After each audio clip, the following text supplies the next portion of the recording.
Hello, everyone, and welcome to round 8 of the Qatar Masters. My name is Fiona Stalantini, and I'm delighted to be joined by Grandmaster Christian Kirilla. Christian, welcome to the show. How are you doing? Fiona, great to be with you. I think this is the first time we're probably doing commentary together, so I'm excited. It's going to be a fun round. I just got back from the US Championship last night, so if I'm not looking too fresh, that's because I only slept for like 3 hours, but here we go. Round 8, baby. Round 8, 2 rounds to go. Hikaru, half a point behind the leaders. I see the chat is excited because he's playing a player that the Twitch viewers know well. Buddy Pranav from India.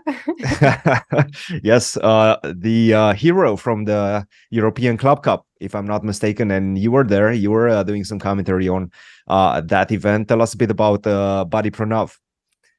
Buddy Pranav, he was one of the heroes of Team Offerspiel, which was led by none other, of course, than Magnus Carlsen. And Magnus came into the interview room a couple of times, and he said, you know, he was so impressed. It was the first time he was teammates with Pranav, and he was so impressed by how tricky he is, how resilient, how, you know, he always finds some play. And he was really one of the players which led them to win the title. In the second last round, he saved a dead lost position in the last round. He beat someone you know very well, Grigory Oparin. Grigory Oparin, my student here at the university that I coach at Mizzou. That was a painful defeat for Grigory because he had a great position. But Buddy Pranav, as you were mentioning, he's very resilient and very tricky. So that's one thing that Hikaru needs to look out for. But we know Hikaru is pretty tricky as well. Absolutely. We'll jump into the game in a second. But on the last night, just after they won the title, Magnus and his teammates were chanting, Buddy, Buddy. So he became a big thing. Okay, today, though, we need to take down Buddy Pranav, Hikaru with the white pieces. I think this is a must-win situation if he wants to keep chances to fight for first place tomorrow. Shall we go back to the very beginning? Absolutely. Yep. So started off with d4, knight f6. We see potentially a Nimzo. Hikaru says no, we're going to go knight f3, not knight to c3, which welcomes bishop b4, which is a Nimzo. And now we see b6, a3, taking away this bishop to b4 idea, hinting at the fact that maybe knight to c3 is coming, and bishop to a6 immediately attacking this pawn on c4. Now, there's a bunch of ways in which you can defend this pawn on c4. Queen b3 is one of them. Queen to a4 is one of them. Queen to c2, the move that was played in the game, is one of them as well. But let's keep going because I do think that we see more moves in this one. Queen to c2 is Hikaru's choice, also eyeing this e4 square. So potentially at the right moment, I'm going to go knight d2 and then try to push for e4. That's kind of the plan. Actually, maybe can I ask you something about this black maneuver? Because I think to a lot of viewers, it looks very strange, right? You play the bishop to a6. Yes. You induce white into making what looks like a normal developing move, queen c2, and then you use another tempo, dropping the bishop back. So enlighten us. What is that about? Right. So very often, whenever you go bishop to b7, for example, especially after a3, I can go knight to c3, and now I have a big threat in the position. It's not e4 because the queen is not yet on c2, but what I can do if you give me one more move is to go d5. And that's why the queen is on d1. And consider in certain instances that the queen is better for black, placed on c2. That's kind of the main idea of it. Okay, so that makes sense. So after bishop b7, Hikaru is just playing so fast right now. All c5. Of this surely prep. And that's why with the queen on d1, after the move c5, I could push d5. In this instance, I cannot because I'm just losing a pawn. So e4 is Hikaru's choice. Take, and now we have this Marozzi-Bain type of structure. Bishop c5, knight b3, knight c6, and this is where we stand right now. So it's always, the battle is going to be for the d4 square, right? Especially the way black set up his pieces, knight c6, bishop to c5. He's looking to take some control over d4 and stop white from taking full full control of the central squares. What do you think about this position? Do you usually like to play this position with the white pieces or with the black pieces? What's Neither. your I'm not a 1d4. I've stuck to 1e4 all my life, for better or okay? for worse. I don't really play these positions as black. I'm sort of reserving my judgment. I imagine that we'll see a few more quick moves. At first sight, I like what black has done. It's a very active approach. I feel, all the pieces are out on active Absolutely. squares. F3, I saw was the top recommendation actually by the computer, but now we get into strange territory, right? This is not what we teach beginners how to play. You don't play F3 usually when the king is still on E1, especially. So one of the things I always wonder about, especially in a position like today where I'm not familiar with these positions, is what's going to happen with the white king here? That's a good question. So my guess, and this is just an educated guess, I want to say, is that at some point you will take this bishop from c5 with the knight, and then you're going to castle short. Obviously, you cannot castle short with the bishop still there, but once you get the bishop out of the board, off the board, then you're going to be able to castle. That's my guess. The problem is, once you do take this bishop on c5, black is going to recapture with a b pawn, and then, as I've mentioned from the beginning, he's going to get that very nice outpost in the middle of the board, the d4 square for the knight. This is what Hikaru is probably trying to look out for. At the same time, that's not the only way you can deal with the bishop on c5. What you can do also is maybe go bishop g5, start to tease with this pin, create some problems, maybe look at ideas of e5. Perhaps black is going to drop the bishop back to e7 to nullify that pin. Even if he doesn't, then you can still do ideas of bishop h4, bishop f2 to try to castle after that. So those are generally the ideas in the position.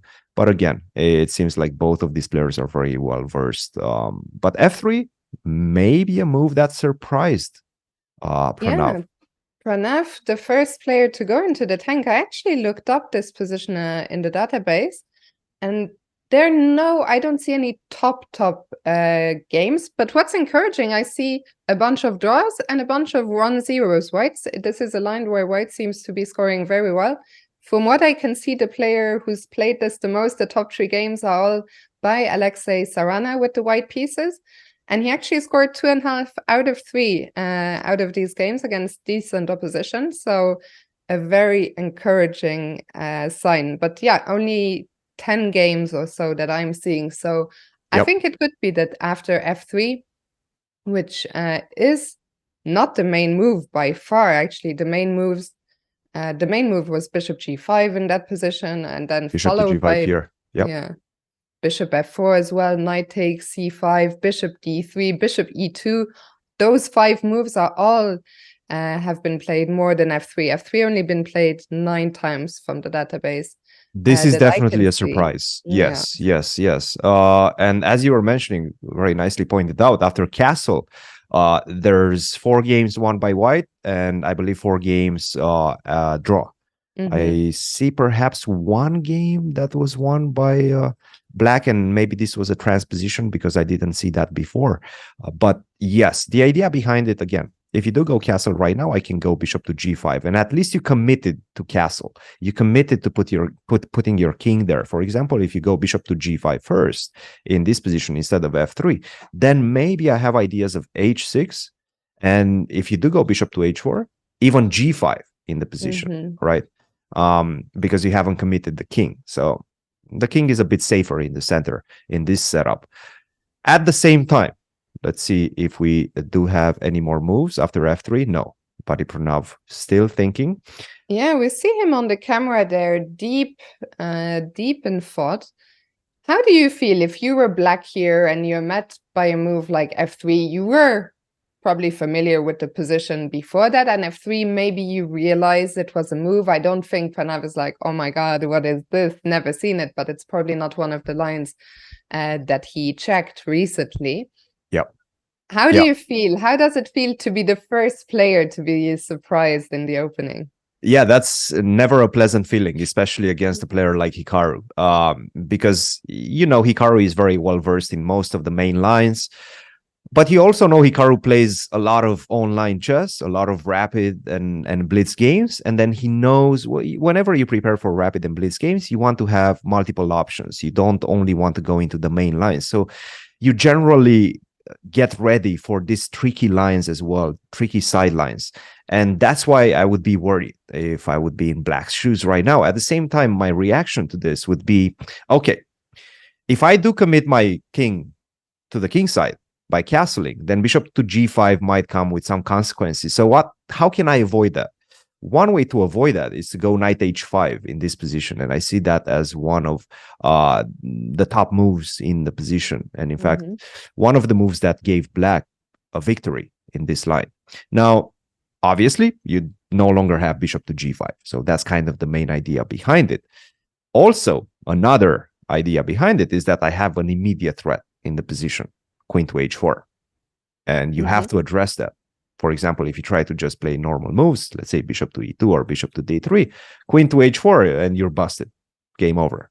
G3, and this is the typical knight takes g3. You take, I take on h1, and then you resign. That would be a bad day at the office for Hikaru.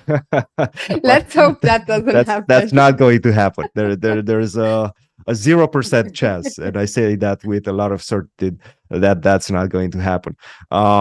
After knight to h5, probably you have to take on c5. And that allows you, whenever queen to h4 comes, to cover up with, let's say, the bishop or the queen. You have ideas of that nature. I think queen to f2 is very nice. And if we do get this type of endgame, I think this is the perfect endgame for Hikaru. You have the two bishops. You're playing against a very suspicious knight on h5. Knights on the rim. I have to say, Christian, I mean, I understand that this position is very nice for white, yes, but to see the way the bar shot up to say it's just completely straight out winning, I'm shocked by that. Yes. And my guess is because you actually lose a pawn. So, for example, if you go d6, I go knight b5, I have an idea to go to c7 and take on d6. And it does seem like you're sort of in trouble. If you do go knight to d4, then I can just simply take, and that's a double, maybe triple attack. In fact, I go to d6, I go to c7, I go to d4. I have options. So that's why. And again, this knight on h5 is such a bad piece. Yeah. It's a terrible piece. But okay, what's happening? It seems like this completely stopped Buddy. I know. We were just talking. Just before going live, we were discussing about he's such a fast player, such a tricky player. But this is a classical tournament after all. He has an hour and a half on the clock. So he's using that time right now. You know what we could do, since we have, I think, discussed this opening position, we could see what's happening in the opening stages between Magnus Carlsen and Gregory Kaidanov, who, guys, yesterday, if you missed it, do check the game that Kaidanov won against Jordan. It was an absolute demolition job with a beautiful Greek gift. Absolutely incredible. Yes. To be honest, I have no idea what Jordan did the night before to allow that bishop takes h7. But yes, it was a great game by Kaidanov, I have to say. And he's one of the sensations of this event, right? Because Jordan is not his only victim. He's been going through a lot of very strong players with very, very good results. He drew a couple. But yeah, yesterday's win was just an incredible game. Yeah, actually, I'm just checking his results now. He's only lost one game, and that was round 3 against Sindarov. Yeah. Having a great, I mean, who would have thought in round 8 we would see Magnus Carlsen against Gregory Kaidanov? Shall we go back also quickly to the beginning here to see how we Absolutely. Let's so this is early stage opening theory, d4, d5. Bishop f4, okay. Magnus is maybe essaying London. I like it. c5, Kaidanov very aggressive. This is one of the aggressive and one of the more principled stances against the London. You try to immediately take advantage of what I call this a suspicious opening. But okay, that's me, and I'm sure I'm going to get a lot of hate for that. e3, knight c5, c3. Knight f6, knight d2, e6, and knight to f3. Obviously, Magnus is looking for a long game. He's looking to take advantage of the fact that he's Magnus. He's ready for revenge. Let's not forget, he lost yesterday. Very difficult game for him against one of Vish's disciples, Kartikeyan. Obviously, a very good player himself, but not a spring chicken, I would say. Kartikeyan, I think he's around 25, 26 already. Yeah, especially compared to all the other Indians. He's past his prime nowadays. At 14 years of age, that's where he kind of started getting in the limelight, and then at 25, you're already past your prime. I'm an elder. At 30, I'm an elder. That's the way it goes nowadays. Okay, so take on d4, knight h5. And this is, again, one of the most principal ways that you can play with the black pieces. And to be honest, that's one of the things about Kaidanov. He's extremely good when it comes to opening theory, because he's a very well-versed trainer. This is his main job in the United States. He lives in the United States nowadays. He is training a lot of the top talent. He is working with low-rated players as well, but his meat and bones is working with very, very strong, talented, and ambitious young players, which obviously requires him to know a lot of the tendencies in the opening phase. And that's why we see him deal with the opening phase so well. Knight to h5, bishop to e3, and then generally black is going to try to fight for the f4 square. Bishop to d6, try to land the knight on f4 at the right moment, perhaps force the trade of this bishop for the knight. That's the ideal scenario for black. I'm actually sort of curious to see what Magnus is going to come up with.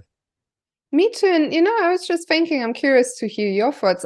I think it's a great pairing for Kaidanov in this moment of the tournament, because if you're Magnus, he wants it, of course, to win the tournament. He wants to win everything he plays. He was the title defender from when the tournament last took place 8 years ago in 2015. And with his loss yesterday, he's out of contention, I think, for first place, clearly. And I wonder if it's difficult for Magnus to find motivation in these spots. Yes, of course, okay, you just want to win the last 2 games, but you're not really playing for much. So that's why I feel maybe on a day like today is a good day to play Magnus. So how do you feel? That's a great point, yes. And I feel like Magnus is one of those players that indeed needs special motivation for every single game, like whether that be a title. I mean, we've seen how important this new European Club Cup title was for him, because it was a title that he hasn't won in previous years. So it was a new feeling for him. That's where he derives his motivation from. Indeed, losing a couple of games in an open tournament and not being able to repeat that 2015 win, it's painful for him. I would assume he didn't prepare too much for this game, to be honest. Probably had some fun last night. Yeah, I mean, he's just going to be Magnus, but it's a dangerous place to be for sure, because Kaidanov is no pushover. And we've seen this in this tournament. He's going to put his best fight, and Magnus is going to have to be ready for it. But yes, to answer your question, I think Kaidanov has a wounded Magnus, but also Magnus that perhaps will lack motivation. Yeah, we'll see what happens here. We've seen a couple more moves for now. All normal stuff. Magnus developing his bishop to d3. Do you think the knight will jump into f4 immediately here? Yes, that's the main line by far. Knight to f4. Because at some point, if you don't, I will stop you with the move g3. So you should probably do that as soon as possible. Why I don't think you go g3 in this position is that perhaps you're too slow, and I have ideas of e5 as well, or castle, rook e8, and e5, and I do that in a fast manner. Maybe not immediately, because in fact you lose the knight on h5 after the knight takes on e5. But these are the type of ideas that you have to look out for. Bishop to d3. I don't think we have a move yet. Should we go back to Hikaru? We're still in the early stages of theory in this one. Let's go back to Hikaru, where in fact we also have no moves. No moves at all. Pranav is really, really clearly been taken by surprise F3. by this F3 move. So maybe we can spend a little bit of time to investigate the different candidate moves that Black can play in response. Absolutely. Yes. Oh, and Let's take a actually, look at. yeah, before we look at that, I was curious. I saw a question in the chat as somebody was asking if Pranav is one of Hikaru's many adopted children online. I think there is a command in the chat, if I'm not mistaken, to get the list. I'd be curious. Let's find out if he is one of the. I don't know the command in the chat, but maybe chat can help us with that. My guess, my educated guess right now is that yes. Let's see if that's the case. I would also guess yes. We'll see if we can get confirmation. But yeah, for now, let's take a look here. So F3 did send Pranav into the tank. What do you think he's considering? Again, it's knight h5 or castle. If he goes castle, then I think knight takes c5 is going to come on the board. B takes c5. And now perhaps bishop to e3. And this is what I think Hikaru's idea. Again, the main line in this position, instead of f3, is in fact bishop to g5. By far the main line, 240 games in my database being played with bishop to g5, not with f3. With f3, only 9 games. At the same time, this allows, and we've discussed this before as well, h6, bishop to h4, and now g5 ideas. Or, since you already committed your bishop on this side of the board, maybe I can try doing things such as knight to d4 and immediately take advantage of the absence of dark square bishop. So Hikaru obviously is looking for something a bit more original in this position. So he waits with this very useful move. I mean, in this type of structures, f3 is always useful because you're defending the center. You're setting up this very annoying pawn wall against the light square bishop on b7.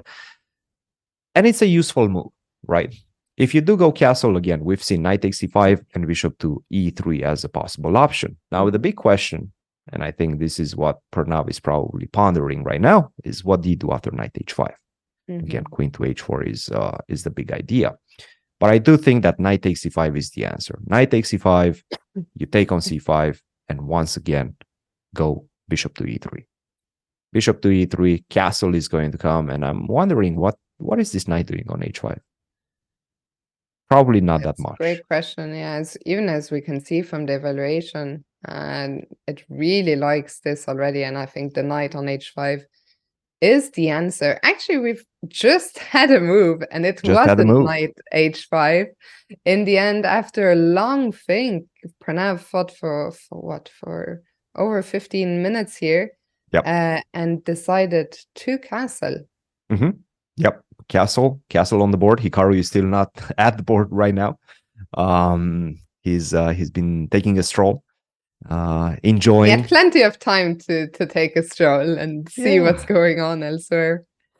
Absolutely, why not? I mean, he probably knows what to do already in this position. Castle is the main move, and as we expected, knight takes c5 came very, very quickly. Knight takes c5, b takes c5. That's going to be the immediate answer in the position. I guess you can also consider knight d4. Okay, I retract that. It's not going to be the immediate answer. Knight takes c5. Let's take a look actually at knight d4. A very interesting intermediate move. Yes. My guess is that you have to, first of all, you cannot take on b7. You would love to be able to take and then take the queen. The problem is knight takes c2 comes with check. And then you have to go king d2. I go queen c7. The game is over. By the way, bishop takes b takes c5 came very quickly.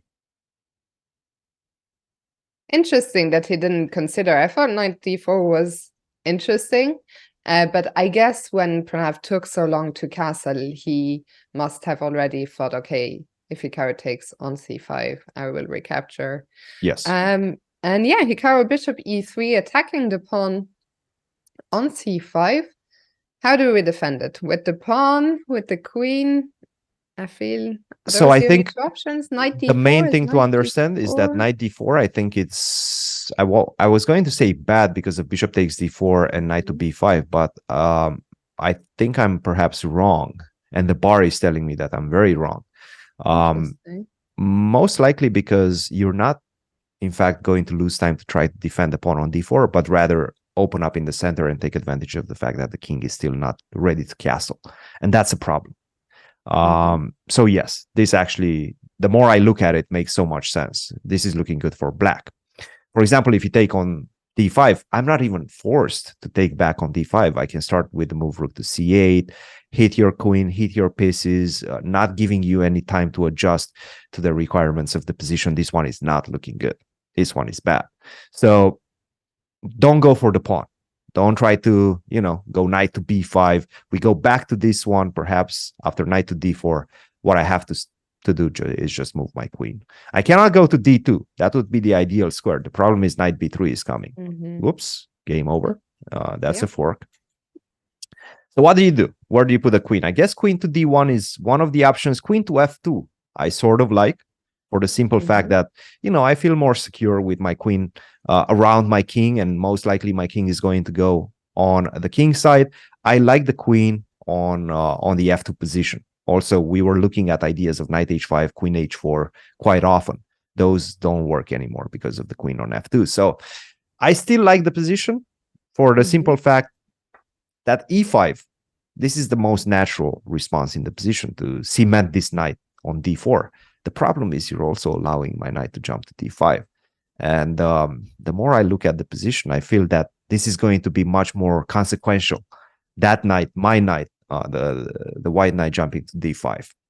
The knight on d4 looks pretty, but it doesn't do as much. It doesn't have any targets in the position. It's just a pretty knight.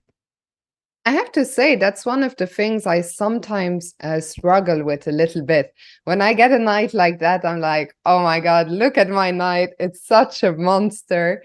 And then I go home after the game, I turn on the evaluation. I'm like, what? This knight wasn't worth more than that. But I think it comes down to exactly what you said, right? It looks good, but it's sort of hitting into nothingness.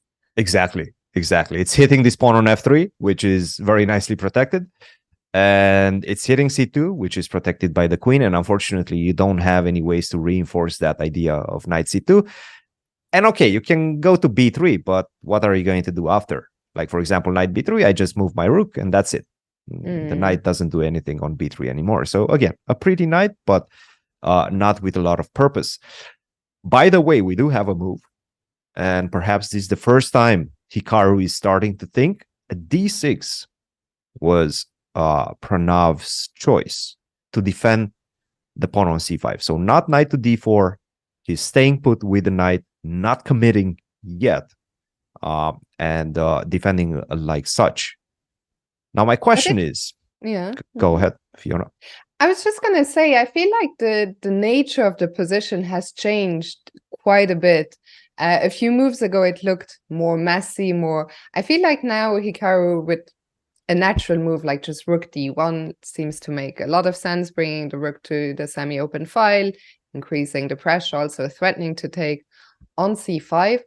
It feels like Hikaru got more or less exactly what he wanted if he chose this opening. And for Pranav, it's maybe not the tricky positions that he enjoys playing.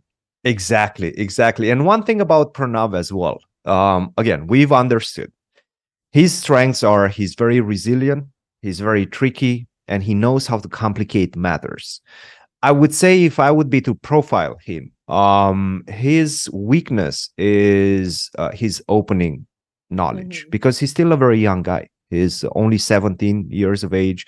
He's a player that has been raised on the internet. He's been playing a lot of blitz, bullet games, things of that nature. So he's one of those type of players, very, very tricky, very resilient. And but again, unfortunately for him, in the opening phase, I think Hikaru, due to his extensive experience, has a pretty significant advantage. And I think this is what he's trying to do, Hikaru, that is. By the way, just we were told much earlier, I'll mention it before I forget, since we're getting close to leaving the very opening stages.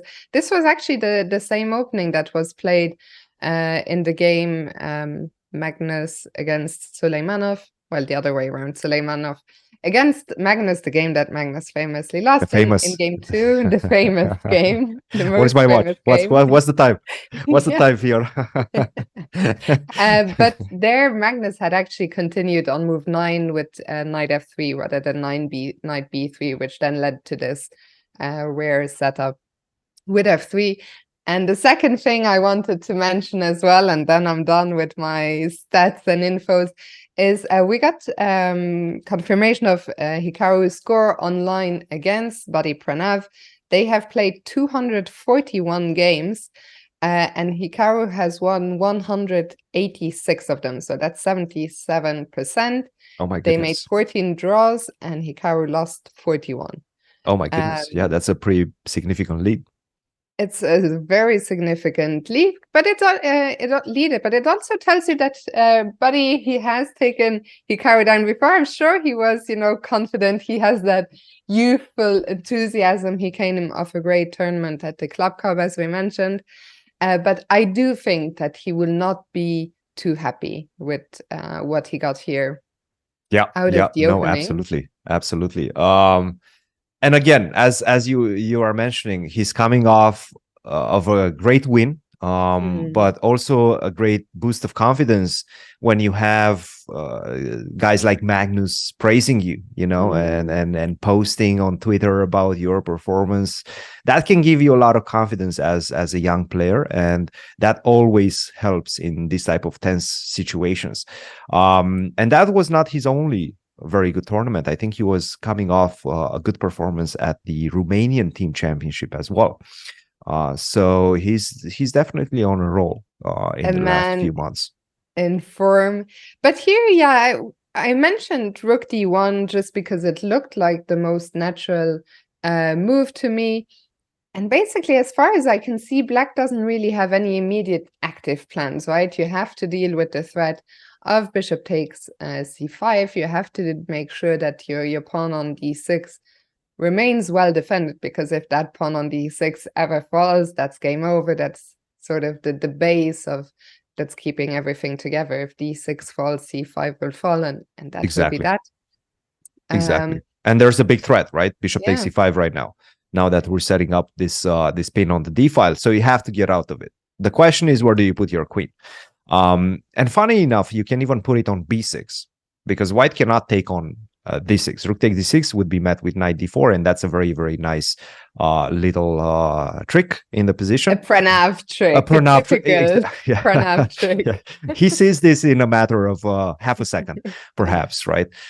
If you take on b6, that's a check, and I don't have to take back on a3, because that would lose the bishop on b7, and I would remain with the pawn up as white. But what you can do is just take on b6, and yeah, this is problematic. An exchange up for Pranav. Still some compensation for white, but that's not enough. So queen to b6, the thing is, I'm not going to take on d6. What I can do is reinforce the threat, and I can go knight b5, and that's might be problematic, because now you will lose this pawn on d6. So a big question for Pranav after rook to d1, which we haven't seen on the board. This is just our analysis. This is our guess that perhaps Hikaru is going to look in this direction. Queen to c7, just get this queen off the d file somehow. Queen to e7, queen to c7. Your choice, Pranav. Where do you want to go? Do you think c7 is better? Do you not like knight b5 ideas after queen c7? I sort of shy away from queen c7 for the simple fact that this knight b5 might be problematic. So maybe queen to e7, right? I think queen e7 looks safe and logical. And then here comes my next question. It's a question I picked up from the chat earlier. Someone was asking, what is Hikaru going to do with his light squared bishop? That is a very good question. And my answer to you is, I have no idea. But since we are here to do commentary, we're going to try to explain what white is going to do with the light square bishop. Most likely, you're going to put it on f2. Castle. It's going to be a long-term plan, and at the right moment, maybe you will try to go f4, and then once you go f4, you're going to put that bishop on f3, and you're going to challenge the bishop on b7. That's one way to look at it. Now, at the same time, another way to look at it is, by the way, I do think we have a move. So let's not talk about this position. Rook to d1 was not Hikaru's choice. He played bishop to d3. And shout out to Link Likes Lattes in the chat, who literally just before Hikaru made his move, he said he will put it on d3 when I asked you what's going to happen with. And I was thinking, no way, that bishop's going to d3 and close the d file. No. And then it appeared on the board. So well done, Like Lattes. Shout Link out Like to Lattice. Link Like Lattice. Yes. And that's another option. And I was going to go through the motions of maybe discussing bishop to d3 as well, because you have a similar idea. At the right moment, you're going to open up this diagonal and you're going to try to put some pressure on the king side, especially this guy on f7. For example, let's say queen e7, you go castle. Let's just make some random moves, right? Rook d8, rook e8. These are not great moves for black, but I'm just trying to give you an example. Let's say you go knight a5. Very, very silly move.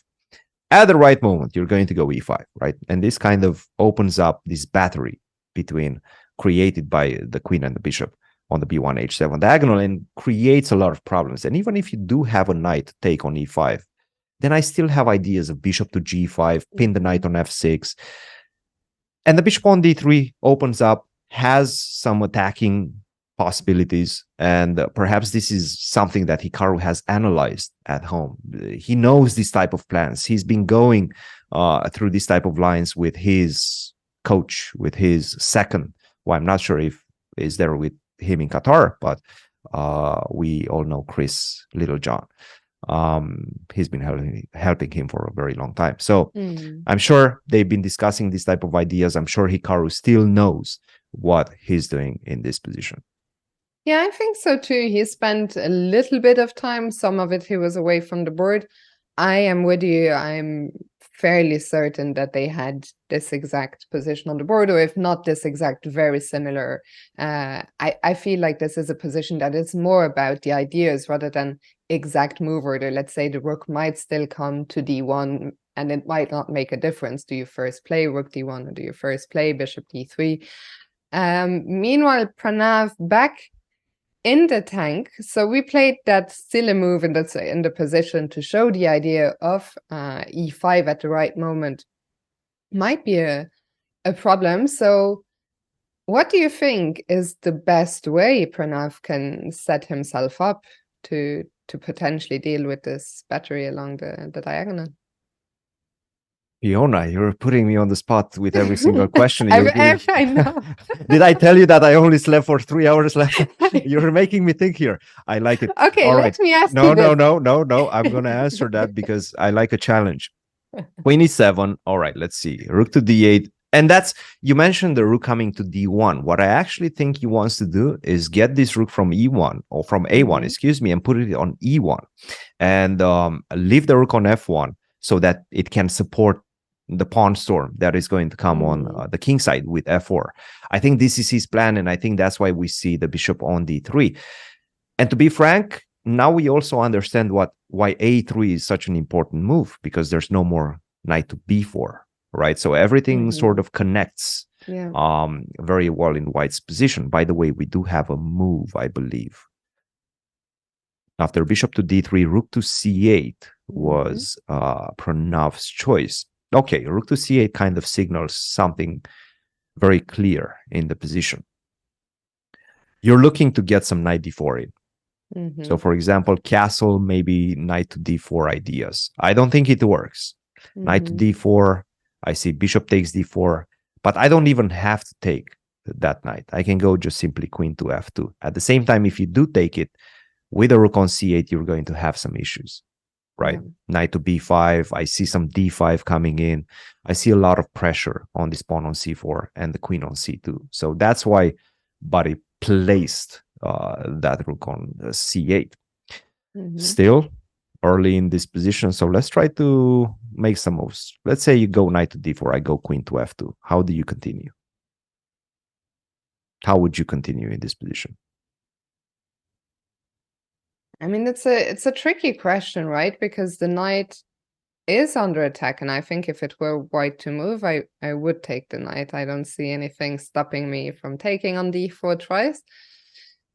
And the That's right. only way I see to keep the knight on d4 is to play e5, and e5 I think is a move that I'm very reluctant to make as black, because suddenly there's this big hole on d5. There's another hole potentially on f5 in the future, but mainly d5. And yeah, I don't feel like this is something I want to do, but if I don't play e5, then I have to move the knight back.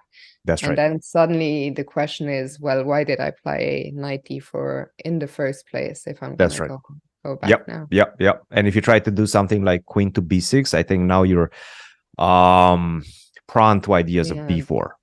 So I can play on both sides. And that's the funny thing about having bishops in the position. And that's why, you know, the dark square bishop on e3 doesn't have a counterpart. And that's problematic for black. I can play on both sides. I can juggle between b4 ideas if you put your queen on b6, if you go too far away from the other side. And then at the right moment, maybe I can even start considering ideas of g4, g5. And that's going to put a lot of pressure on both flanks for black. I don't see the counterplay. That's why I don't like this position for black. You would love to play d5 at the right moment. This is just impossible with this battery. You lose a piece in one move. I take on c5, I take on d4 next. That's your only source of counterplay that I can see in the position. Black wants to play d5 at the right moment. Unfortunately, I just don't see it happening.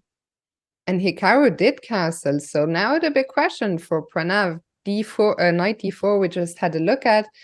We weren't too sure how to continue after queen f2. So if not knight d4, what do you do? I mean, one of the reasons I'm not such a big fan of black's position is I'm just not too sure. I think I like your idea that if I can play d5 at the right moment, I'd be very happy to do that, but it feels like, how am I ever going to prepare that? It seems like such a far away dream. Very difficult move to make, right? Yeah, d5 right now, you just lose on c5. Bishop takes c5 comes in the position.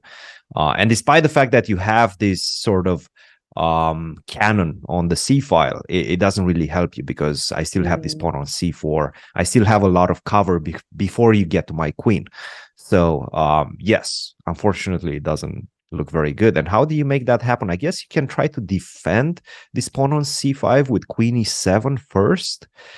And the question is, okay, do I go rook a e1? Again, d5 doesn't work, because that opens up the e file now. So you put your queen on e7, you defended the pawn on c5, but now you have to contend with the fact that you have some problems on the e file. I take, bishop g5. This looks absolutely deadly. And now we see why the bishop on d3 is in fact quite a useful piece. You go, let's say, queen to d6, I can always just take on f6, you take back, I take on h7, I take on d5 next, and we sign the score sheets. You resign. Yeah, this is over. So I'm struggling to understand black's plan, I have to say. At some point, I think you have to bite the bullet and just play the move e5. Which I really don't like playing this move, but I don't see any other way in which black can continue, can improve, make progress in the position. And again, if you wait, first of all, you don't really have a good way to wait. Like every single move you make creates some weakness in the position. If you go queen e7, I go rook to e1. Let's say you want to improve the rook. Okay, you played rook fd8, but this leaves the king side a little bit unattended, right? And again, I struggle to see why the rook is better on d8 than on f8.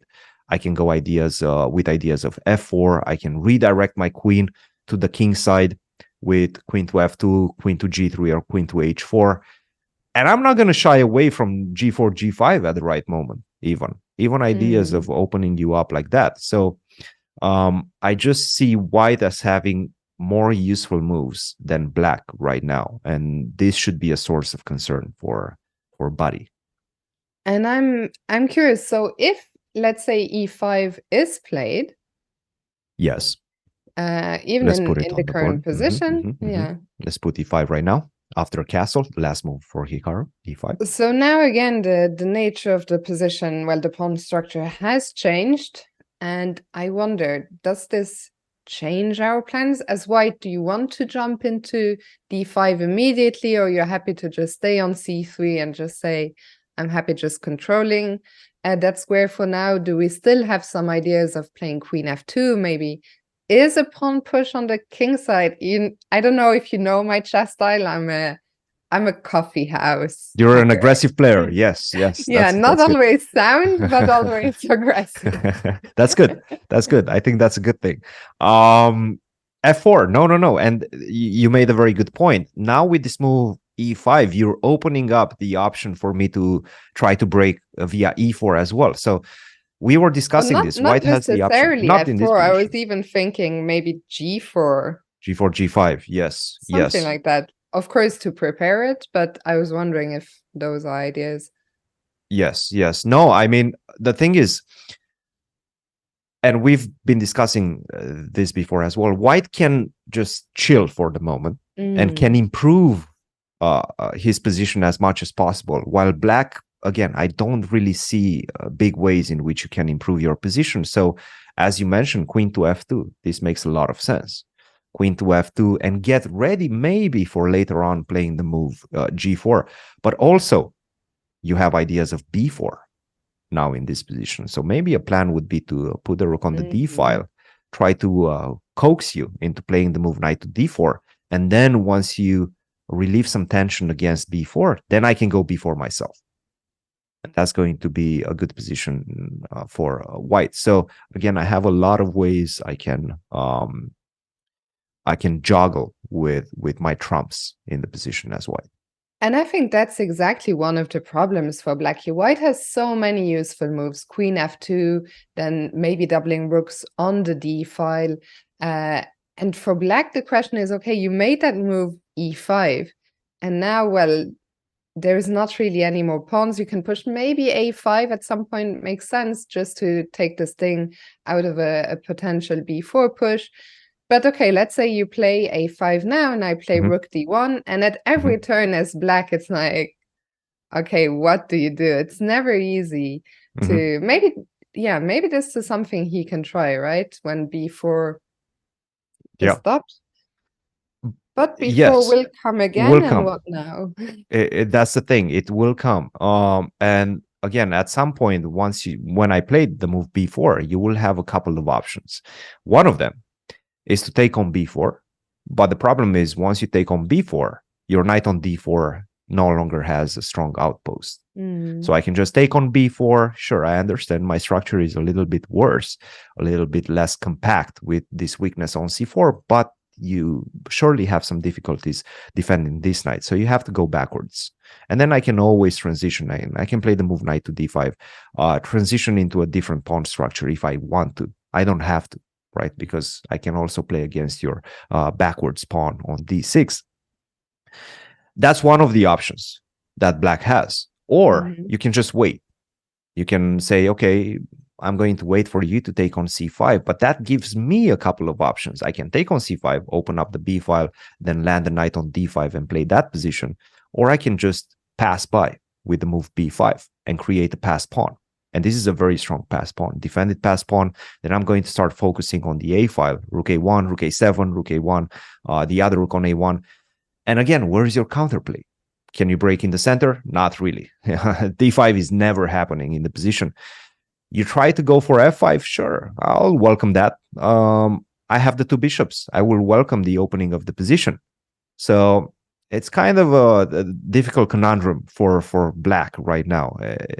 I don't like it. I don't like these positions for black, I have to say. Yeah, and I feel not just right now. I mean, that's right now and in the future. Here we already made 5 moves for black, and we were struggling at every turn. Some of the decisions we didn't necessarily want to make, starting with e5, and actually that is the position where Pranav is deep into the tank. I have to say, the more moves we see, the more this the more the game progresses. I love this for Hikaru. Absolutely. I think I would like white's position regardless of who was playing, But I think especially here with Hikaru being white and Pranav being on the black side, I think this is really not what Pranav wanted. Someone in the chat is asking, why is black better here? I don't think did we find a single line where black was better? No. You weren't paying attention to our discussion, buddy. No. Black is not better here. No, it doesn't look like that. And to be honest, again, you can see that from their time expenditure as well. 1 hour, he's been thinking for 30 minutes since the beginning of the game. Pranav, 1 hour and 23 minutes for Hikaru. He's only spent 6 minutes off his clock. So, yes. Yeah, Hikaru and Nippo definitely actually comfortable right clarifying, he meant to say, why is white better here? Okay. Which Yes. does make more sense.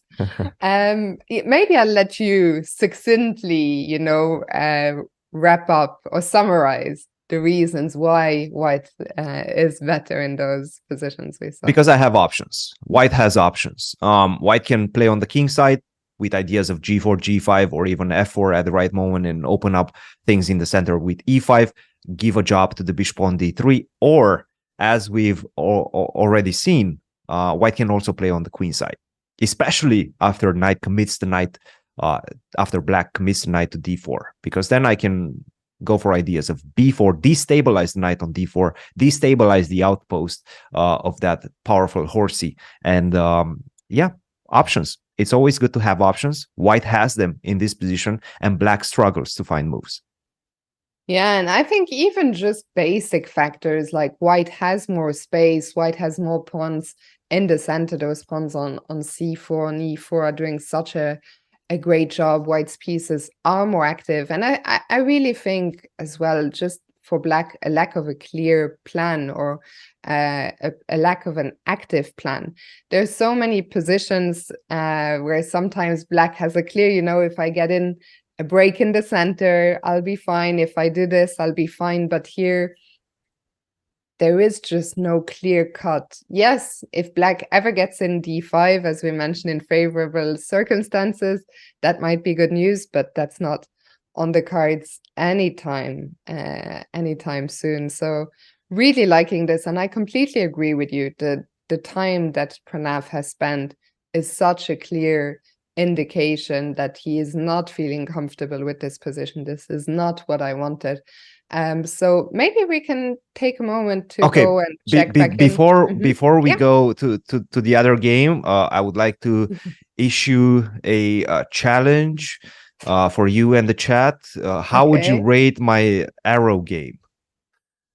After the first 45 minutes of broadcast, we know arrows are a big thing on Hikaru's channel. How would you rate my current arrow game? I think the one we see right now is good. It's your first day. It's very good. There is room for improvement. We can get some more colors in. Okay.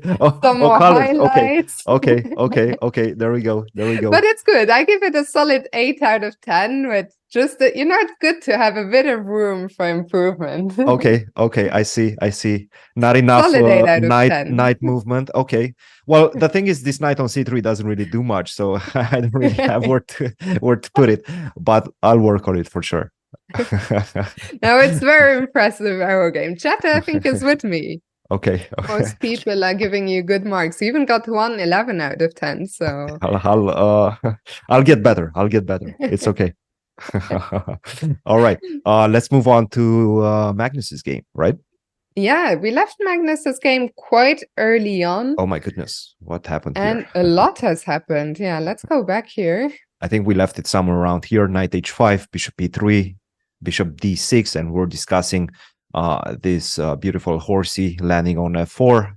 Next move, and it did. And then bishop takes f4 came. Bishop takes f4, castle, rook to e1, focusing on the e5 square, most likely. Bishop to d7, knight to b3, the other knight. Okay, so he's giving me some material to work with, Magnus. I see you're implementing the feedback right away. Yes, absolutely.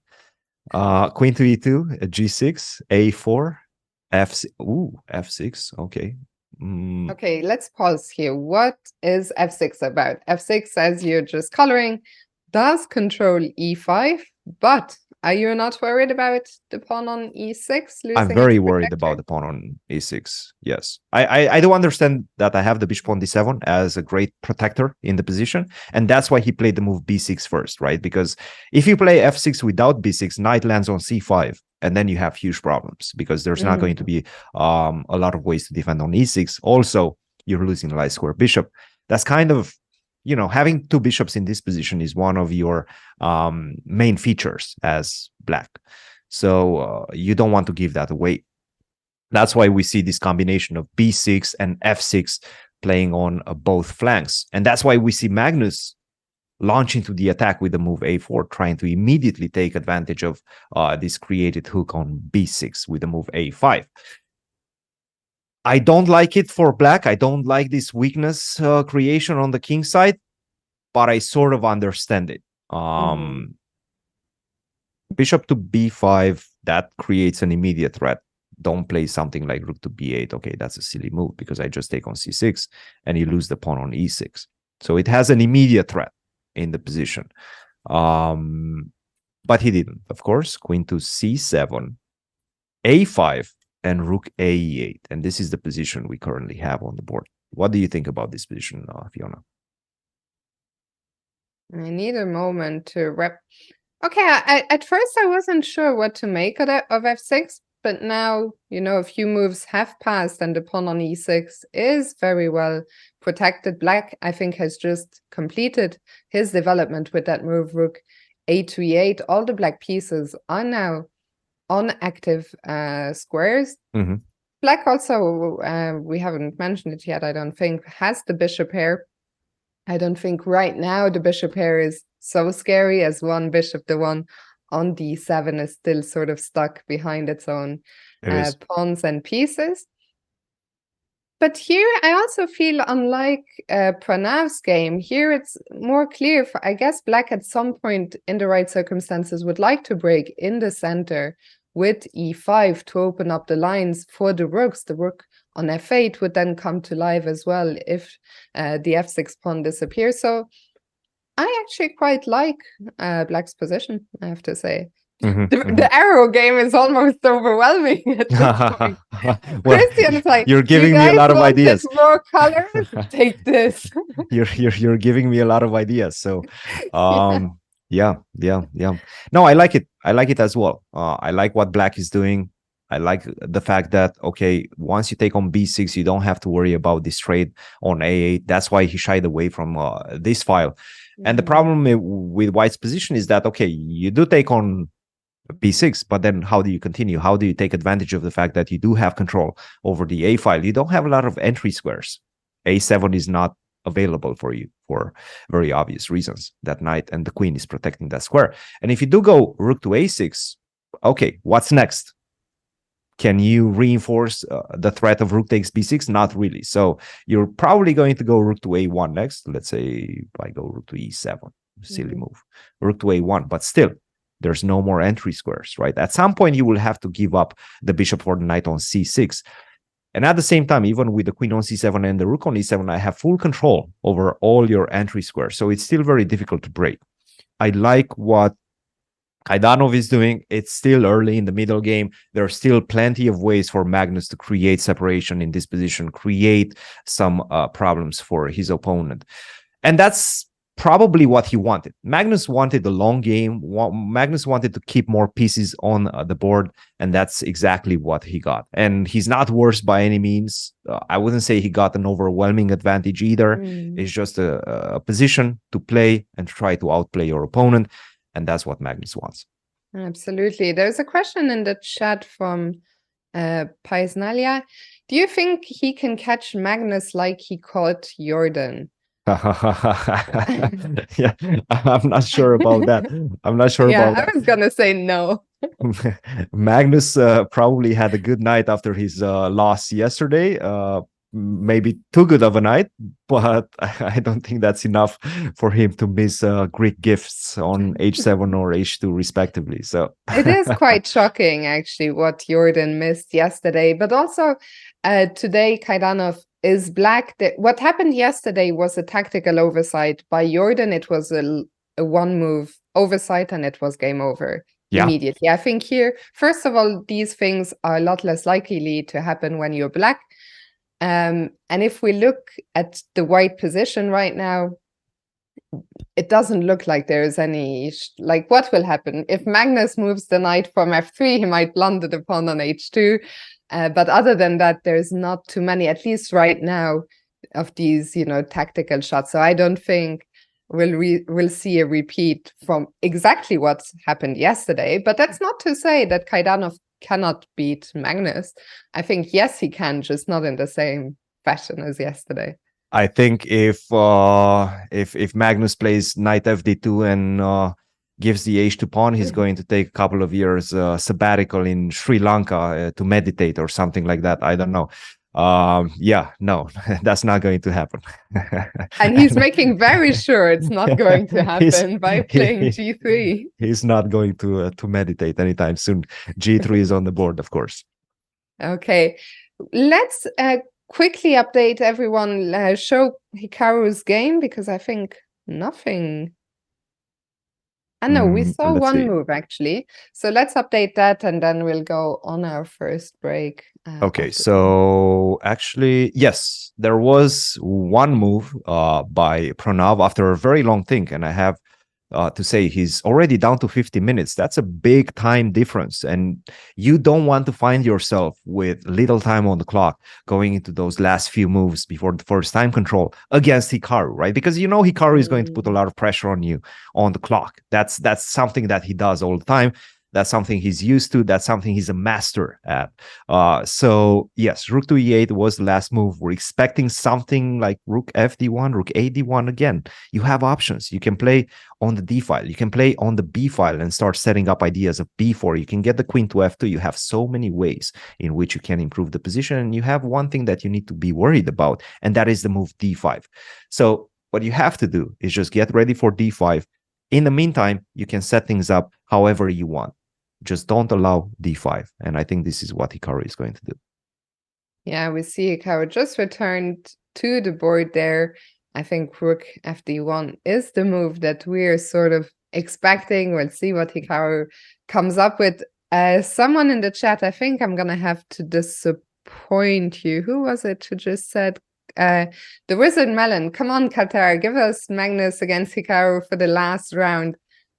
I think there is not, in my opinion, not one possible scenario in Zero which chance. they face off. Zero chance. Yeah, that just simply doesn't happen, because this is an open tournament, and even if they do have the same amount of points, and I think that would mean Hikaru has to draw and Magnus wins, or things of that. If Hikaru wins, then there's no way they're meeting. And even if they do have the same amount of points, there's a lot of other players that have the same amount of points, and they will play low-rated players.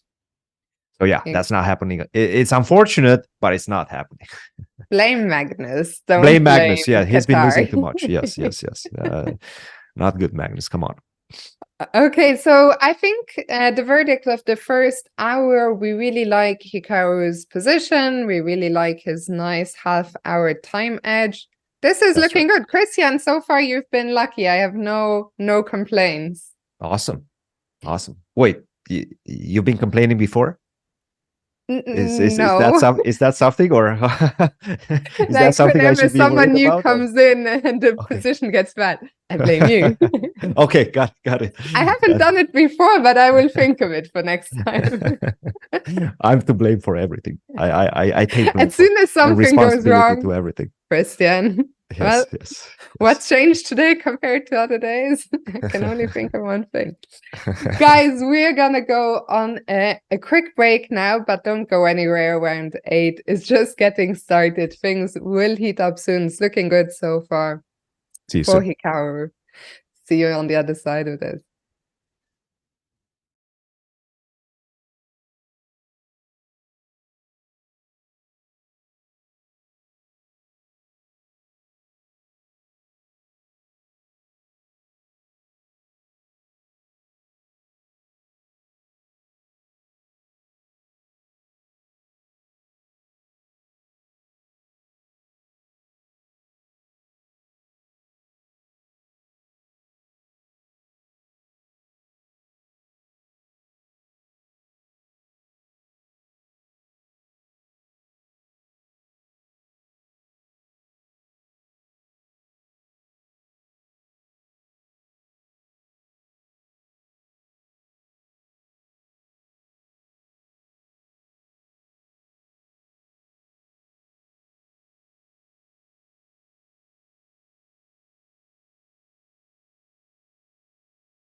Hello and welcome back, everyone. This is round 8 of the Qatar Masters. I'm here with Grandmaster Christian Kuila. And Christian, before the break, we were really liking Hikaru's position and we haven't missed too much. So let's catch up.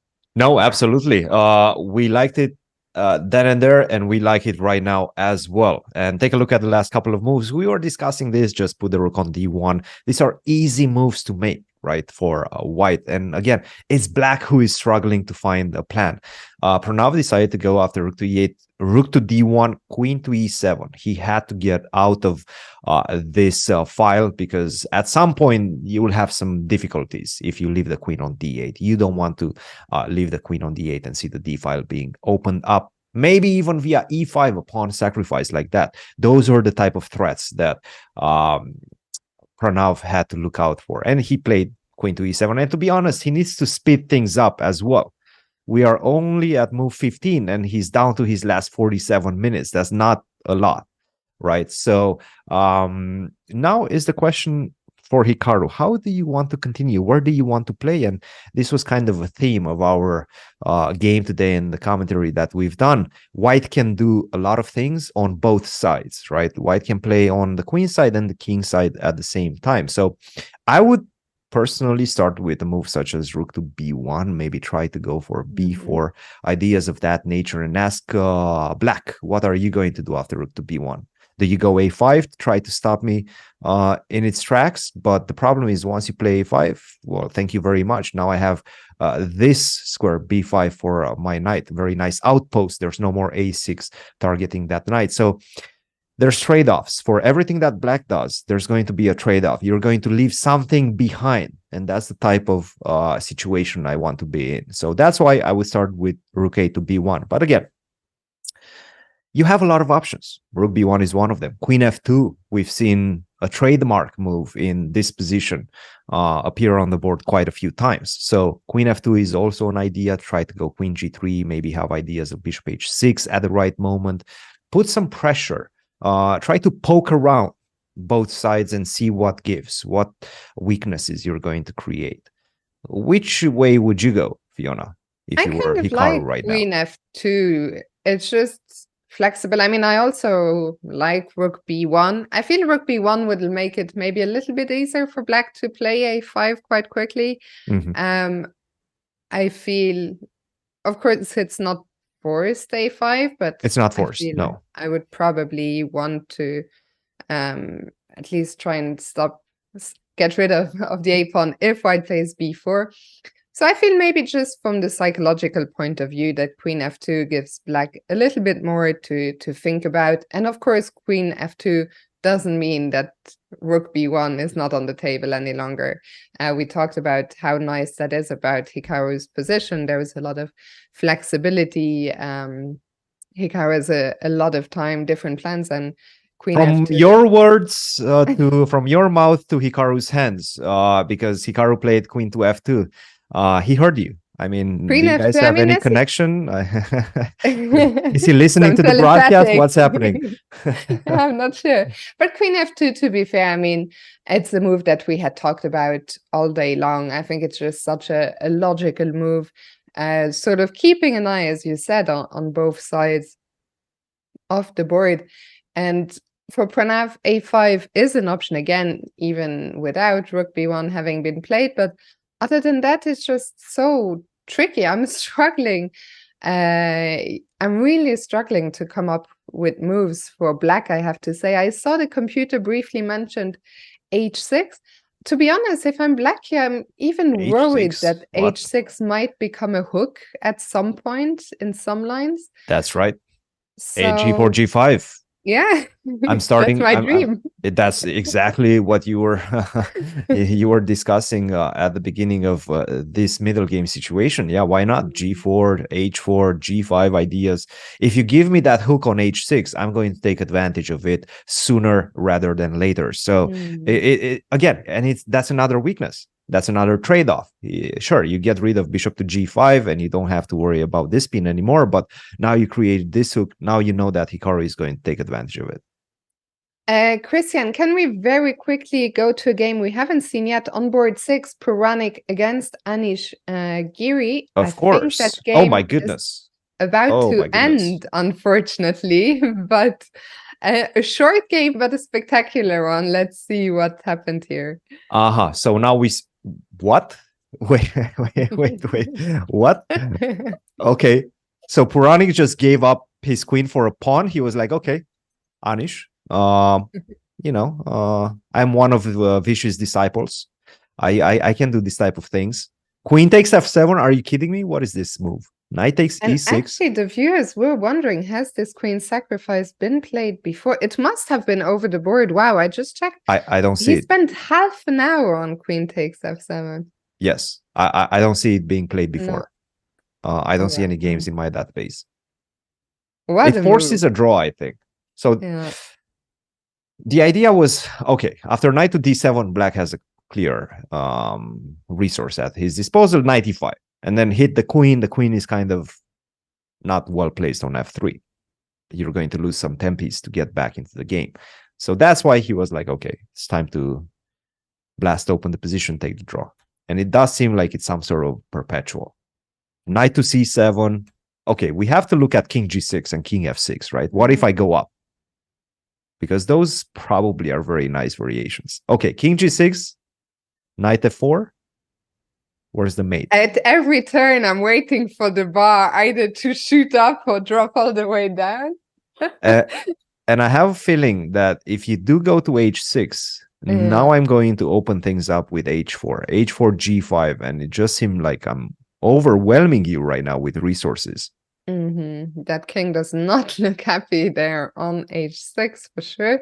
And you cannot touch this knight because g5, I take, and knight to e6. And then I take on c7. And by the way, a draw has been agreed between these two players after a very thorough repetition.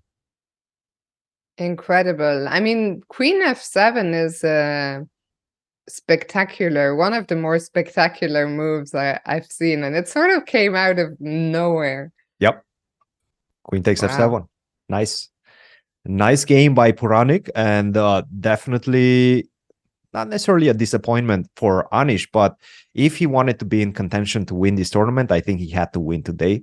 He did not do that, and that's why you see with the black pieces, he played the Nidor. He played a very aggressive opening. He just didn't get past this very important point, allowing queen to f7. And if you're white, and sometimes at some point in the opening, you will have most likely a path to force a draw or to force simplification. And it seems like Puranic found that way out and decided to do so. Yeah, so Anish, as you mentioned, both Anish and Puranic, I think their chances of winning the event are gone. They were, remember, on the same group as Hikaru on 5 out of 7. I think for those in that group, they need to win today if they want to fight for the title. So this game is over. Shall we? Actually, Pranav is still thinking, so maybe we can check in with Magnus Carlsen and Gregory Kaidanov. Let's do it. What? Oh, okay, things are changing very fast. Things are really changing very fast in all of these games that we were looking at. And by the way, G3, bishop h6, I think we left it somewhere around here. And we were discussing this idea of opening up the A file, and we didn't really know to what purpose, to what end. Take, c4. Okay, so you opened up the c file. You created an avenue for your rook. You need an avenue for your second rook via the c file as well. The problem is you still have to contend with bishop on h6. So take, or should I say takes. That was the feedback earlier. Maybe you saw it. Okay, just let me know when to stop. All right, queen c4, queen d6, rook to a6. Okay, setting up. Okay, now that the queen is out of c7, you're starting to look at the b6 square. I like it. I like what white is doing. I like what Magnus is doing in this one. Rook to b8. Whoa! Knight c5. Double exclam. What is he doing? Let him cook. Oh my goodness! What is this? All right, I'm trying to understand. Please give me a second.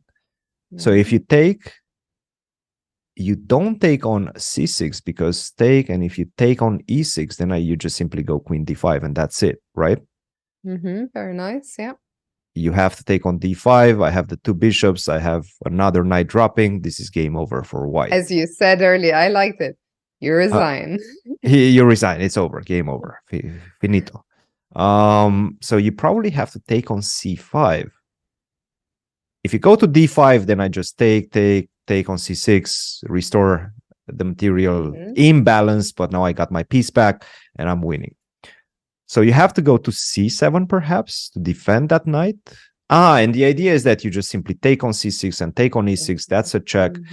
That's recapturing the bishop next move. And that's going to be a winning position for white.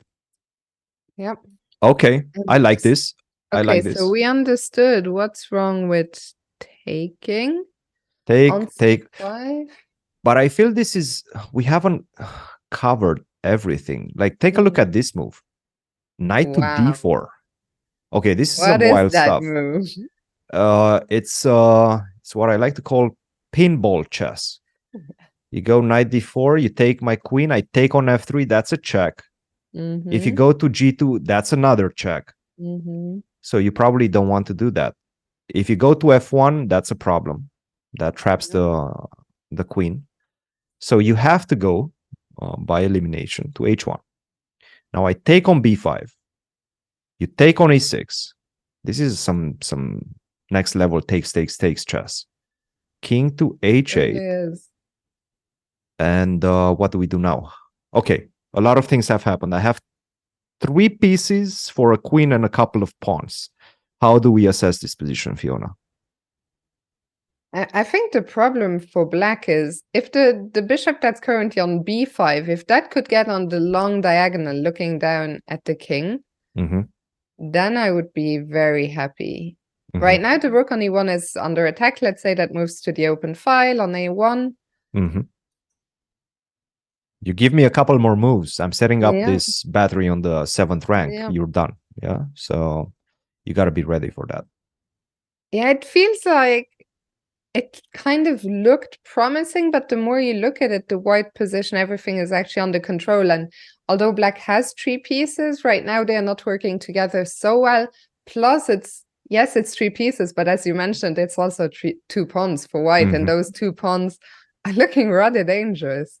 And again, you made a very good point. The bishop would love to get on the long diagonal. You're not getting there. Yeah. Bishop c6, not possible. Bishop a6, bishop b7, not possible. You're just simply not getting on the long diagonal, and that's problematic. So I think it was a very fun line. But at the end of the day, I think white is the one having more fun. By the way, can we start with knight takes d4 first? Okay, I'm looking at the position. Wait a minute. So I think I can do this. Knight takes d4. If you take on d7 again, you have problems with f3. And you're not getting my queen in return. Yeah, this is just game over. So you cannot go into the same line. Right, need to take on d4. Do you take with the knight or the queen? I think with the knight. Knight makes more sense here to not swap the queens. Okay. Well, if you do take with the queen, I think you can just simply take, now take on b5 and then take on c5. That's an easy calculation, more or less. Yeah. And I'm a pawn up. I have the bishop against the knight. So this can only be better for black. That's not something that Magnus will want to see. So after knight takes d4, probably you have to take with the knight. Then I take on c5 with the queen. You cannot take on d7. Actually, you do take on d7. I take your queen and you take on e6. You have to take back. If you take with the knight, I think rook to e8. That doesn't look like much for white. So rook takes. So you have to go rook takes. At least put some pressure on the pawns. But then I can just try to get to your knight somehow. Okay, it's still advantage for white. Slight advantage for white. And now we kind of understand if this pawn would be on f7, the position would be perfectly fine for black. But with the pawn on f6, first of all, you don't have this long diagonal for the bishop to stay active. And on h6, it doesn't really do much, right? You would love to get it on g7, attack the pawn on b2, things of that nature.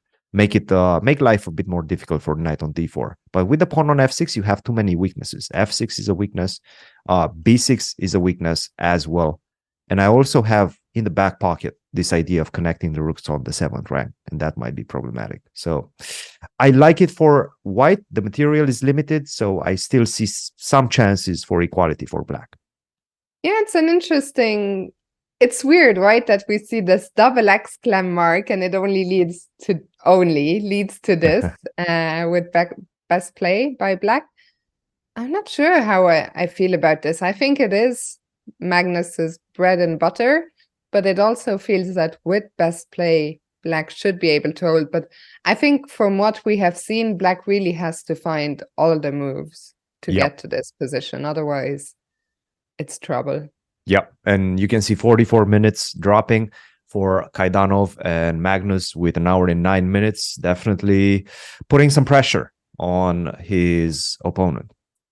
Yeah, we'll come back to this one. Speaking of time pressure, let's go to Buddy. Yeah, he's not made a move yet after Queen F2. That move of yours, Fiona, Queen F2. It's too strong. I mean, that's too strong right there. I think he's starting to see ideas of G4, G5. He's getting scared. But I think you can't afford it. It's always, I mean, it's easier said than done, right? We sit here at home sipping a cup of coffee or whatever it is you're having and say, come on, you can't play so slowly. You have to play quicker. Of course, over the board, it's a different story. But I think that with half an hour now and still 25 moves to make, I understand Pranav is very tricky and he's very fast. But I think it's a bit reckless to leave yourself with so little time. It just speaks to the nature of the position. It's so uncomfortable, right? You just simply don't have a lot of moves. You don't have a lot of plans. As chess players, we love having plans, right? We love to see in the future, see our next couple of moves. I don't see Pranav's couple of moves. But like, how are you going to improve your position? The thing is, the position remains so tense, but that tension only goes one way. It goes in Hikaru's favor, right? Because knight e5, sure, you attack my bishop, but I go back to f1, and then I will have ideas of f4. So knight e5, I really don't like it that much. If you don't put the knight on e5, where do you put it? Do you put it on d4? Well, you have to go e5 first, and that's going to allow me to go knight to d5 at the right moment. So that creates a weakness as well. That has a trade-off as well. Do you go a5, try to stomp my expansion on the queen side? Well, thank you very much. Then I will jump with the knight to b5. So there's always a trade-off. And again, even if you do find the next couple of moves, they don't connect with each other in relation to a plan, because there is no plan in the position for Buddy Pranav. Buddy Pranav right now just has to sit and wait, and that's never a pleasant feeling. And by the way, I do think he played the move knight to e5.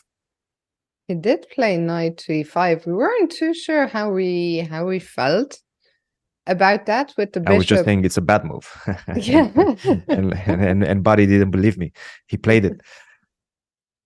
You see, Hikaru is taking your good moves, Buddy is taking my bad moves. That's, I guess, not. That's what we like to see, right? That's how it should be. And I mean, what the point is just that the knight is going to be awkwardly placed, right? The bishop is going to drop back to f1, most likely. Yeah. Yeah, we expect bishop f1. Okay, I have an idea. Let's analyze d5. Okay. Perhaps this is takes. Take. Okay. But now you have some knight g4, maybe. Knight g4, sneaky. take. Oh my goodness. Oh, you resign. No. No. So take on g4, take back on g4, and now maybe we have this intermezzo move. d6. What do you think of this one?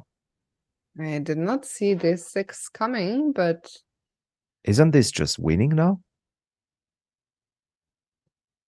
I think this is just winning.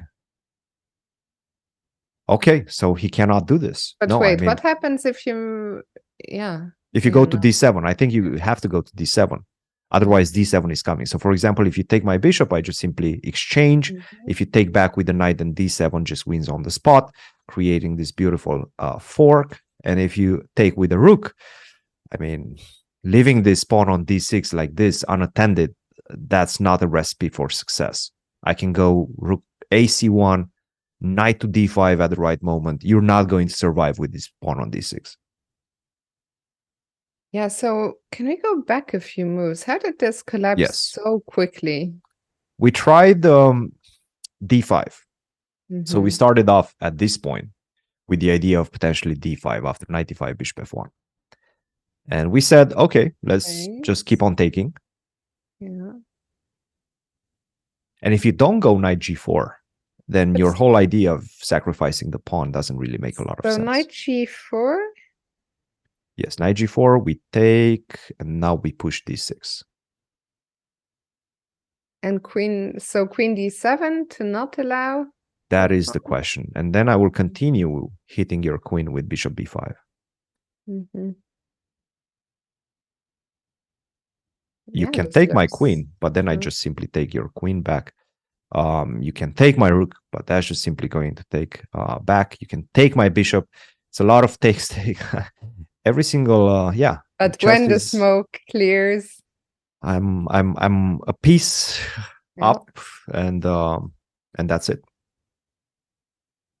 I mean, this is looking really good. It looks like we haven't been able to make d5 work. No. So let's go back to the game position. You know? Bishop f1.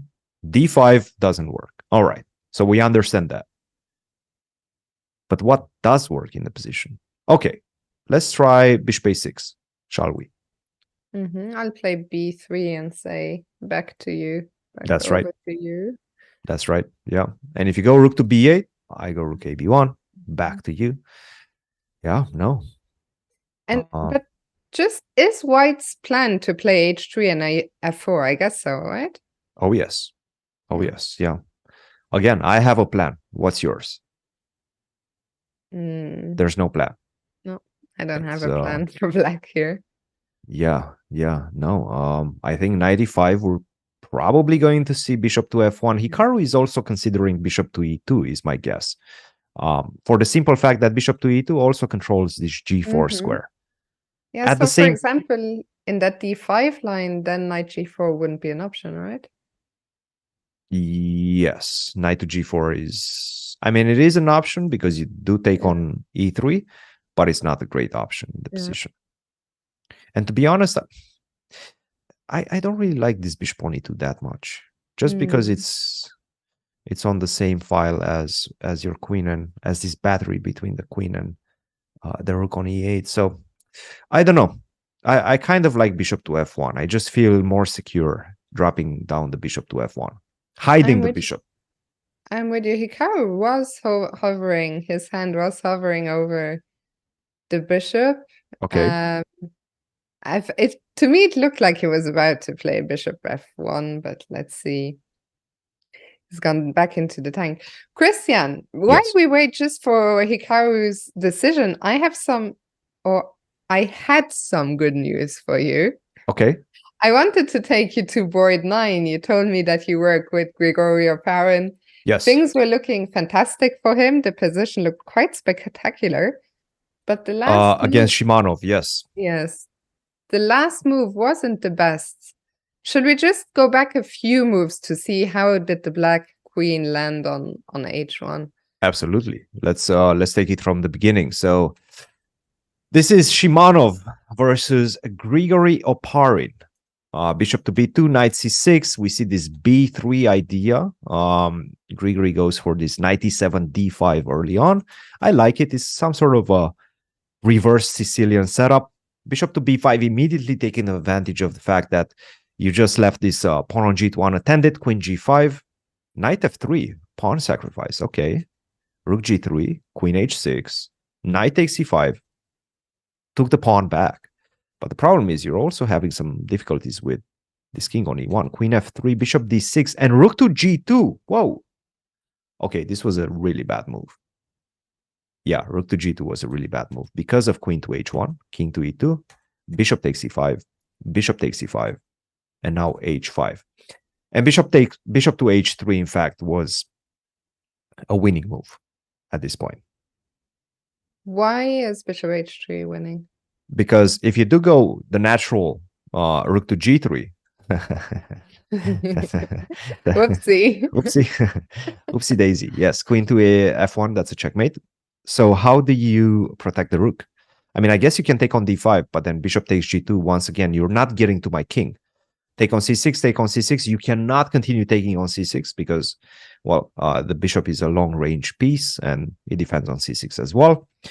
And if you don't do that, then I guess you have to give me the exchange somehow. Mm-hmm. And the only way to do so successfully and still remain in the game is to go rook to g1. Queen g1, queen takes h3, but this is, I mean, this looks hopeless for black. For white, excuse me. Rook to d8. Mm-hmm. The king is, in fact, safe. You still don't have a good way to untangle your pieces on the queen side. Knight c3 is not an option because you lose the rook on a1. I mean, this is over. Yeah. This is over. Is it not very surprising to you that Grigory didn't play bishop h3? It is a bit surprising, yes. h5. Okay, to be honest, h5 looks good as well. And you're still going to lose the exchange. But at least after rook takes g7, bishop to g4, rook takes g4. I think this is what he got tempted by the endgame. Because once you enter the endgame, things become a bit more simple, right? And king takes g4, we assume he's going to go rook to h1. To be honest, the more I look at the position, I still feel that this is a technically winning endgame. So perhaps he went into this variation, created this threat with the last move h5 of going bishop to g4. It's very difficult to stop it. In fact, it might just be impossible to stop it. We transition into the endgame, which is most likely a winning game for black. Still looking good. Grigory Opari. Okay, very interesting stuff. Meanwhile, Hikaru hasn't made up his mind yet. Okay. He still hasn't played let's his go back to move, Magnus's game actually instead, because some things are happening there. We left it after Magnus' brilliant knight c5 move. Knight takes d4 was played, so he found the right move. Gregory Kaidanov found the right move. Knight takes d4, queen takes c5, and rook to a7. Okay, so not bishop takes d7. We were looking at this variation and entering this endgame. But he decided to go rook to a7 instead. Which makes some sense, because this, in fact, keeps some pieces on the board. For example, I don't think you can go bishop takes b5 anymore. Because now I take on e6. By the way, this is a very natural move, bishop takes b5. But now after king h8, knight takes b5, you don't have the option of taking back on b5. Queen to e7, and there's no way to stop checkmate. Yeah, this is rook a7 is actually a very tricky move. So let's go back. You can take on b5. So what do you do? What do you do? That's a very good question. And it's not, there's no easy answer. By the way, we have a move by Hikaru. Yeah. Let's go back to that for just a second. We see the bishop on e2. Okay. So Hikaru decides to drop the bishop to e2, control that g4 square, not to f1 to hide it, tuck it in. Interesting decision by Hikaru. Okay, so let's, now that the bishop is on e2, let's take another look at d5 again, just to understand what are the differences between the bishop being on e2 and on f1 here. d5. Okay. Let's take some pawns. Take some pawns. I guess you can take on f3. Okay. So this is what Hikaru is looking at. And that's why he put the bishop on e2. Knight takes f3, bishop takes f3, queen to e3. This is what he's calculating. Queen takes e3, rook takes e3. And now what I think he wants to do is, since he has the bishop on f3, and since he has a lot of control on the square d5, he can just jump with the knight, place an attack on the pawn on a7, give me that pawn. Or maybe you would like to give me the bishop. It's your choice. What would Not you an like to easy do? choice, not a very pleasant choice. No. What would you like to give me, Fiona, in this position? Your bishop or your pawn? I feel like I'm worried that if I give you the bishop, let's say I play, something like that, rook b8 or rook c7. Doesn't And it maybe just some d6 is coming, I right? was worried that d6 is... It looks like it's not game over just yet, but it certainly looks very You have to scary. stop me with rook d7. Mm-hmm. I mean, it's all about this pawn on d6. And the problem is you don't get to it in time because I take and you don't have time to take because of rook to c8. You still have some problems on the back rank. So I have to defend the pawn on c5 with rook e5 instead. Let's see. Yeah. Rook e5, yes. But now I go b4 with the same idea. Rook to c8, right? It's not looking good for black, I have to say. The more I look at the position, and I don't even have to go rook c8. I can keep that in my back pocket. I can just, the threat is stronger than the execution sometimes. And that's exactly that case because I have rook c7 as well. Yeah, this is looking really, really bad for Buddy Pranav. So let's go back to the live position. I think d5 is not the way. Then we get back to the same old question of, if not d5, then what? It's a good question. You're asking the right questions. That's why Pranav is thinking. 28 minutes, by the way, for Pranav. This is slowly becoming a time trouble situation for Pranav because there's so many moves left until 40 moves, until the first time control. There's two. Okay, my math at this hour doesn't operate very well. I want to say 23 moves for Pranav to make. That's a lot of moves. How much did you say? How many? 23 moves. 24. 24. Okay. There you go. Close enough. You see, that's good enough. Yes, there you go. It's but yeah, it's basically a minute with the increment, a minute and a half, but a minute and a half is very, very little, especially given the difficult nature of the position. Yeah. What do you play next? Yeah. Again, h6 creates a hook. Rook e8, you just played rook e8. It doesn't really make a lot of sense. Rook cd8, you just played rook ac8. So that doesn't make a lot of sense. It seems like you're losing more tempes as the game progresses. It's not easy. It's a very difficult situation for black right now. Hikaru is cruising, I have to say, up to this point. He has a better position. He has so much more time. He has the plan. He's the man with the plan, and there's no plan for black right now. So, yeah, this one is not looking good. It's really not looking good for Pranav. It is looking great for us, of course, as Hikaru fans here. Remember, Hikaru today, maybe at some point we can take a moment to look at...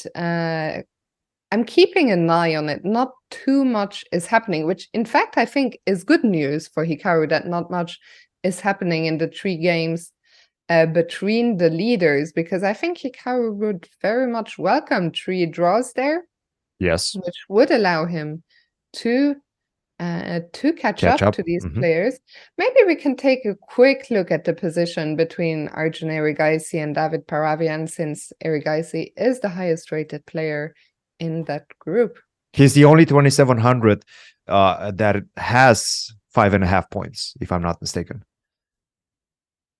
That's right. Yeah, exactly. I mean, the only and it's crazy in a tournament with so many 27 plus players that only one of them after 8 rounds is in the leaders group. Yep. I did say there wasn't too much going on. It's a very symmetrical position. Yes. Maybe yes. Still, white has a slight advantage, right? Yeah. Because of the nature of these two bishops, they're very aggressively placed, right? You're looking towards the black king. The rook on a7, sure. At some point, you're going to go to c7 or d7, and it has some defensive tasks in the position. But at the same time, white's position, I have to say, is much more comfortable. You can see that from the time spent here as well. 56 minutes for Eric Aisi, 28 for Paravian. Rook to d1, rook to c1, things of that nature. And by the way, I think I'm not 100% sure, but I do think that this is the one clash in which one of the players at 5.5 points out of 7, one of them is 2,700, the other one, and perhaps the only one from that group, that's below 2,600. So there's a big rating gap in between these players. Paravian, as you can see, 2,599. He is a perennial 2,600 level player. He's been 2,600 for a very long time. Now he's dropping. He's showing that his form is not at its best. So definitely a chance for Eric Aisi to potentially take the lead in the event. Yeah, absolutely. I think Hikaru was on yesterday talking about how underrated Paravian is at the moment. He played a brilliant game yesterday to take down Gukash. So definitely not a player to be underestimated. We did have a move by Pranav, so let's go back there. He decided on Bishop a6. Ooh, we were looking at this. And you know what? This, yeah. So you know what the good part for Hikaru is right now? What? He has a super easy move to make. b3. You just defend the pawn. That's it. Give some hey, continue thinking. Continue thinking, yeah? Take some more time. Get down to your last 20 minutes, because you know that Pranav is just trying to make moves to make the time control right now. He's starting to feel the pressure on his clock. I can guarantee you that. And he's not finding the plan. And b3 is such an easy move to make.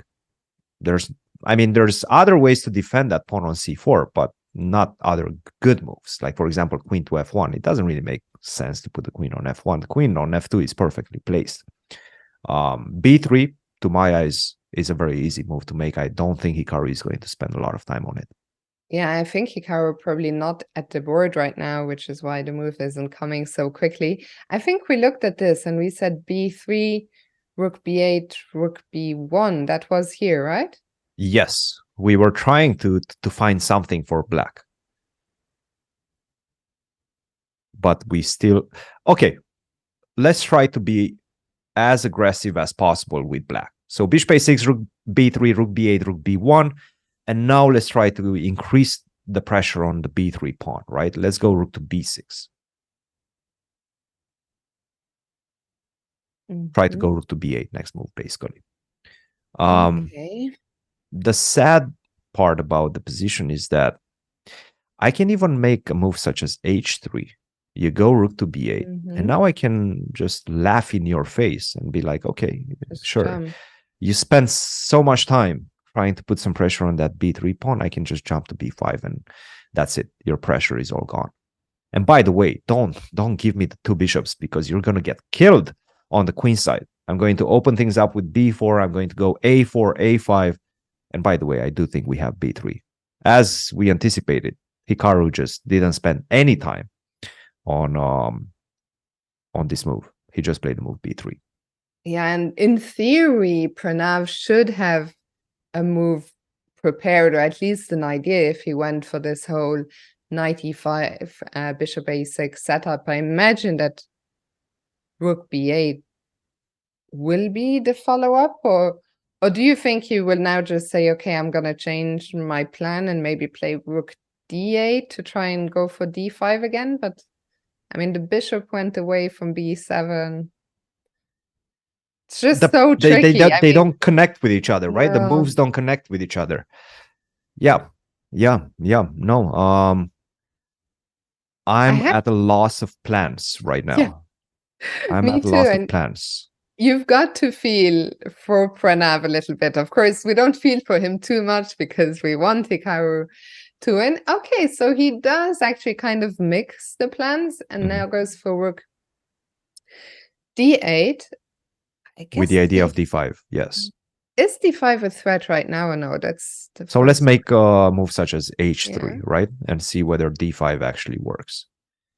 I still don't see it because, for example, you have to take on e2, right? Mhm. Otherwise, you lose the bishop on a6. I can take back with the queen. And now I'm starting to take advantage of the fact that you moved your rook from e8. You no longer have the pressure that you once enjoyed on the e file. Now e takes d5, and I can just simply take back on d5. Isn't that just a simple pawn? Mhm. I think that's just an extra pawn for There's white. nothing, yeah. I And it's a don't see big it. pawn as well. It's a So huge pawn. Yeah, yeah. yeah. It's a beautiful pawn right there on d5. And if you allow me to get it to d6, that's it. Don't allow it to get to d6 because you're going to have huge problems afterwards. Yeah, no, I mean, look at this beautiful pawn structure and look at the weaknesses ready to be attacked by my bishop on a3, a7, c5. Any endgame is bad for you. This is lost. This is pretty much game over. So Okay, so what we concluded from this is that d5 is not even a threat right now. So okay, why not actually h3. h3? I sort of like it. Yeah, Yeah. I think it's a good move. And again, you're kind of getting ready for this, right? You played bishop e2. You're starting to look at controlling the g4 Mhm. square and maybe at the right moment go f4, bishop f3.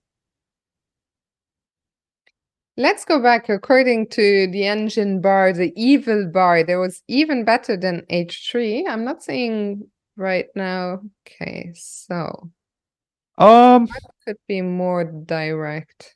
Maybe rook c1. I don't think there's anything super Yeah. direct in the position. I think it's just one of those positions that never get better for black. Maybe I can try to double up on the d file. I actually like that idea. Let's go rook d2. Hmm. But then the question, what if rook b8? Knight b5. Almost. We have a, I think I can always go knight b5. Mm-hmm. And the thing is, once you play the move rook b8, you no longer have d5 because then I take on c5 now. All right, Fiona, you know what? You play black. You're such a gentleman. I know. You play the black side. I'll make some moves with white. You try to enjoy your position. I'm gonna No, have I some mean, coffee. even from the camera, right? You see Pranav and okay, he's focused, but he doesn't have the face of someone who's enjoying this game very much right now. No. I see Chess Lurker is suggesting bishop b7. The bishop b7 is a move for sure, but the problem is the bishop just literally came from b7 a couple of moves ago. Mm-hmm. So sure, it can go back, but then you're admitting that you really don't have a plan, I think. Don't know what you're doing. Yeah. Rook ad1. I mean, and look, this is not to say that Pranav is a bad player. He doesn't know what he's doing. The position just there's no ideas in the position. Like the position is bad right now. That's why we don't see any plans for black, because it's just one of those desperado situations in which you need to find something to break the position open and give yourself some counterplay. Mm-hmm. Otherwise, you're just going to die a very slow death. You're going to get suffocated on both sides. I'm going to go h3, f4, put pressure on the king side, get more space on the king side. I will play a4, knight b5 at the right moment, get more space on the queen side, and I have this tremendous pressure on the d file as well. So what do you play with as black? Yeah, I mean, this really, I haven't seen so many. I didn't expect, I have to say, this game, and it's great news for Hikaru, of course, to be so one-way traffic. Mm-hmm. I think Pranav is someone, I'd seen some of his online games, I'd seen the games at the Club Cup, and it seemed to me like he always manages to make something happen, to take the game onto some kind of tactical territory, even if it's not completely sound, because these are the positions he thrives in. And I think today Hikaru just chose the opening so well. Like I feel I don't know how he tricked Pranav, because I don't feel this is what Pranav wanted to play. So kudos to Hikaru, because Pranav just hasn't had an active plan or an active move all game. Yeah, no, it's a matter of a very good opening choice in this case that for the moment makes the whole difference. On the clock, but in the position as well. And again, it's all about being comfortable. You want to have positions in which you feel comfortable. You've seen the type of structures and middle game ideas before, and that's not something that Black got in this position. Absolutely. So we'll see what Hikaru does. There are a few tempting moves here. So maybe we go back to Magnus for a second to see how did Kaidanov deal with this rook a7 idea. So I think he just made a move. He played rook b to d8, which, by the way, I think was the best move in the position. And to be honest, is throwing the gauntlet already in White's face. Like, what are you going to do next? How are you going to avoid the queen trade? And by the way, if we do trade the queens, I think this is going to be a fairly easy position after b takes e5, bishop takes a d7, c takes d4. You take on e6, but I hide my king on h8. I cannot. Well, maybe I'm speaking too soon, because you do have. Don't go d3, then you actually get checkmated. This is quite a very sad situation. You cannot hide the king anywhere. So you have to address this rook e7 idea, perhaps with rook to e8 or rook to a8. But the nature of these opposite color bishops is so drawish, right? I don't know. I feel like I'm very close to reaching full equality. I'm also surprised that the bar is at all in the other side of the board, especially here with rook d8.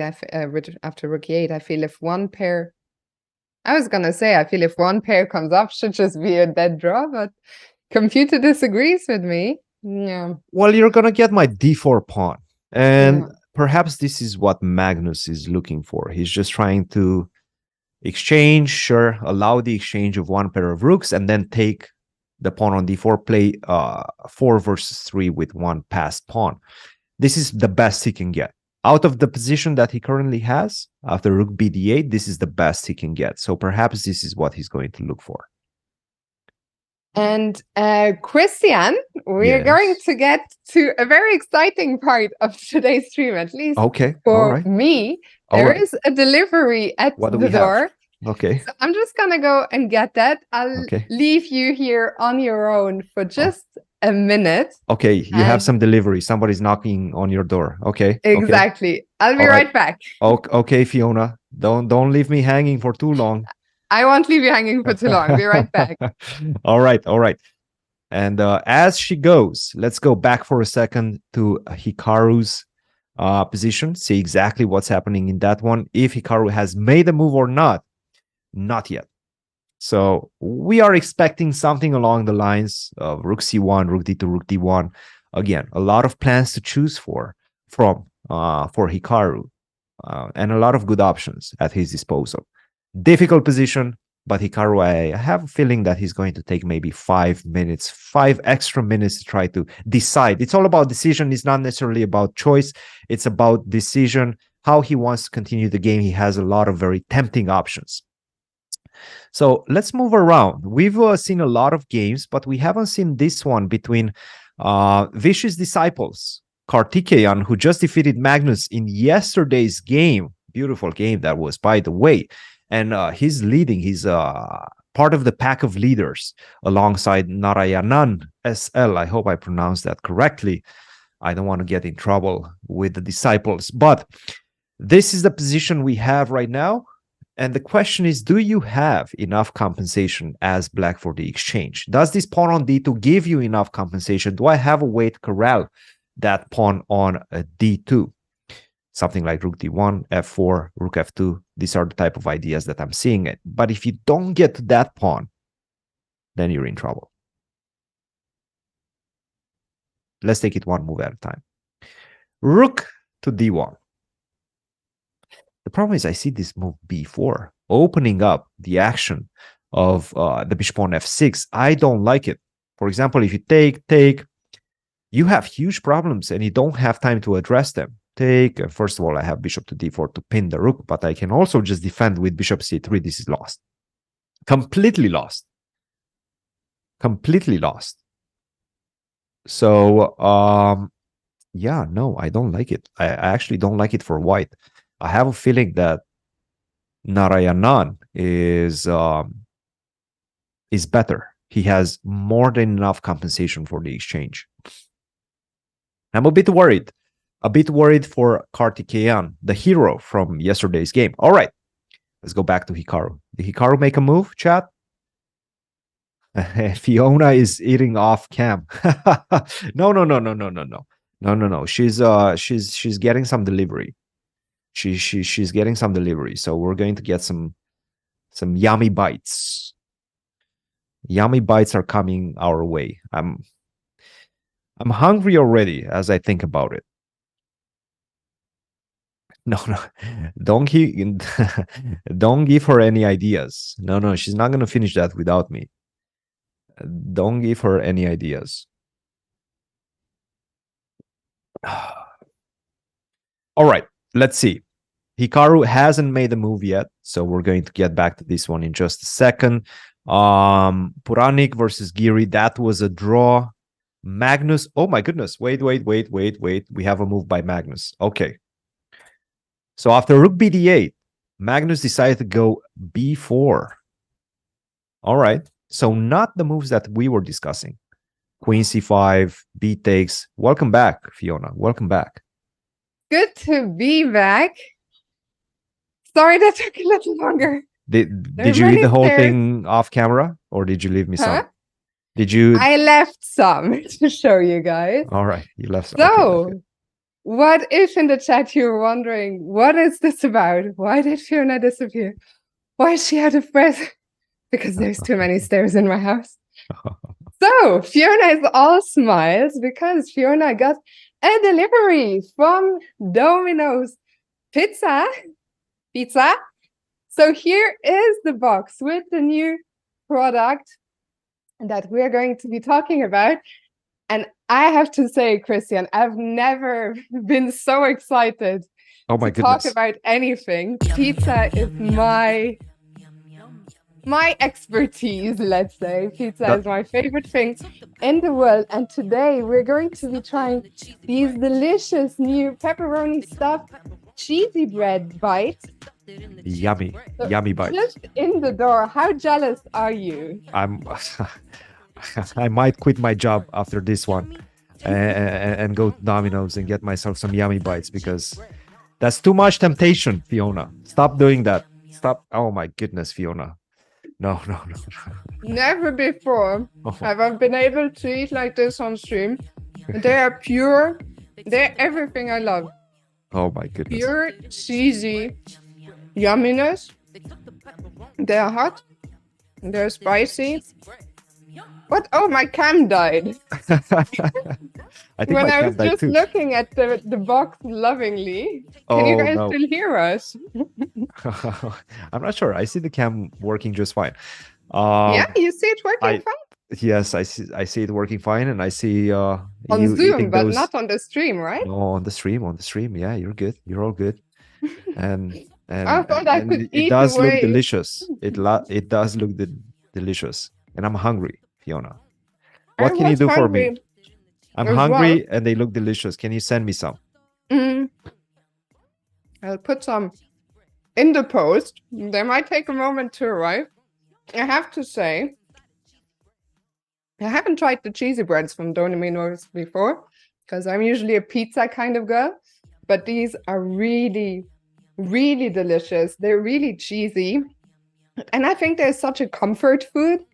The weather has been disgusting. It's been rainy. It's been gray.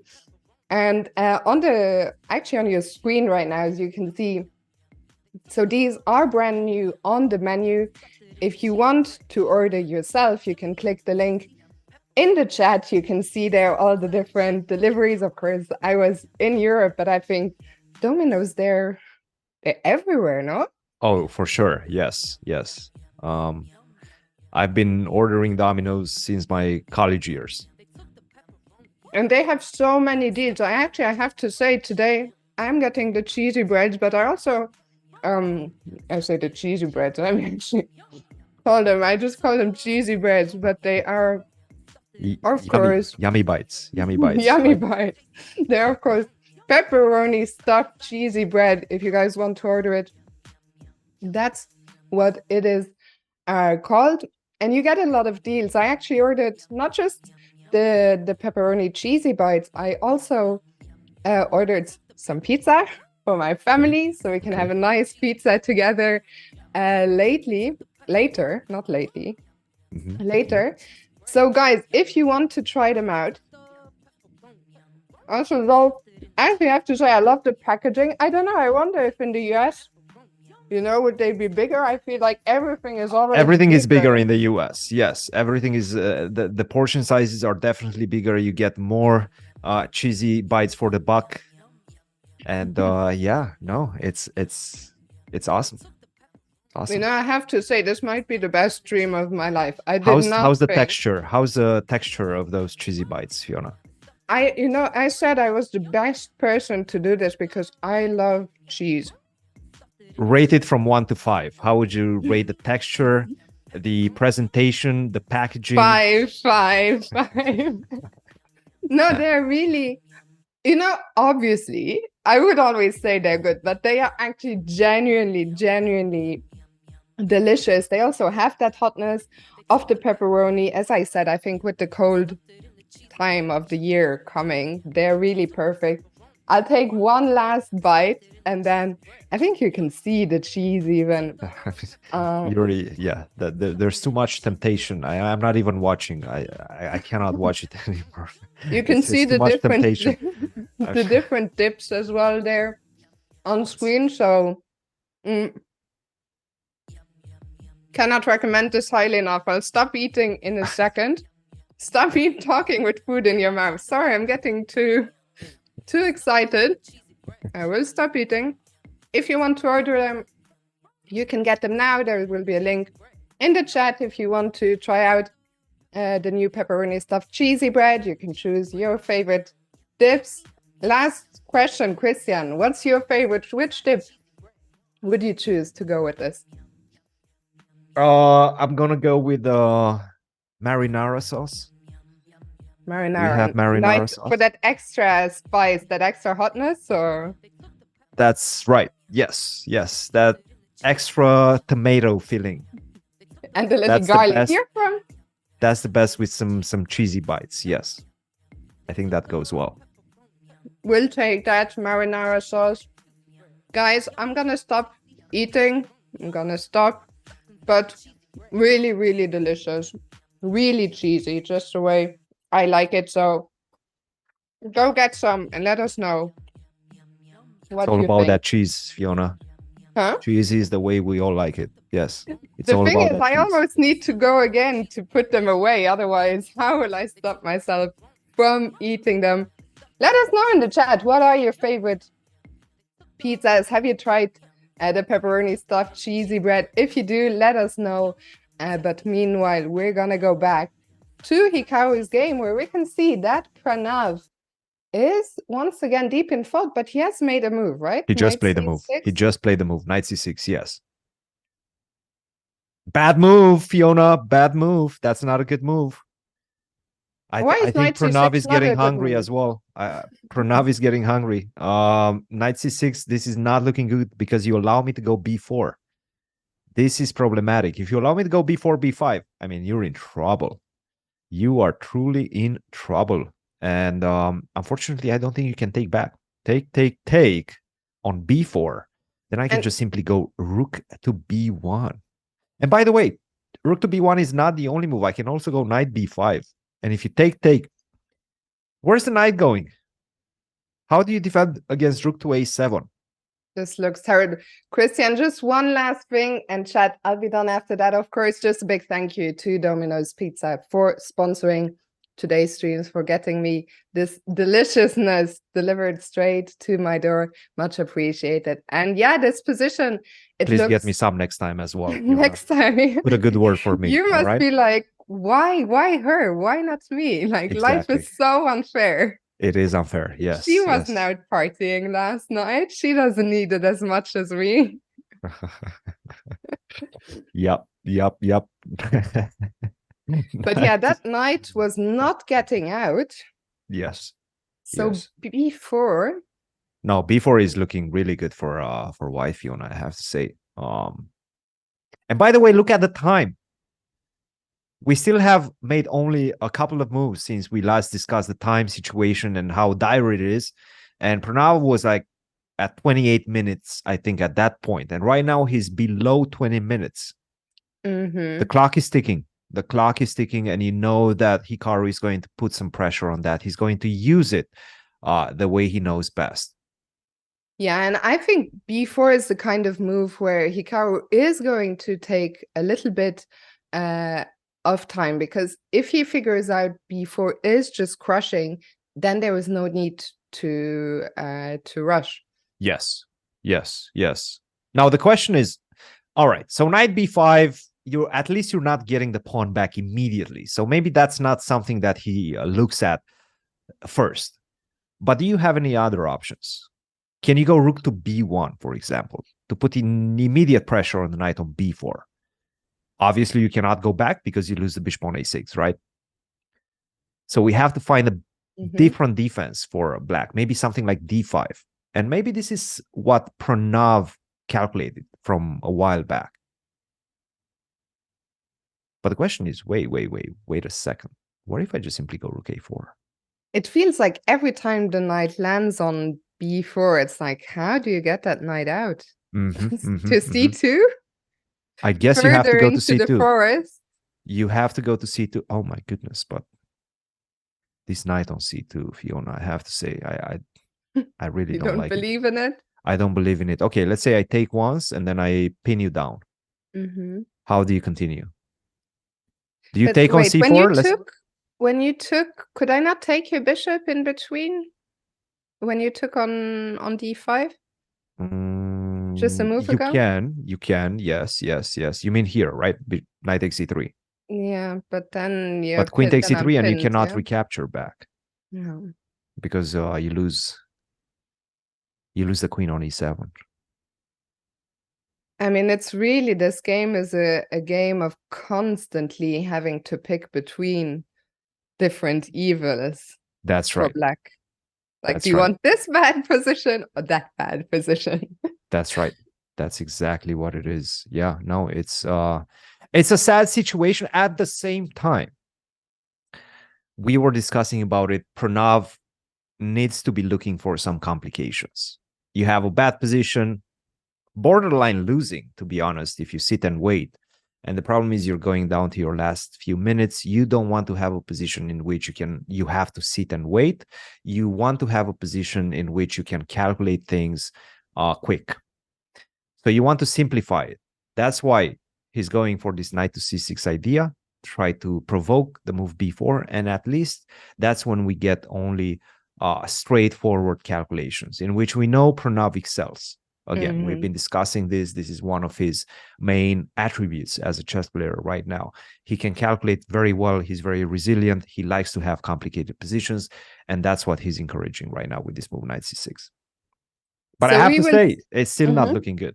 After b4, if Hikaru takes his time right now, and we know he will, you nicely predicted that we will see like maybe a 5 to 10 minute thing in this position, calculate the move b4, accurately understand that after knight to b5, that knight on b4 is getting stuck.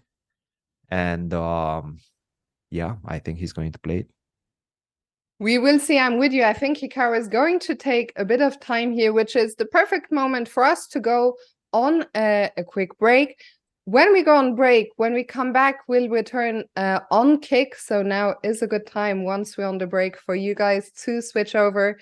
So we'll see you. You're just You're just trying to get some more of those cheesy bites, aren't Yeah, I you? know. That's All right. exactly what I'm All right. trying Let's to go do. get let's go get on a break. Yes, because I need Guys, some as we'll well. see you in a few minutes. All right. See you guys. Thanks for gathering here on Twitch. We're now going to move over to Kick for our coverage of the Champions Chess Tour. See you over there in 1 minute. Thanks, everyone. Bye.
Welcome back, everyone. It's round 8 of the Qatar Masters.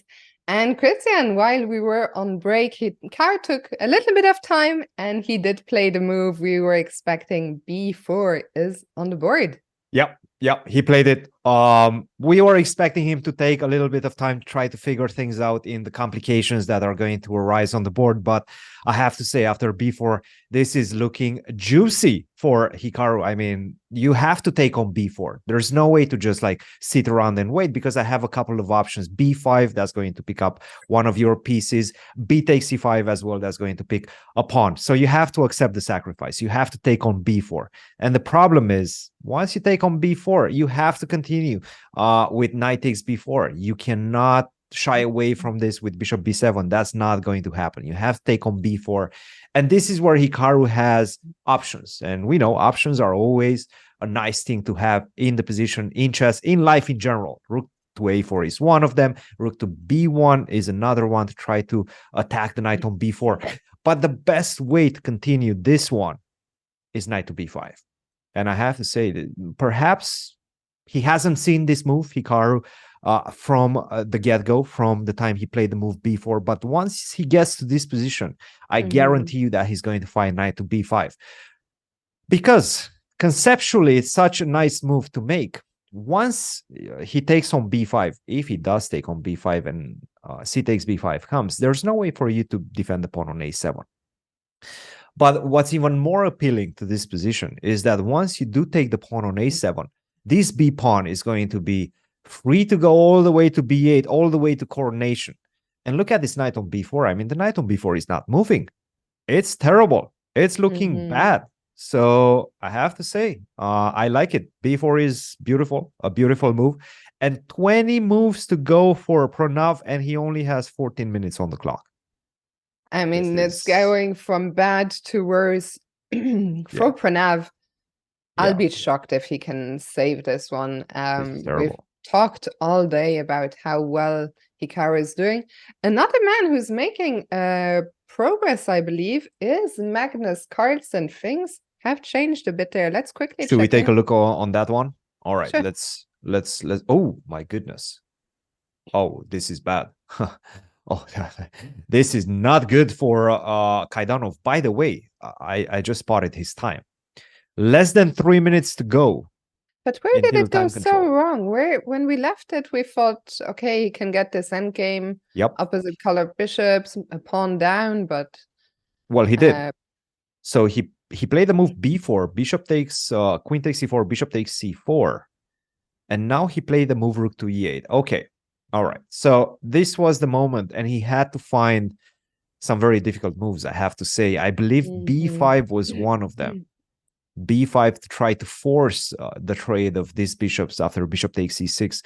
I don't think White would have done this, for the simple fact that, and maybe this is something that he missed, even though it's not an easy thing to miss, but rook to E8, right? Rook to E8, you cannot take my rook on D8 because I take on E1, and after that I have absolutely more than enough for equality, maybe even slightly better for black. So perhaps this is something that he missed. He got greedy, tried to defend the pawn on E6 with rook to E8, but after rook to E8, B5 is a very strong move for White. Saying no more B5 for you. No more B5 for you. That's a forever weakness on B6, and I do have knight C6 as well coming in. Bishop to C8, knight C6, rook to D6, rook to C7, bishop to D7, another mistake, and after rook to A1, everything is going according to plan for White. Rook to A7 is coming, double up on the 7th. And the thing is, if you take on E6, I'm always going to take with the B pawn, and that C pawn is going to be so close to promotion, so close to promotion. And well, in the game, I think it was just very tough. As someone in the chat pointed out, Kaidanov had to find like a bunch of only moves in a row to survive. And that's always going to be so tricky with just minutes on the clock. After bishop f8, I mean, you talked this whole time about getting the rooks on the 7th rank. Is now time Maybe to it's do time. so? Maybe it's time. Yeah, why not? I mean, rook a7, you probably have to take on c6, right? Then I take with the b pawn. Yeah, this position is not getting any better for black. And I have to say, this is the type of position that, and the type of game that Magnus wanted, Magnus needed in this tournament after such painful defeat yesterday against Kartikeyan. So looking good for Magnus. He seems to be bouncing back in this game against Kaidanov. Absolutely, and it looks like he will do just that. Looking very good for Magnus here, who has what is probably a winning position and almost a 1 hour lead on the clock. Let's go back to Hikaru, where we've seen Pranav take indeed on b4 twice. Yes. And now the big question. That's the big one right here. If Hikaru gets to this position, he will play knight b5. So let us know, actually, chat. And I see a lot of people commenting. Fiona's only thinking about pizza. Did I like the pizza? So it wasn't pizza, right? It was a cheesy bread. Cheesy bites, yes. I ordered a whole meal. I ordered a whole deal. I ordered 3 pizzas, 2 cheesy breads, something for the whole family. Oh no, Fiona, what did you do? But I did put them away during the break, because otherwise there were gonna be none left. Okay. Christian, not too long. Maybe you can, call your local Domino's. You Get gotta do some commentary for the next break. You got to help me with the commentary as well, Fiona. You cannot eat all that pizza by yourself. You know what I know. So yeah, here we are in a crucial situation. We expect knight b5. Yes. Netsumi is saying, I'm nervous, not gonna lie. I actually don't feel nervous. I feel like there are some positions which are a lot more tense, where it's like, okay, he kind of needs to find this move, but here, even if he doesn't find knight b5, it's not the end of the world. The position is so good. There's a bunch of other moves that Hikaru can make without really losing his advantage. Yeah, rook b1 is one of them. Again, just target the knight on b4. That's the defender of the bishop on a6. So you want to destabilize that knight. One way to do so, it's the easy rook db1, right? Just attack the knight on b4. What do you do next as white? As black, excuse me, you only have one option, and that is to go d5. If you don't go d5, then you lose a piece. I mean, you can go rook to b8, but rook takes b4 is an option. Rook takes b4, rook takes a6. That's 2 pieces for the rook, but those 2 pieces are 2 bishops, and I'm going to get another pawn as well. This is absolutely hopeless for black. So after rook db1, you have to go knight c2. You have to go into the lions then with that knight. And excuse me, not knight c2, d5 first. d5 first to defend the knight first, force the move rook to a4, more or less, and now knight to c2. And the question is, why did you play d5 first? Why did you need that move?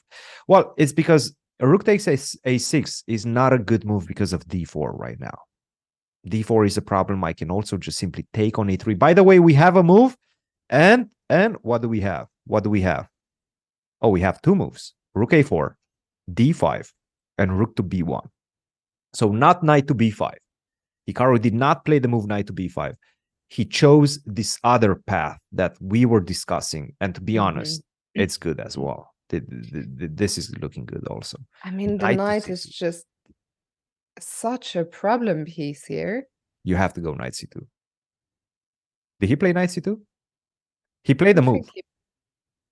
I think there might be a very slight delay on the camera. I think it might have been the previous move. Yeah. So after knight c2, what's the easiest way to get out of this situation? Okay, I think for my sake and for chat's sake, I guess rook takes a6 just runs into d4 immediately. Or knight takes c3. Knight takes c3 first and then d4. Yeah. Yes. Okay. And this is actually the best thing that black can achieve. And we were discussing about this bishop being a bad bishop, the light square bishop, from the beginning, from the get-go, when he played the move bishop to d3 in the opening. And right now you can in fact see the bishop being bad, because he doesn't have a counterpart. He doesn't have a friend next to him on e3 anymore to complement his action. And unfortunately, without dark square bishop on a3, white cannot play the move c5 and open up this bishop. And that's the problem in the position. Yeah, no, don't By the allow way, this. very interesting question from Sultan in the chat. Yes. Is this the reason bishop f1 was better than bishop e2 a bunch of moves back, so there'd be no knight c2? Okay, that's a difference. Yes, yes, yes. That's if he would have played bishop to f1, and of course we're talking about this particular moment when Hikaru chose the move a bishop to e2 a lot of moves ago. Bishop to f1 was an option, and I don't think we would have seen the same sequence, right? Just for the simple fact that after b4, it's even worse right now. Like you don't have take because no more knight to c2, d5, rook to b1, the game is over, basically, right? So yes, I do agree with you. Actually, why is the game not over here? Oh, did you? Did I? There Maybe was we one? blundered something. Okay, let's see. Sorry, I was gonna just let's just No, move on. we're but getting just back at to the it. We're moment where getting I back thought, to it. like, yeah, it's over. And now it's not. Okay, all right. So maybe we have bishop to c4 now. And the thing is, once you take on e2, I cannot take back with the knight and defend my knight on c3. So you don't have time to take because this bishop on f1 is not better placed than on e2. With the bishop on e2, if you take on e2, I can take back with the knight and defend, recapture the piece, defend the knight on c3 at the same time. So pros and cons for sure between, like, when it comes to the bishop placement. For now, let's return to the live position. Yeah. No, I mean, and this is what those last few moves looked like. And knight to c2 is on the board. This is the last move. And Hikaru is right now thinking, trying to assess the position, trying to choose the best option. And by the way, you have a lot of good options in the position. But first things first, you need to address the problem of this idea of knight takes e3 and d4. One way to do so is by taking on d5 first. That's not only that the exchange is a pawn, but softens the control that black has on d5. For example, after e takes d5, I can go bishop to g5. That's going to pin the knight on f6. And then next move, if you try to go d4, I have the extra option in the absence of the pawn on e6 of playing knight to d5. That's one option. I can also play the move knight to e4 in the position right now. And again, you have some huge difficulties because at some point that will take. And by the way, remember when you play this move, queen to g3? Now maybe I can go to g3 next, queen to f3, excuse me. And then that's going to create some problems on the g5. So it's looking good. What would happen here if if black takes on e4? A lot of takes, but I think at the end of the day, we'll take more. Takes, and now you choose what you want to take, the bishop on a6 or the knight on f2. I think the knight on f2 looks pretty juicy. If you go bishop c8, I go rook to b8. I pin you down. I'm not even interested in taking your pawn on a7. This one is and this bad. Is over, completely over. Yes. So e takes d5, a very tempting move, no? Yes. E takes d5 is a big one. And probably not the only one, by the way. Probably not the only one. What else tempts you? What if I take this pawn on a7? Is this too slow? Maybe you will just simply take on c4. But no, taking on c4, I take back, and then your knight on c2 is not protected. So what do you do after bishop takes a7? Very greedy. I'm greedy, yes. Yeah. Okay, my first instinct was d4. I was wondering. So d4, I guess you'll... Yeah, d4. And then let's say knight b5. You take, I take back either with the c pawn or the rook. Let's go with the c pawn. Very messy. A bit too messy, maybe. I think this is too messy. Yes. I think this is too messy. We need something else. We need something a bit more clean in this position. I mean, e takes d5 looked very clean, right? We didn't find Let's I take think that's the another. one. I think that's the one. Just bishop to g5. Yeah. This pin is key. Yeah, yeah. No, I like it. I think this might be the one. If he finds e takes d5 and bishop g5, I simply Yeah. don't see a way to continue for black right now. And by the way, some things are happening in the other games as well. Maybe we can take a very quick look at Arjun Erigaisi. Out of the 6 leaders, it looks like he's the one who might be playing for win after all. Last time we checked in here, things were okay for Paravian, but have turned a bit. We understood that things were okay, but I think he was having a very uncomfortable position. I think we left it somewhere around here, and we drew all those arrows, and life was good. Yes, this was a very difficult moment, and it doesn't seem like he managed it well. Black, that is. Queen to d6, that was the big problem because of queen takes and bishop to b5. Take a look at that, Fiona. That's a nice little Wow. tactic. Very nice tactic, yeah. The idea being that once you go rook a6, I take, and then I go bishop to a3. Very deep tactic. Deep, yes, yes, yes. This whole thing started at move 16, so 4 moves ago. Yeah. And he had to calculate all of these things, and he had to assess correctly the position. And to be honest, it looks good. I mean, look at these pawns. Look at these juicers. Is that how? Yes, the juicers. Yeah, Yeah. they're I going think down the board.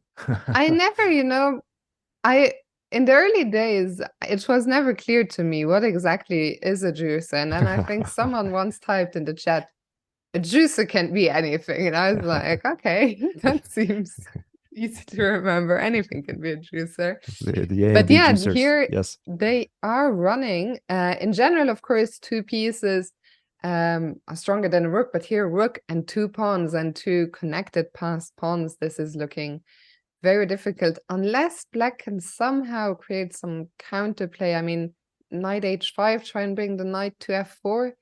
Can Okay. I annoy you You at can all? definitely try to do that. The thing is, okay, so you're trying to go to f4. I think I'm going to go rook f2 first. Yeah, Let's that's try what I it was out. worried about. Yes, you go rook to d3, and now you Yeah. have some knight f4 ideas.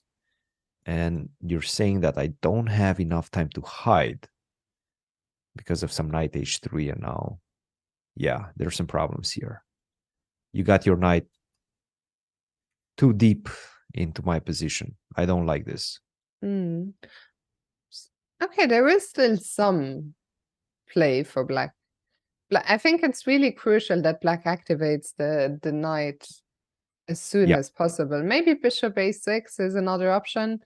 Try and maybe get behind the white pawns. It's not over yet, but also the time for Paravian is a concern. A lot of people in severe time pressure today. This is move 25, Fiona. I mean, he Yeah. has 16 moves to go and only 5 minutes on the clock. Yeah, this one is not looking good. Okay, let's go back. Is Hikaru is still thinking. Still thinking in that it's a crucial moment right now for Yeah. Hikaru. Yes, this is the moment after the move knight to c2. The horse is in your camp right now. Yeah, so you have to address that. You have to calculate. It's finally time to calculate. Stop, think, and make the best decision. And Hikaru, that's the thing about being in good shape, is you are able to spot the critical moments. And that's exactly what Hikaru is trying to do right now. He senses, he smells the critical moment, and I think he's going to make the right decision. And by the way, just on an aside, in the leader group, 1 game has ended in a draw, the all Uzbeki clash between Sindarov and Yakuboev. Yes. So with those 2 players on 6 out of 8 going into tomorrow's last round. So yeah, I suggest that we stick around with Hikaru. As you mentioned, this is a critical moment. Are we going to see e takes d5, which is what we were expecting? Yes, Hikaru needs your energy, chat. This is the moment. He needs your energy right now. He needs to, and he's been tuned in. I mean, it seems like, you know, that queen to f2. He listened to your move. Then Pranav listened to my bad moves. You know, it's a good combination. E takes d5, e takes d5. E takes d5. By Take the it. way, there was a request to take a look at Anisha's game. We have already done that, so we're not going to go back there now, but it was certainly a spectacular finish to the game. I'm sure a lot of people will analyze that game online later on. That's right. That queen takes f7, queen sacrifice. That was absolutely insane. Big moment. 23 minutes for Hikaru. So definitely, there was a big separation at some point on the clock. Right now, that separation has shrinked a little bit, right? But there's still something there for Hikaru for sure. Yeah, I think the time advantage, disappearing is not a problem as long as he finds a winning continuation. Would you say that objectively, if he plays e takes d5, that the position is winning? Yes. If he takes on d5 and bishop g5, empties that d5 square for his knight, or e4 in case you go d4. This is the line that he needs to calculate. d4 at this moment. This is the big line. If he plays knight to d5, and this is the problem, rook takes d5 is good for black. But if he goes knight to e4 in the position, this is pretty much game over. You have to go bishop to b7, let's say, to defend that bishop on a6. And I think I can just simply take on a7, reinforce the threat against bishop on b7. You go rook to c7, let's say, but now knight takes f6, g takes f6, bishop to f4. You get absolutely destroyed on the dark squares. Yeah, this one looks over. It looks to me like Hikaru is in the double checking stages. Yes. That's what I thought. It's a bit weird, right? Because knight e4 maybe feels a bit less intuitive than knight d5, or how do you feel about that juncture when knight e4 needs to be played? Yes. Less intuitive because obviously we're looking at tempo moves, right? The knight d5 is a tempo move. You're hitting the queen, right? But the thing is, once you calculate tempo move, you also understand that rook takes d5, being a forced move, being a capture in the position, leads to a very complex battle. You take, now I take on e2, there's no more target on a6, there's no way you can take on a7 anymore. And the problem is the d pawn, right? The problem is the d pawn, not only because it's getting close to promotion, but also once it lands on d3, it's going to protect my pieces, and that's problematic, right? Because this is what I'm playing for. I'm playing for attack against your pieces. Your pieces are a bit feeble in my position, but if you manage to reinforce them, then it's going to be problematic. Yeah, so all of that, these are all factors that Hikaru is considering right now. 20 minutes, so time. What move are we on? We're on move. Oh, this is move, let me check for you, 23. So we have 17 more moves. By the way, Magnus won his game. Wow, already. Let's see how it finished. 1 second, because Hikaru is just about to make a move. I saw him checking, rechecking, head bobbing. Maybe not. That was tricked us. It looked like he was going to move. That was a fake punt. Yes. Okay. All right. Let's see. Okay. He's baiting us. That was a head fake. Boom. You go that direction. You go to Hikaru's to Magnus's game. All right. Let's see Magnus for just a second. Did he wait? What happened in this one? Did he just rook a7, bishop takes e6. Okay. Rook to d1 continued. King to g2, rook to c1, rook to a4, b5. Okay, we got a pawn. Rook to c5, bishop to c4. Okay, bishop to d6, rook b7, king h8, and now bishop takes c6. You cannot touch that bishop, and that's a problem. And the problem is not only that, but bishop d7 is coming, c7 at the right moment is coming as well, and you cannot stop it. Rook to e7, take, check, and that's a piece. Yeah, And that's a that piece. That's over. is the game. You resign. And Yep. that's what Kaidanov did. So Magnus on 5.5 right now. It's not going to be enough to win the event, but he will look to finish strong. And today was an interesting game. It felt like Kaidanov was putting up a great fight, but in the end, with time disappearing, and Magnus just kept increasing that pressure. It's what he does best.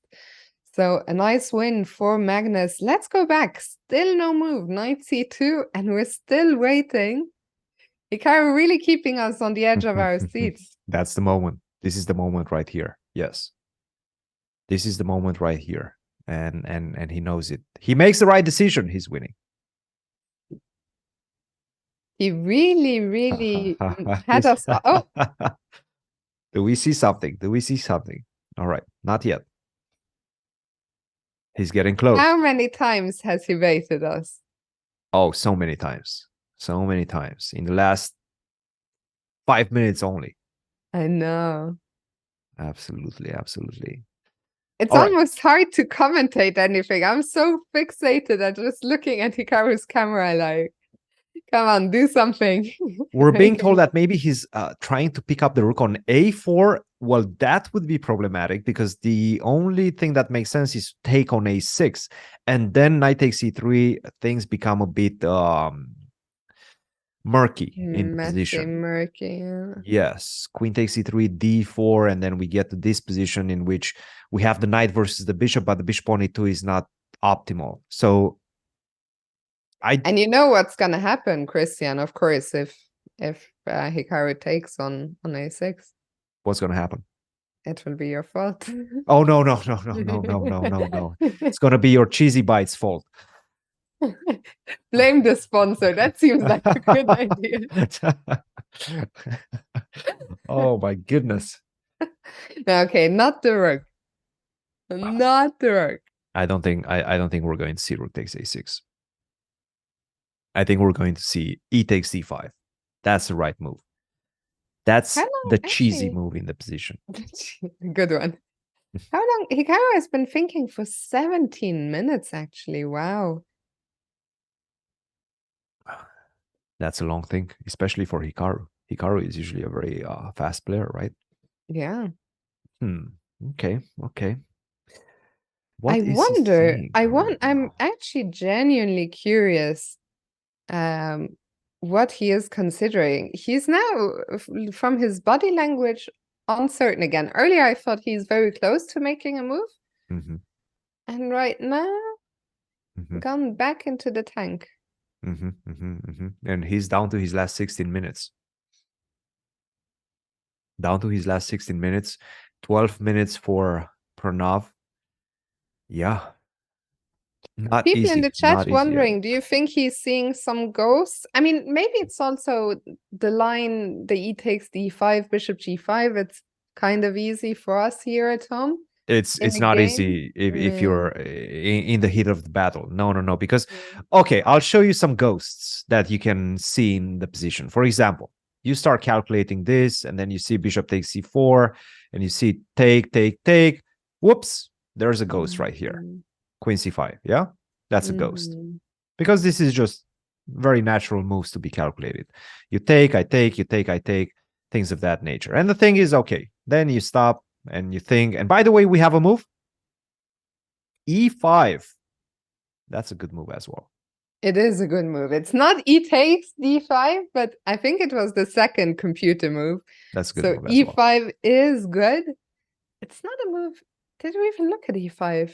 We did not look at e5. No. I don't know. No. Okay, but still a very good move. The question is, what do you do next? If you take on e3, and I think this is the main move to calculate, I'm going to take on f6. You take on f6. I take on e3. And if you do go d4, and perhaps this is the main thing that you're looking at, I have the move knight to e4. This is the key. And this simplifies the position very easily. You take on e3, I take with a check, I take on a6, and I'm a piece up. Yep. And that's it.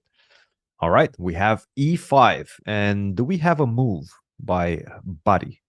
We do have a Buddy move. who moves the knight back. Move the knight Okay, back. Okay.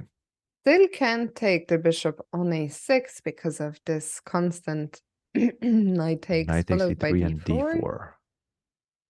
Yes, this is the problem. It's all about this this fork in the position. Mhm. So how do we get away from it? Bishop c1. Okay, I like this move. I like this move a lot, actually. Getting out of dodge of a lot of unpleasant things, and asking the question, what's your next move? How do you defend the bishop on a6? And this is a very difficult question to answer. I mean, And you know what's even more difficult? How do you defend the knight on c2? For example, if you go knight to c7, right? That's why you yeah. play knight e8, because you Yeah. want to defend that bishop on a6 with knight c7. I just simply play bishop f1. How do you defend this knight on c2? I I guess you have guess to you go have to go d4, right? d4 and knight e3, yeah. Yes, and knight d3, and now I can also start with knight to d6. I can also just simply go into this variation. Mhm. I'm an extra pawn up. You don't have a way to coordinate your pieces.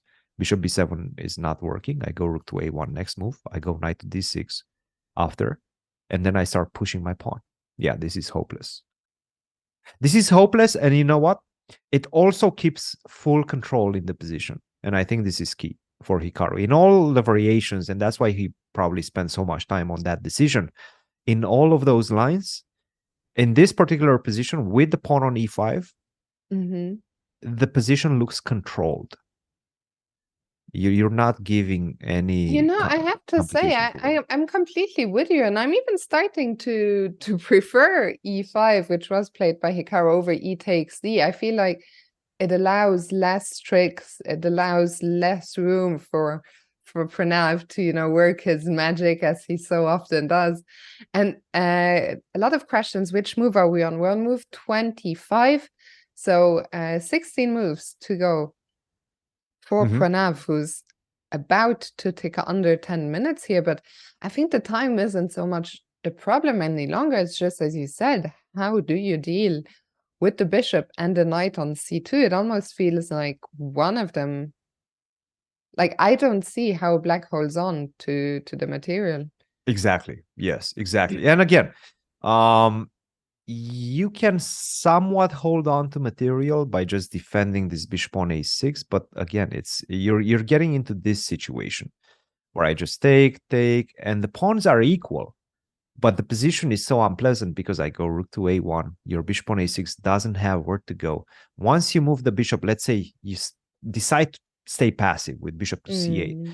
I don't even have to take this pawn on a7. I can just simply go c5. Once I manage to land a knight on d6, that's all she wrote. It's over. With the knight on d6, you will have to sacrifice something to get me out of there. And yeah, this is absolutely hopeless. Yeah, and Pranav, we see him there on the camera. He is, as we discussed multiple times, incredibly resilient, but the problem I think he's facing, I think he would love to, even if it's not sound, to create something. Yes. But Yes, I don't see exactly. how you do it. And we talked about his style, right? Yeah. He is very good at finding complications, finding a way to create counter chances. There's no counter chances right here. It's a simple position. It became a simple position, and I feel that it's a simple position after this move e5. That's why he chose e5 over e takes d5. It keeps things simple. Yes, but he's in trouble. He's in great trouble. I'm looking around elsewhere what has been happening. Not too many results. We saw Magnus won his game. We saw Sindarov Yakuboev was a draw. We saw Puranik Giri was a draw. On board 10, Gukesh came back from yesterday's loss with a win over Kevlishvili. And that's all. Yeah. All right. So, and by the way, he's down to his last 7 minutes, Fiona.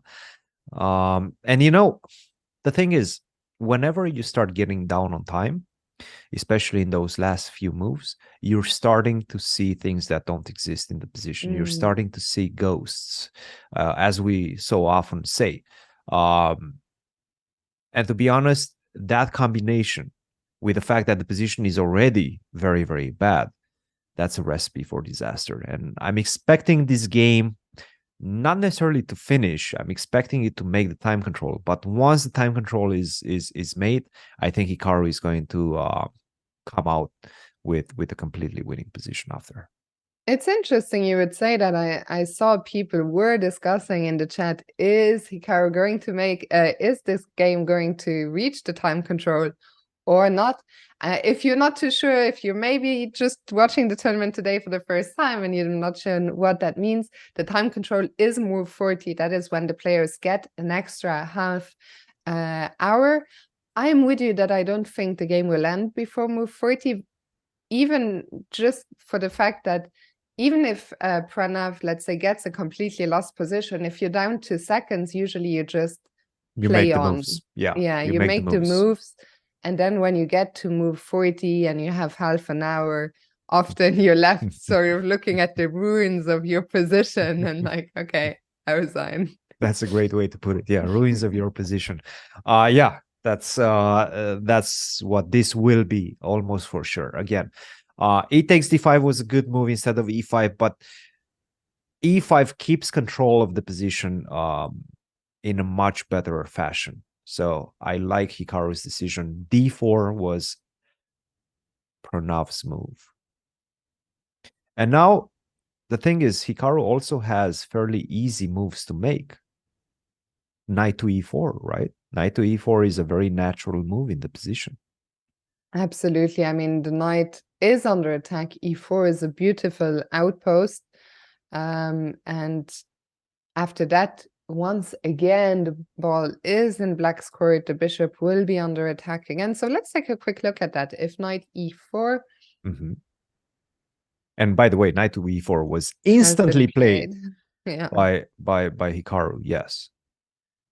Yeah, he's not spending any time on these easy moves. He spent his time trying to figure out the complications. This is easy stuff right now.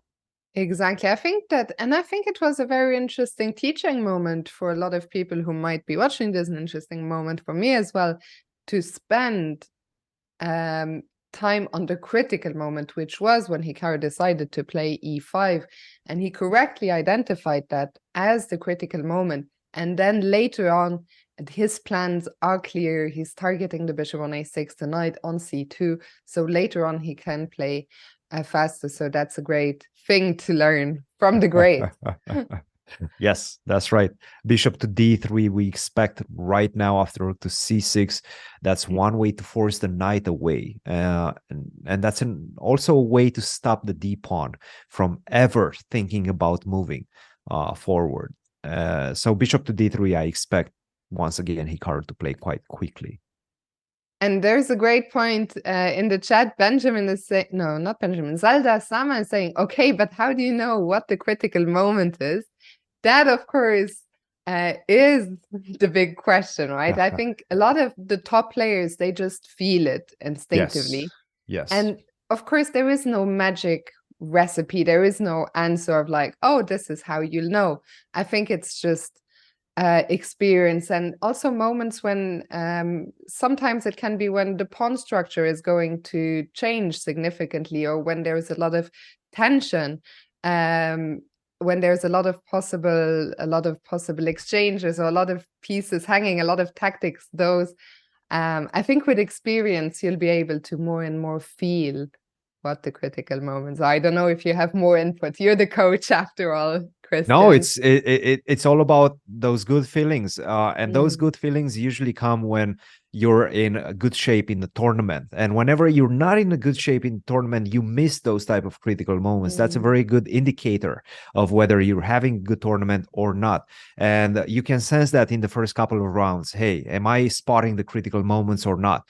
And that's why we do training. That's why we try to solve difficult puzzles, difficult problems from critical moments, and spot those critical moments as well. So yes, I would say it's a good indicator of a player being in good shape.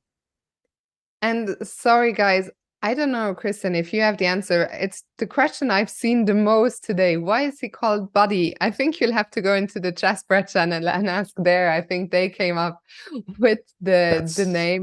I Yes. don't know. I don't know the lore to it as either. You know, it was so funny at the Club Cup when Magnus joined us in the studio and he was analyzing Pranav's game, and he never called him Pranav. He just called him Buddy all the time. Yes, So Buddy can do this, that. And there were some people in the audience, and like at some point, one guy pulled out his hand and he was like, "Who's Buddy?" Buddy Pranav. Yes. Yeah. Yeah, a lot of people don't know who Buddy is, but Buddy is Pranav. Yes, and I think that's gonna stick. It's a good one. It's a good one, especially because now there's another Pranav from India, right? I think Anand. There's a lot. Pranav. Yes. So Anand Pranav Buddy is very good as well. There's only one Buddy. Yeah. So yeah, Hikaru is still thinking. We do expect Bishop D3. What else? Is there any other candidate move here that comes to mind? Not really. Bishop to G5, I guess. That's another question. But I don't know if I like it that much. This is the type of complication that Pranav is generally good at, in which he excels. Whenever you play a move such as Bishop to G5, and then he plays F6 and the position sort of explodes, right? You take on F6, I take on F6, and now it's a bit complicated because I don't have that grip anymore in the position. I don't have that knight landing on D6. I understand the position is objectively still probably winning, but at least Black is starting to hope for something, hope for some sort of counterplay in the position. You don't want to give that to Pranav. You want to keep the position as simple as possible, and I would assume a Bishop to D3 checks those boxes very, very well. Because Bishop D3, you have to go Knight D3. There's Knight D3, excuse me. There's no other square in the position. I just take. Keep the position simple. Still continue attacking this bishop on A6. And once you create enough pressure against my pawn on C4, for example, rook to C8, the simple C5, I'm okay with exchanging. But now we understand the quality of the pieces definitely plays in my favor. The knight on E8 compared to the knight on E4, the pawn on C5 compared to the pawn on A7. These are the things that we're looking at, and easily we can understand, and Hikaru, as one of the elite players of the world, can easily understand that he's in a winning situation. Yeah, and I think this position as well, compared to some previous ones we've seen, Bishop D3 is very easy to calculate. Black's moves responses are kind of forced. So I think Hikaru has come to this position in his calculations, and he's just now figuring out, is there something better than this? And I think if he doesn't find anything better, Bishop D3 is the move that he will go for. As Hikaru is now also dropping under 10 minutes here. We are on move 26, so 14 moves to go until the players get an extra half hour. Christian, shall we very quickly check in with the potential sole leader going into the last round, Arjun Erigaisi? Absolutely. Let's take a look at that game. That one developed a little bit. I think we left it somewhere around this position, and we were discussing knight h5 ideas. He decided to go king e7, which makes a lot of sense. Get the king closer to the center, start helping the bishop on the queen side, because you know the pawn storm is coming. On the queen side, you have to defend against that. King e7, rook to d1, rook to b2. We're chasing this rook around because this is the source of Black's counter chances, potential counter chances. If you do exchange the rooks, then the b pawn is going to go, followed by the a pawn, and you're not going to be able to stop it. You have to keep the queens, excuse me, not the queens, a pair of rooks on the board as Black. And that's exactly what he did. Rook bc1 after rook to a2. Knight to e8. Obviously, you have to defend against rook c7. Rook to d4, a bishop to a6. That's what we have right now. I don't know. I don't know if it's that easy. The position doesn't even worry me that much. You know what worries me, Fiona? What? It's the time. Yeah. Paravian is down to his last minute. Minute and 19 seconds, and this is a difficult position. By the way, we have bishop to g5 played by Hikaru. So let's go back to Hikaru just for a second. This one, again, we leave it at this. It's a difficult one, but I have to say Regaisi is looking good for the simple fact that it's so difficult to make the right decisions with 1 minute on the clock. Yeah, and you were talking about bishop g5, how that was going to complicate matters a little bit. Yes. And well, that's of course something Pranav is going to be welcoming. There is only one move for him. I'm reading in the chat here. Black has to play knight e3. Is that logical? I think so. I think so. Yeah. Yeah. But again, at the same time, it's one of those positions in which, sure, the logical things appear obvious to us because we can blunder our pieces and not have to worry too much about it, right? But again, you're starting to see ghosts for both sides. For example, knight to e3. Now I'm starting to see the opening of the g file, potentially e takes, then queen to g3 ideas followed by queen to f4, and start looking at your f6 pawn. So I have ideas. By the way, knight to e3 was played. So knight e3. Yes. And things are not as clear as we wanted them to be. Not as clear, yes. Not as clear. Okay, so let's take another look. If we take on f6. Let's take on f6. Take g takes f6, right? I guess so, yeah. What can we go for? What can we go for? Maybe we should just go for the a7 pawn. Shall we? By the way, we have a move. Rook b to a1. Yeah. So Hikaru is going for the a7 pawn immediately. I like the fact that he's keeping the tension. He's not taking on f6. Keep the tension in the position. And by the way, keeping this pawn on e5 also allows me to maybe in certain variations go c5 and then plant the knight on d6, right? So that's why I like keeping this pawn on e5 as is right now. Okay, so how does black, the bishop on a6 is under attack. And I guess you can play knight c7 because f6 is under attack, so you have to move the bishop. Yeah, you cannot play and the knight bishop, c7. Thankfully for us, doesn't have too many squares. I guess you can take on c4. Yeah, this is a tempting move. This is a tempting move. And to be honest, this is not a good move for a black, it seems like. Perhaps we can take on f6 now. G takes f6. Rook takes a7. Rook to d7, you have to defend like that. Otherwise, you lose something major in the position. And now take a look at this, Fiona. I think we can go for knight takes f6.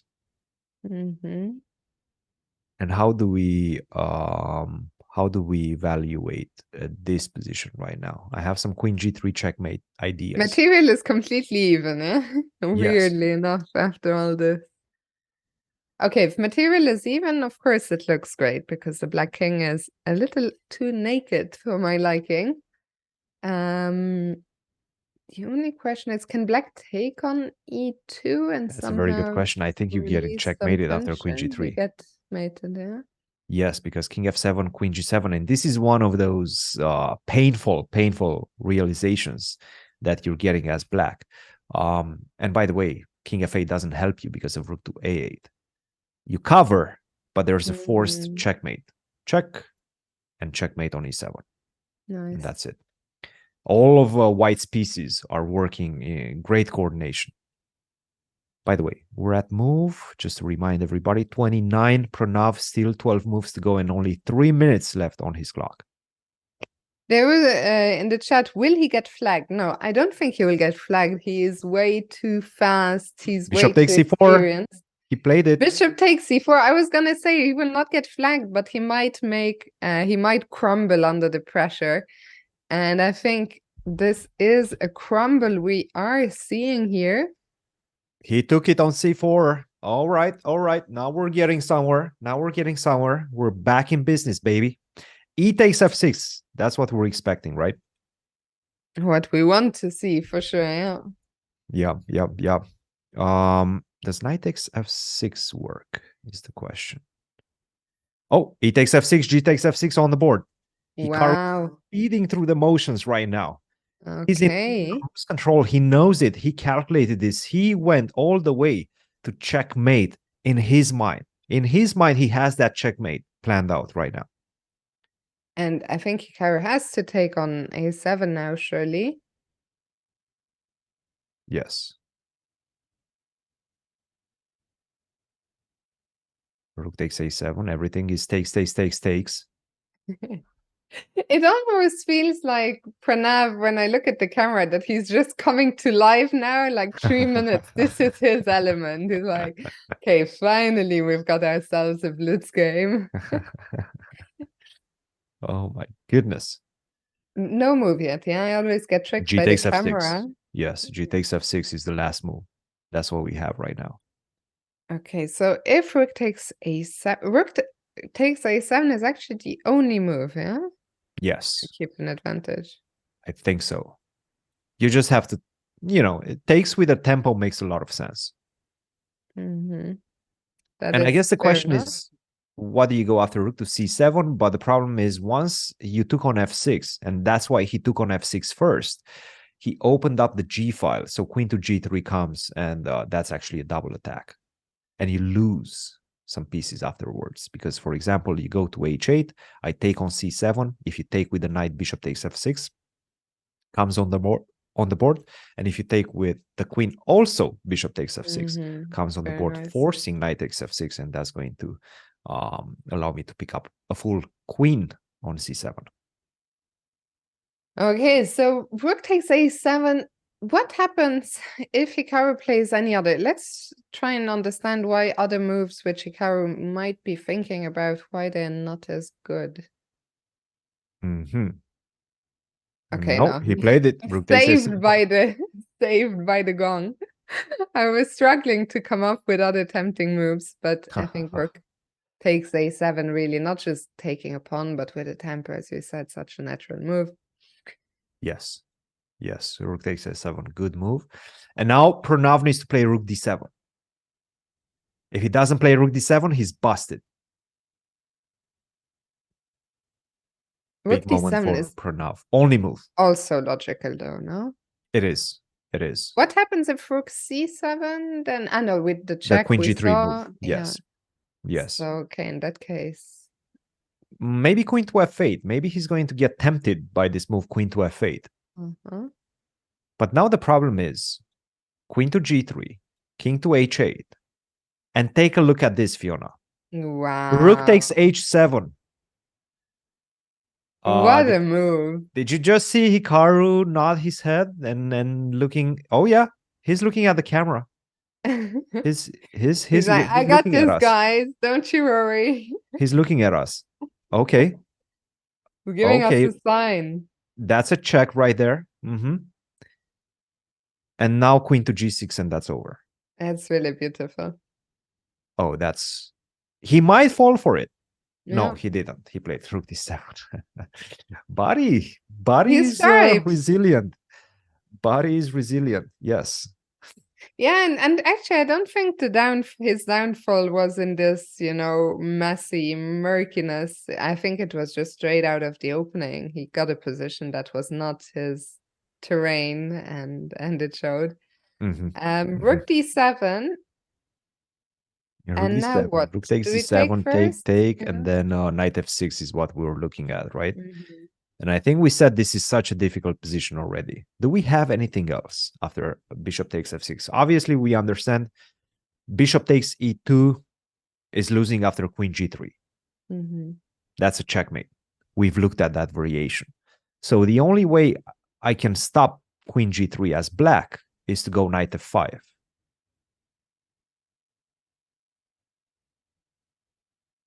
And the question is, how do we continue right now? Still not over, right? It's not over. It really The isn't. knight from f5 actually controls a lot of squares, controls g3, h4, also keeps an eye on the pawn on d4. Yes, yes. It's like a tarantula, octopus knight. Yes. I don't think it is it actually. I never know. Is it octopus? Does it have to be in the center? We'll call it an I don't know. octopus knight. To my eyes, it always looks like a spider, like That's also, yeah. like a tarantula. But yes, I know octopus is the more used metaphor. As Gavara is saying, there's spectacular knight takes f6 here in this position. After rook d7, knight f6. Okay, knight Okay, f6. What's knight takes f6 and you take on f6 or? No, but if you take on f6, I take on a7. So that's not good. I think it leads to the same variation. So knight takes f6, knight takes f6, rook d7, and then bishop takes f6. And we're in the same position. We're in the same position. Yes. Yeah. Yes. So I think there's actually a very good chance we'll get to that position, no? yes. Either via knight f6 or via rook d7. Yes, yes. But I have to say right now the trend is starting to look better for Pranav. For the simple fact that it felt like he was busted, but we anticipated that if Hikaru goes for this bishop g5, this f6 might get a little bit tricky. Yeah. Still, Hikaru definitely in the lead right now.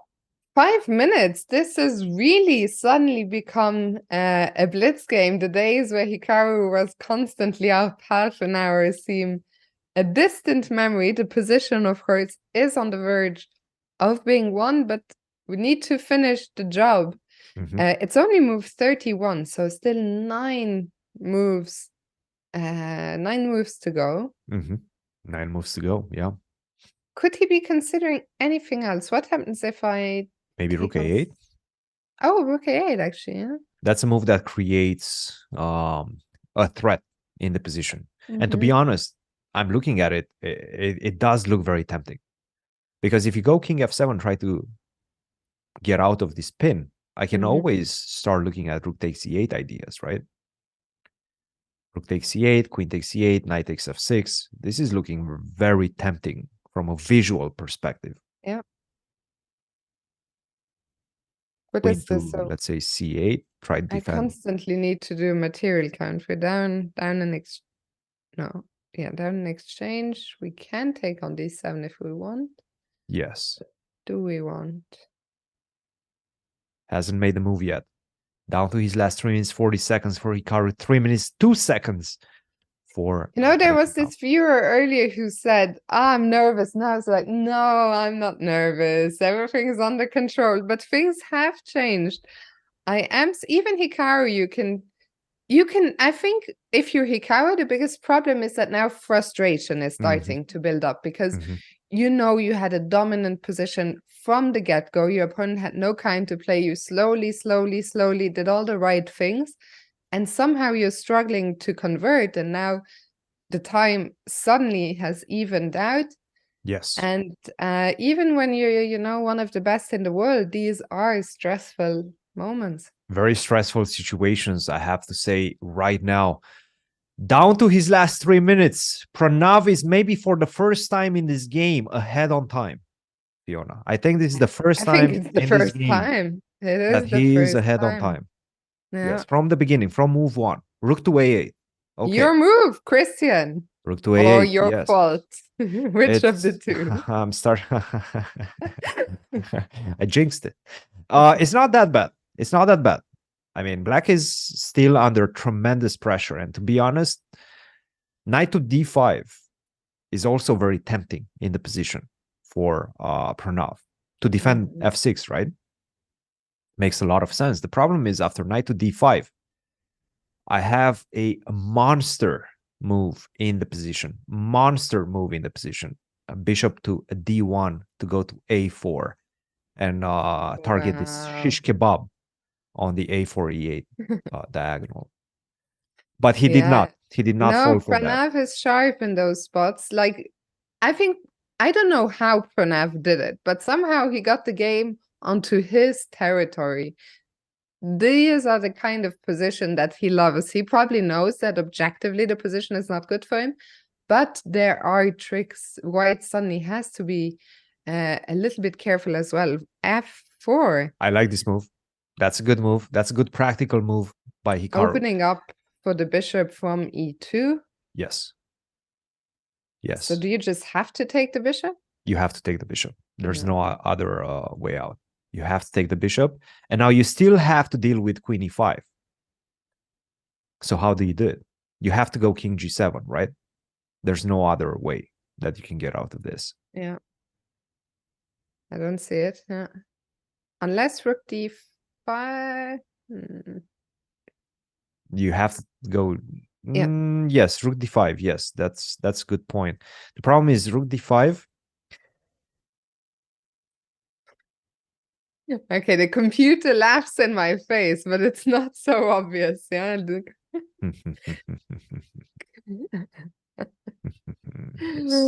You're enjoying this one. Yes. Oh my goodness.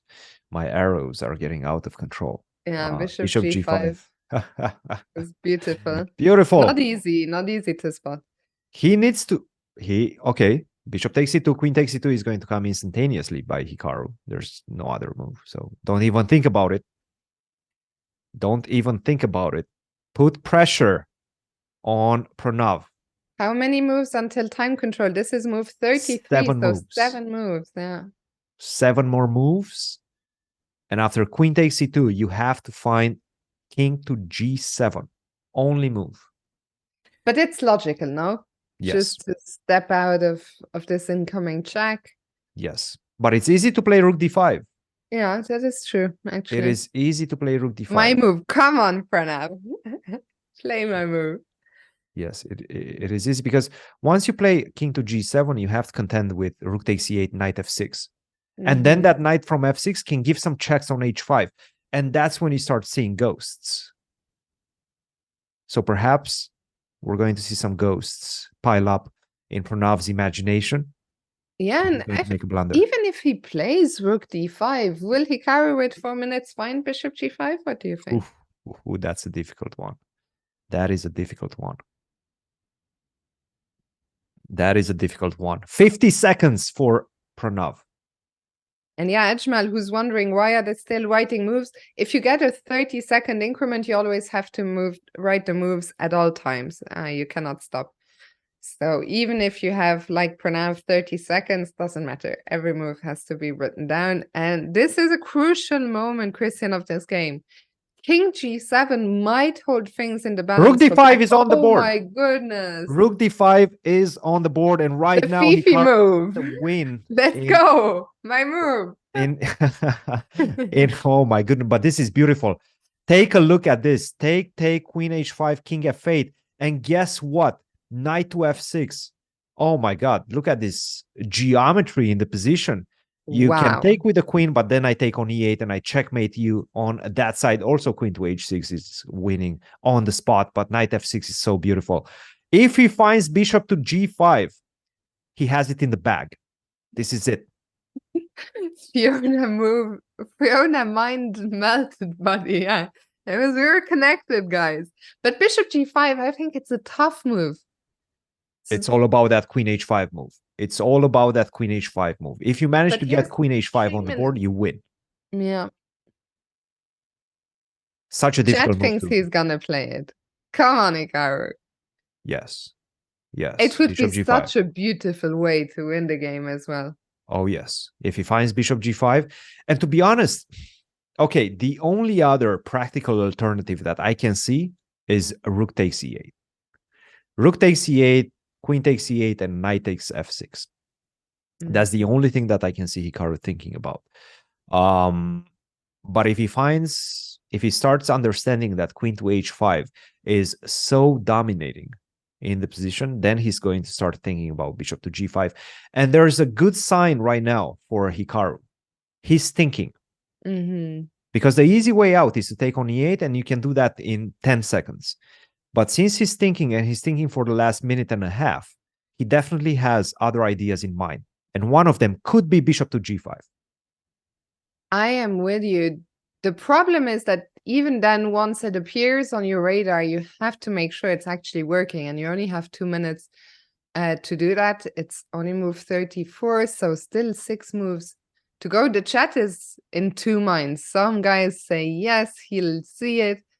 Other people say no chance. I don't think there's no chance. There's definitely also... no known chance. No. That's not a thing.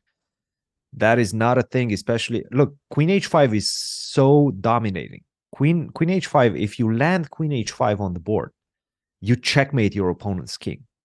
I mean, this type of feelings, this type of intuitive feelings, Hikaru, what? Bishop f2. What is that? No. What was that? Okay. That's not that bad. Bishop f2. At least it throws Pranav off. I can guarantee you Pranav was not thinking about this move, bishop f2. He did not have this in his mind, and it's not such a bad move. He didn't have it either. We were so focused. Nobody was looking at bishop f2. G5 and rook e8. Nobody was looking at bishop f2. Bishop f2. What is, does he simply want to 2 seconds. twice? 2 seconds for Pranav. Okay. Okay, looks like, oh. He made knight c4. Make this move with 2 seconds. With and 2 seconds. A blunder. Why is this a blunder? Because I can go rook to a7. And what do you do next? Rook d7? Rook to c7. No, d7. rook d7, queen h5. Ah, of course. Yeah. That's the problem. So you need to keep the rook on d5 to protect against queen h5. So rook c7 has to be played. And now take a look at this. I can take on d4. It's all about this rook on d5 being completely stuck to the defense of the h5 square. Okay, come on, Hikaru. 1 minute. 1 minute. But it's not the only move. You can also just only, take on d4 first. Yeah. And maybe this was Hikaru's idea with this move bishop to f2. I think this was his idea. He understood that he needs to get this rook off of the 5th rank, off of d5. And one way you can do that is by just simply taking the pawn on d4. Okay. I think he's going to see it. He sees it. Bishop takes d4 on the board. Yes, that's it. That's it. No. Okay, this is over. This is actually over right now. Yes, this is actually over right now. Because you restored material balance, but you no longer have to worry about that d4 pawn, which was tremendously strong for black. And right now, you're just enjoying your attack with absolutely no counterplay. Yeah, and here, I mean, for Pranav as well, the problem is, I think, tricks are over. What is knight g5? Is this winning? I don't know. Maybe not. It's not winning. I hoped that I'm seeing some checkmates, but there's no checkmate. Okay. Forget about it, Hikaru. Don't go knight g5. By the way, rook a7? What is this? Rook a7. Rook c7, take. If you take with the queen, I go rook a7. And if you take with the knight, what's happening then? Then I can just simply go rook h8. Just rook h8. Rook h8 is such a nice move, but you really have to think a bit outside the box, I feel, to see it. To get to that, yeah. Okay. He played rook 8 to a7. Okay. I think that works as well. We're expecting rook c7, right? Yeah, what else? 20 seconds for Pranav. Move 30. What? No. That was not even on my radar. First of all, I can just take and rook a7. Take. That's it. I think. No, that's it. Is this just gonna be game over? I think he got it. Yeah, rook takes b7. That's an easy tactic for Hikaru. There's no way he misses that. That is the whole concept of this bishop f2, bishop to d4 is to have another defender of that a7. Yeah, rook b7, of course. There we go. Yeah, that's it. This is over. He's going to resign. I think after rook takes b7, queen b7, rook a7. it's over. He missed it. What a huge win. It didn't come without some I don't know, some tense moments, some really tense moments. I think at some point we were like, oh God, what's going on? It felt like for a brief moment Hikaru lost control a little bit over the position, but then Pranav just couldn't keep up, I think. And look with at time. Hikaru's face right here. He's like, hey, knight b7 doesn't work. No, that's actually not how chess works. I've calculated this variation. Rook takes b7. And Pranav, look at Pranav's reaction when Hikaru picks up that knight. That's disappointment right there. Yeah. You see that he's even looking at the clock. He's like, maybe I should resign. Yeah. Like, oh no, I missed that. That's basic. That's basic. Yeah. That's what happens. That's just what yeah, exactly. That is what happens when you play these time scrambles for too long. For Pranav, he will be happy. At least it will be a silver lining to see. And there we go. There's the win. Let's go. He will be happy to see that even if it wasn't for knight b7, the position at that point was lost anyway. The mistakes came earlier, but that is such a huge win for Hikaru, who remains in contention for tournament victory. And Christian, the chat goes wild. And you bring the energy, all 12,000 of you. Bring the energy, baby. Yeah, that's it. That's a Hikaru win. Put it in the books. Put it in the cross table. Absolutely massive win. As you said, 12,000 of you guys in the chat. That is massive. What a big moment. And Christian, let's go to Arjun, guys. It looks like Arjun will be the sole leader going into tomorrow's last round, which actually, well, he's on the same color as Hikaru. Okay. I was trying because usually Hikaru would play him, right, as the top rated. Right. Yes. But I do think that white, that so would I don't know. probably be the way things should go. But at the same time, okay, so Hikaru just played white and he's going to be half a point behind Arjun if Arjun wins. So somebody's going to have to double colors. It very much depends on what's happening in the SL Narayanan versus Kartikeyan game, or Kartikeyan with the white pieces, because that could drawn. We can check it out. Yeah, this is a draw. This is going to be a draw. Anything should happen there. Yeah. Okay, first Arjun has to win, but looks like he will win. Yeah, look at Hikaru's marking. He knows this was a crazy battle. I mean, he knows he might have allowed one too many complications extra than what he should have, but he also knows that he handled it professionally afterwards, did not lose his cool, and got the job done. Absolutely. I think he'll be very relieved to get the job done, as you said. So what's happening? Let me see if we have... That's a lot of juicers. That is a lot of juicers. I think those pawns, one of them is going to become a new queen at some point. And if you take one of them, unfortunately, you lose the bishop. That's a check. You lose the bishop, and that's it. Yeah. And you know what, Christian? I think now is actually a good time for us to take a quick break because all the games have reached the time control. I expect that we will be hearing from Hikaru, as always. I expect he'll be in a good mood after today's win. We'll also take a look at all the games which remain, especially Arjun, to see if he can take the sole lead. So don't go anywhere, guys, and we'll see you soon. See you soon.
Hello, everyone. What? Talking is hard. Hello, everyone. Welcome back. Round 8 of the Qatar Masters. And just before we went on break, Hikaru won his game against Buddy Pranav. It was quite the game, and we're still waiting for Hikaru. We're not gonna show you guys the highlights now because we are hoping to be joined by Hikaru when he can do that way better than us. And what else happened is while we were on break, Arjun Erigaisi actually won his game against David Paravian, and Kartikeyan against Naranayan ended in a draw, which means that there is a sole leader going into tomorrow's last round, and that is Erigaisi. Christian, show us, how did he wrap things up? Absolutely. So I think we left it somewhere around here. We were saying there's just simply too many pawns on the board. At some point, one of them is going to become a queen. Also, couple that with the fact that you don't have any space for the bishop. You cannot go to a6. You cannot go to b5, c4. These pawns in conjunction with the rooks control black's pieces quite nicely. So bishop to c2 was black's choice, king to c1, and once again, we were discussing the idea that you cannot take on b3 because of rook to b5, and that's going to drop piece. So again, the walls are definitely closing in on this one. He played the move knight to a7, and after rook to d2, he resigned in the face of pretty much rook takes d2, followed by bishop to b3. Not rook to b5, because that square you just controlled with the knight, but I still have another rook left in the position. The rook on f6 will swing to b6, will capture the bishop on b3, and will force resignation. As you can tell, these guys are pretty good. So after rook to d2, they understood that that's the way this game is going to end. Game over. Arjun Erigaisi becomes the sole leader of the tournament, defeating the only sub 2600 level player in that pack at 5.5 points, David Paravian. So beautiful win by Arjun in this one. And I think you said this one finished in a draw as well. We were expecting it. Kartikeyan versus Narayanan. Nothing to separate this two disciples of Vishy in this one. King g2, h5, rook d6. And now after queen to c8, he decided to say, okay, at some point we're going to see some sort. You can take the pawn on a6, but you're going to drop the pawn on c3. You cannot really do that. You have to stay compact, have to stay tight in the position. And then we just have equal material. Not a lot of pieces left on the board. This is just simply not enough. And the players agreed to a draw. Absolutely. And actually, during the break, we heard from Mr. Hammer, who unfortunately couldn't be here with us today, but he's clearly been following the action. And in his opinion, he thinks there is like a 50% chance that Hikaru will get white against Erigaisi tomorrow. So that would be a double white for Hikaru. Okay. And he thinks that Erigaisi will get either Hikaru or Abdusattorov with black. So we'll see if the Hammer prediction comes true. Of course, I think we would love to see Hikaru play Arjun to set up the direct encounter. Oh yeah, he can take him out. He can take him out of contention. Yeah, take the leader out of contention. And especially with the white pieces, that would be a dream pairing for Hikaru. I just realized actually when I read out the comment, like chat is taking the piss out of 50%. Yeah, I don't know actually if Hammer is saying 50% it will be Hikaru and 50 Abdusattorov. Because I was like, when I read the comment, I was like, yeah, interesting. But only after I'm reading chat, I'm like, yeah, actually 50%. Either he will or he won't. Yeah. Also, yes, there will be an interview with Hikaru. At least that's what we think. There's some time in between now and the interview. I think maybe 15 to 20 minutes, but I think we will have Hikaru at some point. I don't think it was a joke though by Hammer. Do you think it was a joke? Did I just No, it wasn't. I think he just likes numbers. Yeah. So let's see what else is still on the way. 2 games in on the top 10 boards are still ongoing. Let's first go to board 8, Saturaman against Magzulu. Absolutely. Let's go to that one. Oh my goodness. Okay. Sethuraman, under 2600 level player, but also I do believe he's a national champion, an Indian champion, maybe more than once. Definitely a player that I would say is one of those underrated young players in the competition. Young, I don't even know. I mean, nowadays young is 14, 15. Once you're Yeah, over how old 20, is Sethuraman? Is it's not like that 26, young any 27, something longer. like that, maybe a bit more than that. He's 30, He's actually. 30. Oh my Yeah. goodness. Oh my goodness. Time flies. Yes. So I guess I guess not young anymore. I don't know. I don't want to offend anybody. Ancient. Ancient. Yes, yes, he's a dinosaur. All right. What do we have here? That's an extra pawn. Those Yeah, are that's connected where passers. I was just getting to start to counting the material. It's a bit messy because the pieces look like they've just been thrown all over the board. But it is an extra pawn. And the black king is looking very lonely, no? Exactly. You cannot take on c1 because of rook d8. That's a checkmate. That's it. So you have to pay attention to that. Knight to c4, I like that move, mostly because you're starting to look in the direction of the king, as you pointed out, Fiona. Knight to d6 might be coming, and then coupled with the action of the rook, rook f7, you can imagine if this knight starts wandering around, then you're going to be able to, once the g file opens, insert the rook from d1 as well into the attack, and that might be problematic for the black king. Yeah, and this is really looking terrible for Parham. These penultimate rounds, of course, the last round is the big money round, but the penultimate round's also heartbreaking. You lose there and it's over. It's over. Yeah, I think this game, we can move on from here. We might have another chance later on, but it's looking like Sethuraman in a winning position. And then your student, Christian, his Let's position go. looked so good Oh man. hours ago. Oh man, it was so good. Yeah. He was completely winning out of the opening. And right now, I have to say, Shimanov has fought his way back into this one. And to be honest, the more I look at the position, I don't see a lot of chances. Look, black still has the material edge in the position, exchange for a pawn, but the material is so limited. And we're ready to exchange so many pawns in the position. I don't see a good way to continue this one for black. The problem is it's very difficult to accept this trade because once you take on e4, I connect my pawns. I have connected passers, and to be honest, I'm starting to see white as the favorite. If that trade happens in the position, that's not going to happen because Oparin also knows that is the case. At the same time, after this move b4, there's a clear threat in the position coming from white. That is knight to b3, followed by knight to c5.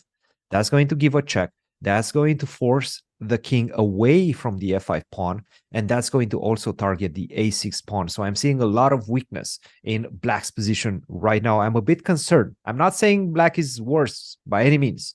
Black is definitely still better because of the extra material. But at the same time, I think white at this point has sufficient compensation for at least equality. Okay, so still a tense endgame here. I'm taking a look. What else is going on? Let me, see if I can find any exciting positions. There's still a Do we have bunch. anything? Bunch I have to say a of- lot of games have finished in before the see, time control. Let's try it. Oh, one game that's still going is Alisher Suleimanov, who, after beating Magnus in round 2, unfortunately hasn't had the best of events. I said it, at the time. I was commentating that day when Magnus lost to what time is it? I know Alisher just a little bit. I met him a couple of times. I think it's incredibly difficult to play normal chess after you beat Magnus. And then, okay, the tweets is one thing, but then all the videos, there's so much attention on you. I think it's just I think no matter how strong you are psychologically, it's impossible to just make it all go away and just play Impossible. normal chess. No, impossible. I mean, there's a lot of pressure that comes with beating Magnus and the eyes you're going to get on yourself after those type of results. And not only the result, but also the way that game went, right? Just a complete demolition in 20 moves. That's obviously going to put a lot of pressure on you. And as you mentioned, it's very difficult to compete with so much tension on your shoulders. Maybe we can quickly open up his game. There's an interesting You were saying about that game. Let me see if I can find it. All the way back on board. Wait, I scrolled a long time. Where was he? Did the game just end? Am I going? No, board 32. Board 32. Okay. Let's see. Boom. All right. So he's facing Shrihari LR, another probably very talented Indian youngster. And what do we have here? Bishop to f8. Okay, 2 rooks for the queen, 2 rooks and a couple of pawns actually for the queen, but it's all about the weakness of the black king and whether you can untangle yourself and make use of this d pawn. This is the big pawn in the position for black. How does white defend is the question. Do we go f5? I guess that's what we should probably look at first. Yeah, let's take a look. F5 looks very tempting. Very tempting, and apparently it's a very, very bad move also. Or is it? I'm trying to understand why. I think I've brought us to a very tricky position. Yeah, I saw, I looked at it from afar and I saw every line was 0, 0, 0, and I was like, okay. And then I looked into it and I was like, okay, it's not so clear. I'm trying to get to that bishop on f8. So that's why I played f5. Now rook c6, e6 seem to be giving white the advantage in this one. Okay. So maybe after f5, you can start with d2 check, king takes d2, and now rook to c6. If you go e5 now, I have rook to d6, and that's the difference, right? I forced the king to go to d2, and this comes with check. In the previous line, it wouldn't work because I have e7, or even better, perhaps, queen to e8. Actually, that's kind of a good question. What do you do after d2 and rook to c6? You cannot go e6. What about bishop e7? Bishop e7, maybe rook to c8. This is a very complicated position. So what are you saying maybe not f5 at all for white? Perhaps not f5 at all for white. But then what do you do? It's actually a really weird position. Okay, I think I'm going for equality. I think I have to go queen d5, queen g2, queen e4. Just make a perpetual.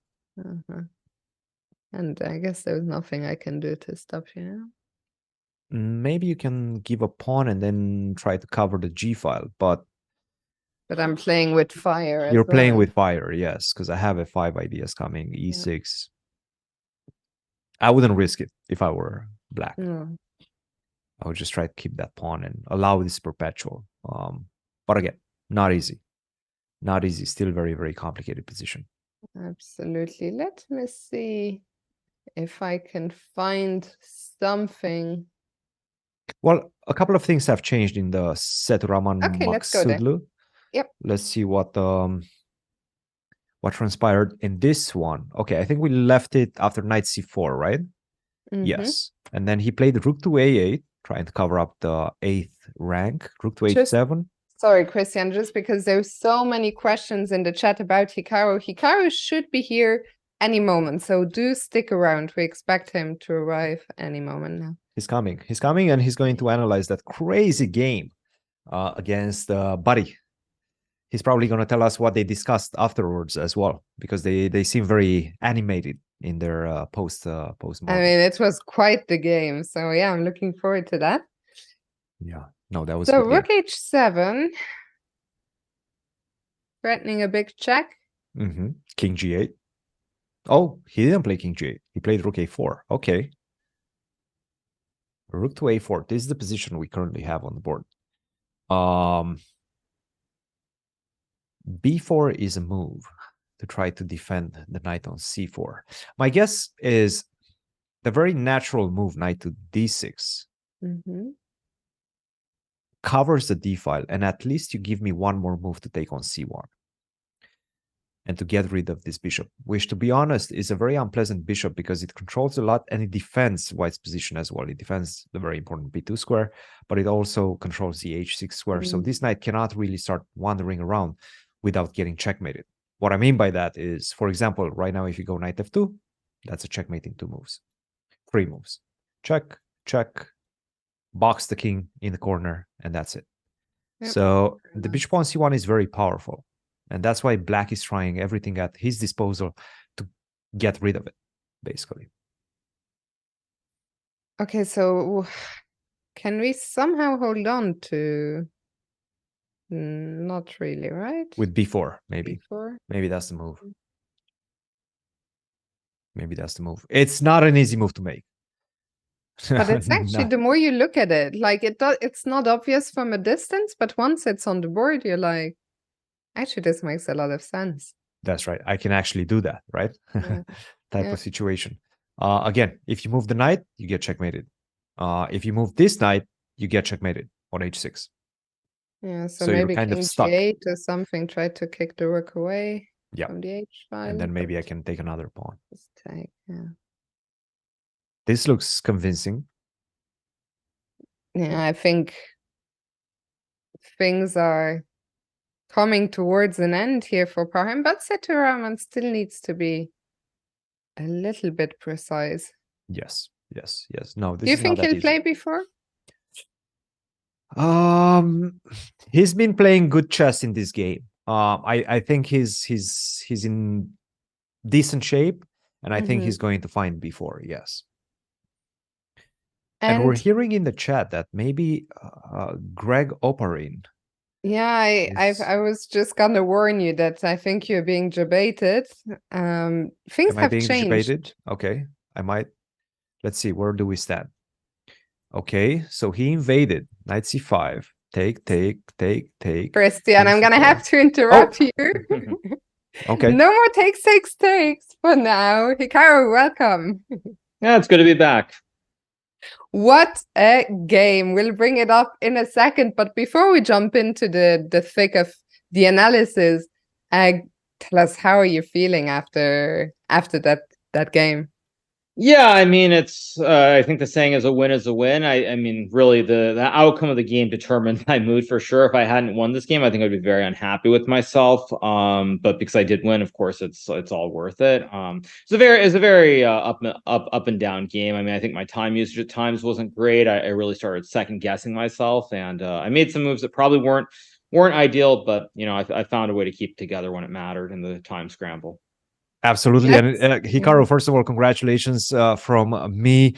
I have to say, the opening went quite well for you. It seems like you got what you wanted. You got the type of position in which he wasn't feeling very comfortable, and it showed on his time expenditure as well. How confident were you at that point? Yeah, I mean, I think obviously getting a big time advantage on the clock and just playing a position with two bishops is very nice, certainly. But he did provoke me, and unfortunately, once he provoked me into playing this B4 move, I was one who had to use a lot of time, whereas he had a lot of obvious moves. And I mean, I suspect that I missed a lot of things during the game. I don't know what exactly. But again, I tried to play practical moves. Yeah, I mean, I was very happy. Somewhere around here, I thought I was going to win. I mean, I don't know if the H3 was right from a practical standpoint, actually, because like when I played H3, I forced him to go knight c6. And I mean, I know it's good for me, but still, like, it leaves this forced sequence, and then my time advantage sort of starts dwindling away here. And of course, if I can play the best moves and win, it's great. But if I can't, then maybe it would have been better to play something a little bit more practical. But nonetheless, I think what I did was very principled. But I used like forever, like somewhere around here. Yeah, this is fine. I played rook a4. Then he goes d5, and like the thing is, when I used all the time to play b4, I should have, like, in my mind been dead set on what I was going to play. But the thing is, like, I knew this was good, but there were a couple moves that I actually liked, and so I ended up in a situation where I used like 20 minutes. And he played all these moves instantly. Knight takes b4 and d5, and then suddenly I started doubting myself. So I was very close to just playing rook. Well, no, I did play rook b1, but first of all, I could have played e5. If you go back, I could have played e5 to force knight e8 and then go back into the same position in the game, potentially with rook b1. That's the first thing. Because I think when I played e5, he might have had knight h5. I wasn't sure if he had it later, but this was the first thing. But then secondly, knight h5 here, yeah, I wasn't sure. I mean, it's probably good for me after bishop c1, but I wasn't 100% certain. But the thing is, like here, I spent all my time, so I wanted to go e takes d5. ed5 and bishop g5, but after queen e5, I wasn't sure how good it was with bishop f6 and gf6. Yeah. Apparently, computer says this is just winning after knight d5. Knight d5, rook d5 takes queen e2 and queen g3. But again, like, you know, over the board here, you don't obviously see it after king h8 where the win is. Is there queen d6 here? It seems like queen d6 or no, but I thought queen d6. No, but queen d6. I thought there was knight e3. But apparently, I'm just like, oh, I can just take check and sack the rook even. Okay, yeah, it's just, or what? Yeah, I guess I can just go queen g5 and sack the rook on a6 and it's winning. But yeah, I mean, I spent all this time on this, and then there's the other problem, which is, so I started looking at this, and then I wasn't sure it was good, and then I started looking at another line here, which is bishop takes bishop a7, and then to my horror, I realized there's bishop takes c4, bishop takes c4, and I think there's knight a3 here. And so the whole thing is completely gone. And I didn't see this, and I also came close playing this, and then I had to then mentally I had to reset, and then finally I was like, okay, I'm just gonna play e5. It seems good. But I mean, I spent all this time and I was missing so many different lines within this that it was very, very, very shaky. And that's also something that he's notorious for. He gets suspicious positions out of the opening, but then he manages to turn them around. That's the style of player that he is. Did you feel that during the game as well? Well, I mean, I've been playing Pranav on and off for, God, I want to say the last 5 years. I mean, pretty much since I started streaming, frankly. So I've played him so many times in Blitz Online that I'm very well aware of his tactical prowess and how good he is at finding resources. That's one of the reasons that I played this opening I played today. I just want to play something very slow, very quiet, and avoid something super wild. But again, good tactics are always very important. And if you have them, you can get yourself out of a lot of bad situations, that's for sure. So yeah, I mean, I spent all this time trying to do this, and I finally played e5, and I mean, I thought what I did was right, but he played knight e8, right, and then I go bishop c1. Yeah, and then he played bishop c4. Actually, sorry, he played d4, and I suddenly realized as soon as I played bishop c1 that I probably there's some tactic, but I suddenly freaked out because I thought he could go bishop takes c4. Bishop takes c4, and then queen c5. And I mean, I assume I have something here, but for a split second, I started freaking out. I'm just like, what am I even doing? Okay, apparently I'm still winning anyway with some trick, but yeah, some rook b2 stuff. Knight d4, and where's the win? Knight d4, bishop e3. And I can just probably go rook b8 and rook a7, right? Yeah, I can just go rook b8 and rook a7. Yeah, but still, like, I saw this and I'm like, oh man, what's going on even here? But yeah, he played d4, knight e4, and I thought, I mean, I was very happy that when we got to this point, A, I was up on time, but B, I have a lot of obvious moves. Like once he goes rook c6, which I thought was correct. Bishop d3 and queen a2 is winning. Wow, I didn't even see this. Wow, I didn't even see this. I saw bishop a3. I didn't see queen a2. Wow. Huh. Okay, that's kind of wild. But I thought what I did was very principled with bishop g5 and bishop h4. Apparently that's wrong too. I'm supposed to take or something. What? Yes, e6, but, g6, okay, and then what? No, but what's the next move after take? Question. Bishop h6. Knight e3 and knight e3 and just take on e3. You just take. Wow. Interesting. Okay, interesting. Yeah, that's not what I was expecting. That's for sure.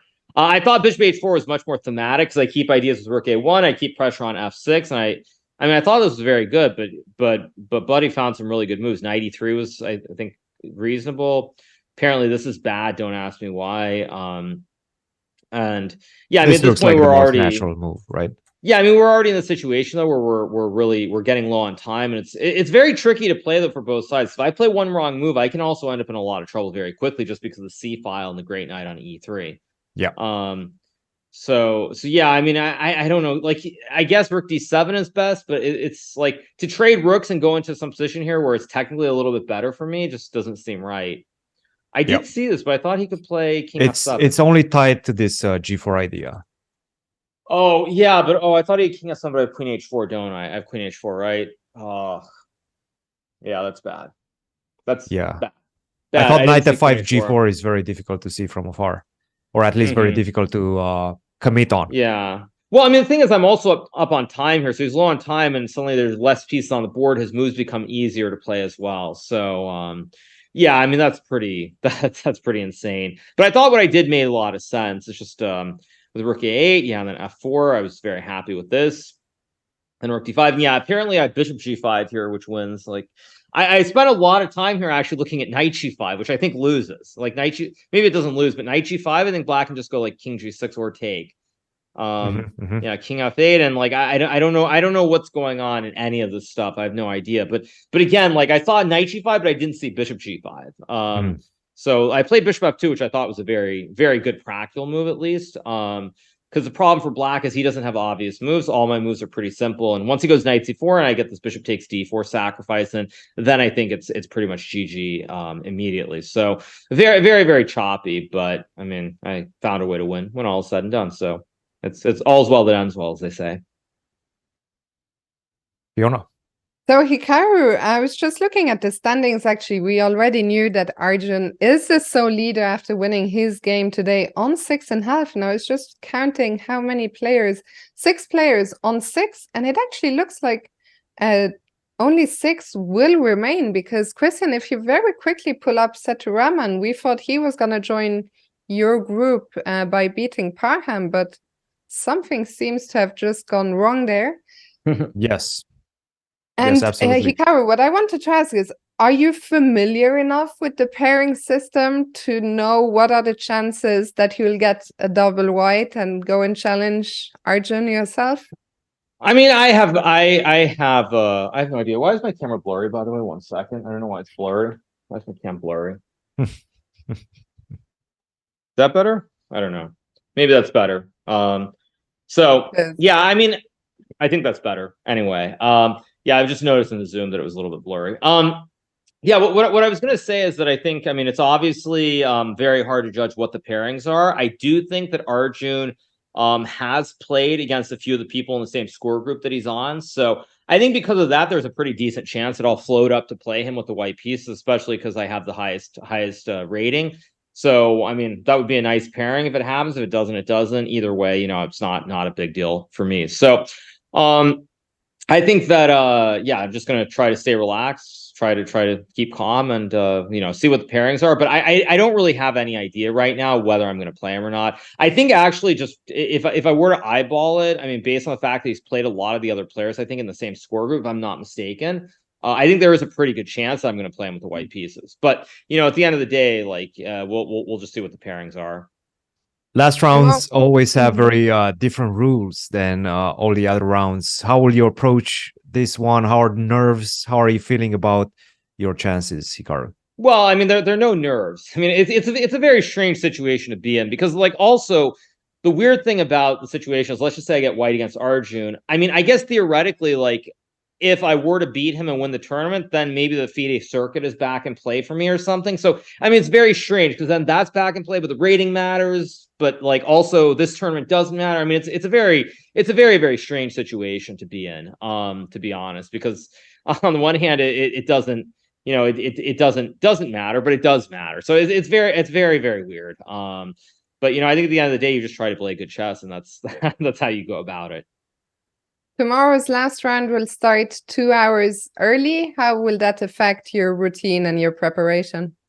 Yeah, I mean, I'll probably go to bed a little bit earlier than I've been going to bed every night. So maybe that, but it's only 2 hours, so it's not that bad. And yeah, I mean, we'll see who I play. I mean, I think it's going to be exciting at any rate. I think Arjun's the sole leader, so whoever does play him will probably try to beat him.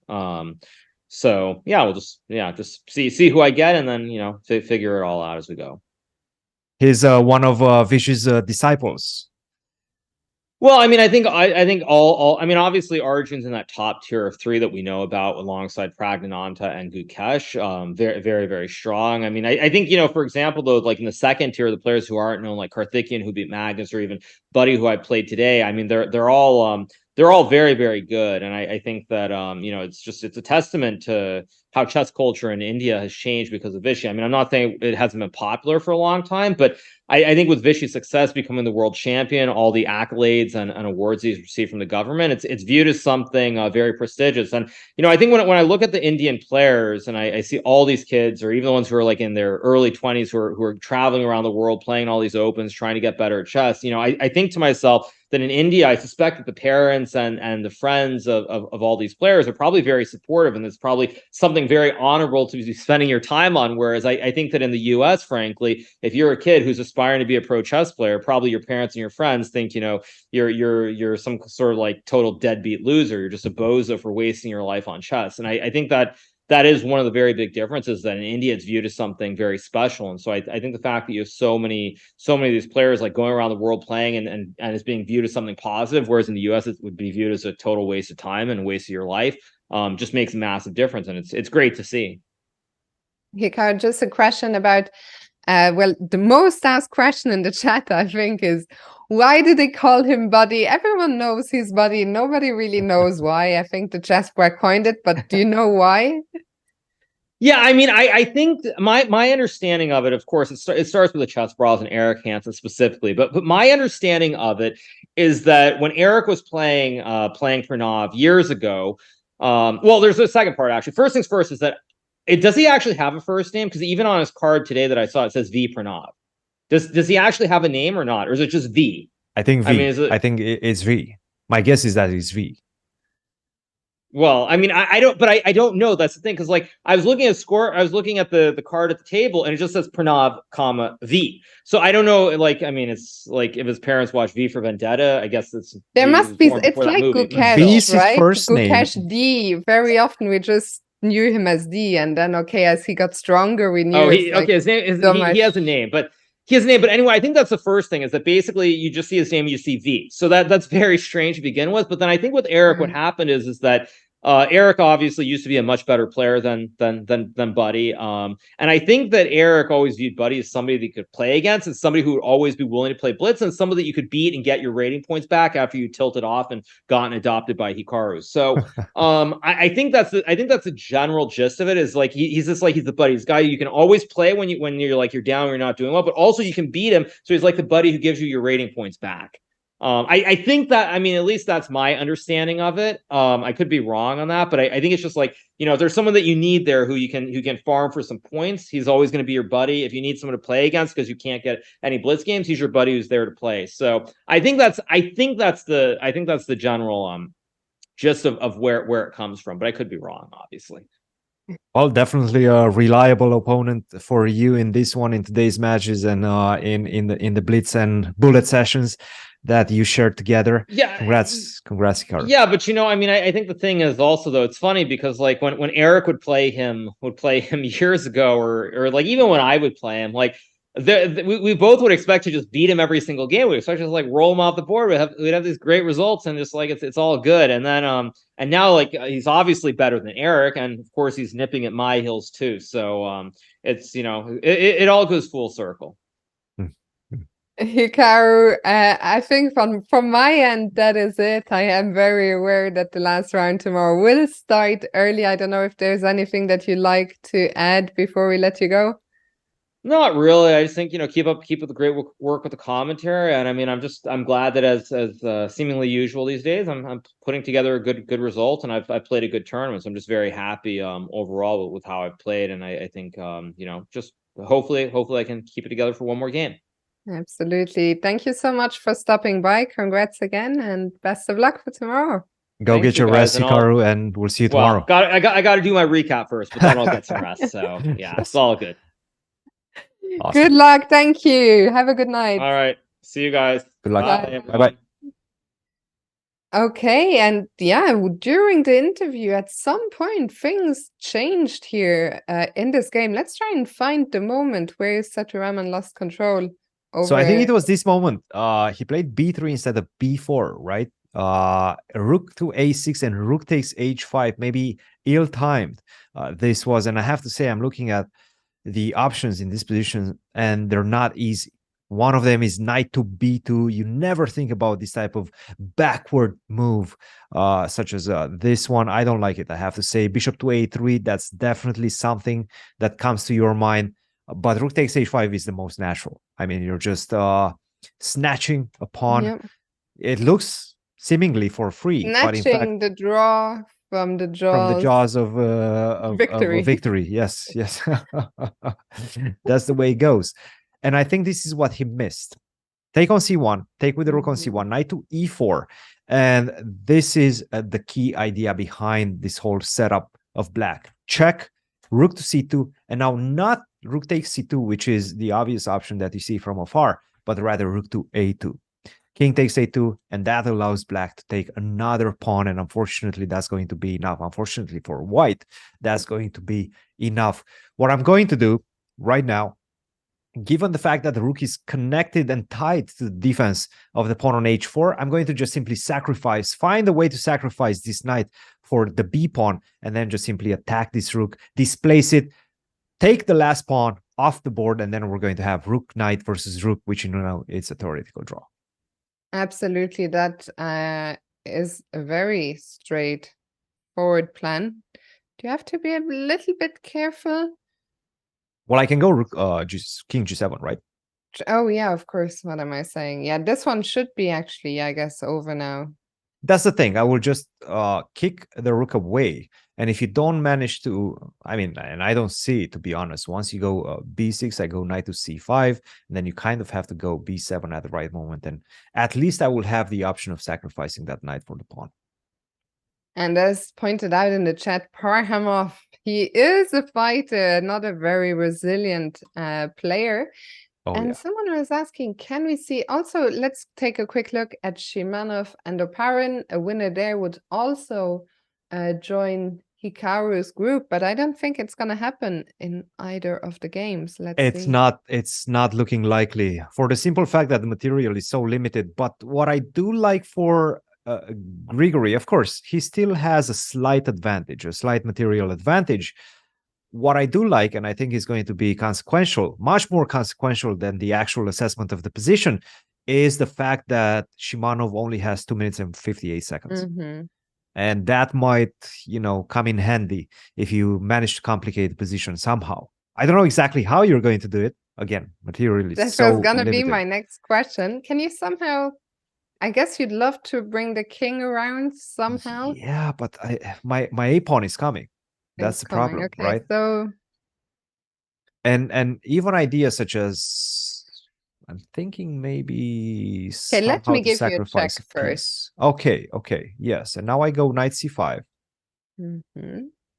and my idea is to just push my pawn. Thanks for the heads up. I just want to push my pawn. It's actually, no, I mean, it's crazy, right? Even though I was joking about the heads up, of course, I think we all understand the a-pawn runs to run. Yes. But even though we understand it, like how you stop it is that's the question. That's the big question. And to be honest, even if you, okay, I'm going to make some silly moves once again. Even if you get to this position and somehow you just go a5, then you take, and take, this is still a draw. Because the a-pawn is just so fast, right? So you have this type of transitions in your back pocket as white, just to give up another piece, take the last pawn, and try to run with the a-pawn. And that's going to be enough in certain cases, certain scenarios for a draw. Yeah. So actually, someone in the chat also was asking, can we show the standings? I don't know if Jaren can get them ready to show later on, but what is happening is, as we've discussed at length, Arjun Erigaisi is in the sole lead, and it looks like 6 players will be chasing him. So, of course, one of them is Hikaru. The others are Narayanan, Sindarov, Kartikeyan, Yakuboev, and Abdusatorov. That's 3 Uzbek players on 6 points. That's absolutely ridiculous performance by the Uzbeks. And, you know, that's why they're world champions. That's why they're Olympic world champions. I mean, they have such a compact team of young, hungry players, and this is exactly what you want to see. And that's that's why they're so dangerous. Very impressive stuff, indeed. What do you think about the pairing? Okay, since we have a little bit of time, let me check. So Arjun, out of the leader pack, he has, not the leader, out of the pursuer pack, he has played Narana. Oh my goodness, been a long day. Narayanan. Thank you. Yes. And No, Jakub. that's a difficult one. That's Every that's a time difficult I one. know it well, but I still stumble every time. So he's played Narayanan and he's played Jakub Boev, which means he's played 2 of the 6 players. It's not as many as I thought. So out of Hikaru's group, the top 2 rated players by far are Hikaru and Abdusattorov. And Abdusattorov actually has matching colors with Arjun, so I don't know. I don't know where I'm going with this, Christian. I'm just Yes. blabbing and the situation is as follows. There's a 50% chance Hikaru plays with Arjun. He either does or he doesn't. With the white pieces, if he does, then that's a big chance to dislodge the leader. And Hikaru is going to come guns blazing with the white pieces. But by the way, this was a big moment in this one. Knight c5 was the only move in the position. If you did not play that move, you lose on the spot. Shimano found it, spent some time in it, spent around 2.5 minutes and found the move Knight c5. Still, again, it's all about the clock. The problem is, to be honest, again, White's plan is just caveman chess. You just push the A pawn. And I don't really see a good way for Black to avoid that. So we don't think any of these players are going to join Hikaru on 6 points, do we? No, we don't. I think we assume actually the other game, Saturaman against Maxulu, just ended in a draw. Only in this is the only game where a winner could still join the pursuers group on 6 out of 8. But I was going to say, even if Hikaru doesn't play Arjun himself, then Arjun will probably play Black against Abdusattorov. And Hikaru will get someone else out of the group on 6, where all of them, Hikaru would be a big rating favorite against. And so what I'm getting at is, as long as Abdusattorov, if he plays Arjun, as long as Abdusattorov doesn't lose, with a win, Hikaru will still be able to catch up to the top. That's we haven't right. discussed it, but if there is a tie for first, there will be a playoff. So that's very, very exciting. So that's good news for Hikaru. That's very Yeah. good news for Hikaru, because I think tie breaks wise, he would probably not end up first if that would be the case. But if you do go to the tie breaks and you do have to play a playoff after that, then that's very good news, because that gives him a great chance to potentially take the title. Hey, I'm just trying to find the tie breaks because I read in the chat earlier that he actually had a good tie break. Let's see. So after round 8, out of his group, where is Hikaru? No, I don't even see. They are not even putting any tie break 1. I don't even know. They just put tie break 2, which I guess is rating performance. So never mind. Either way, I think if Hikaru wins, if he plays Arjun, then of course, like, he will be guaranteed at least a playoff. But what I'm getting at is, I think regardless of the pairings, Hikaru's situation going into tomorrow is kind of the best he could have hoped a few days ago. Oh, absolutely. And it's great that he broke the spell of draws, right? He drew the last 3 games.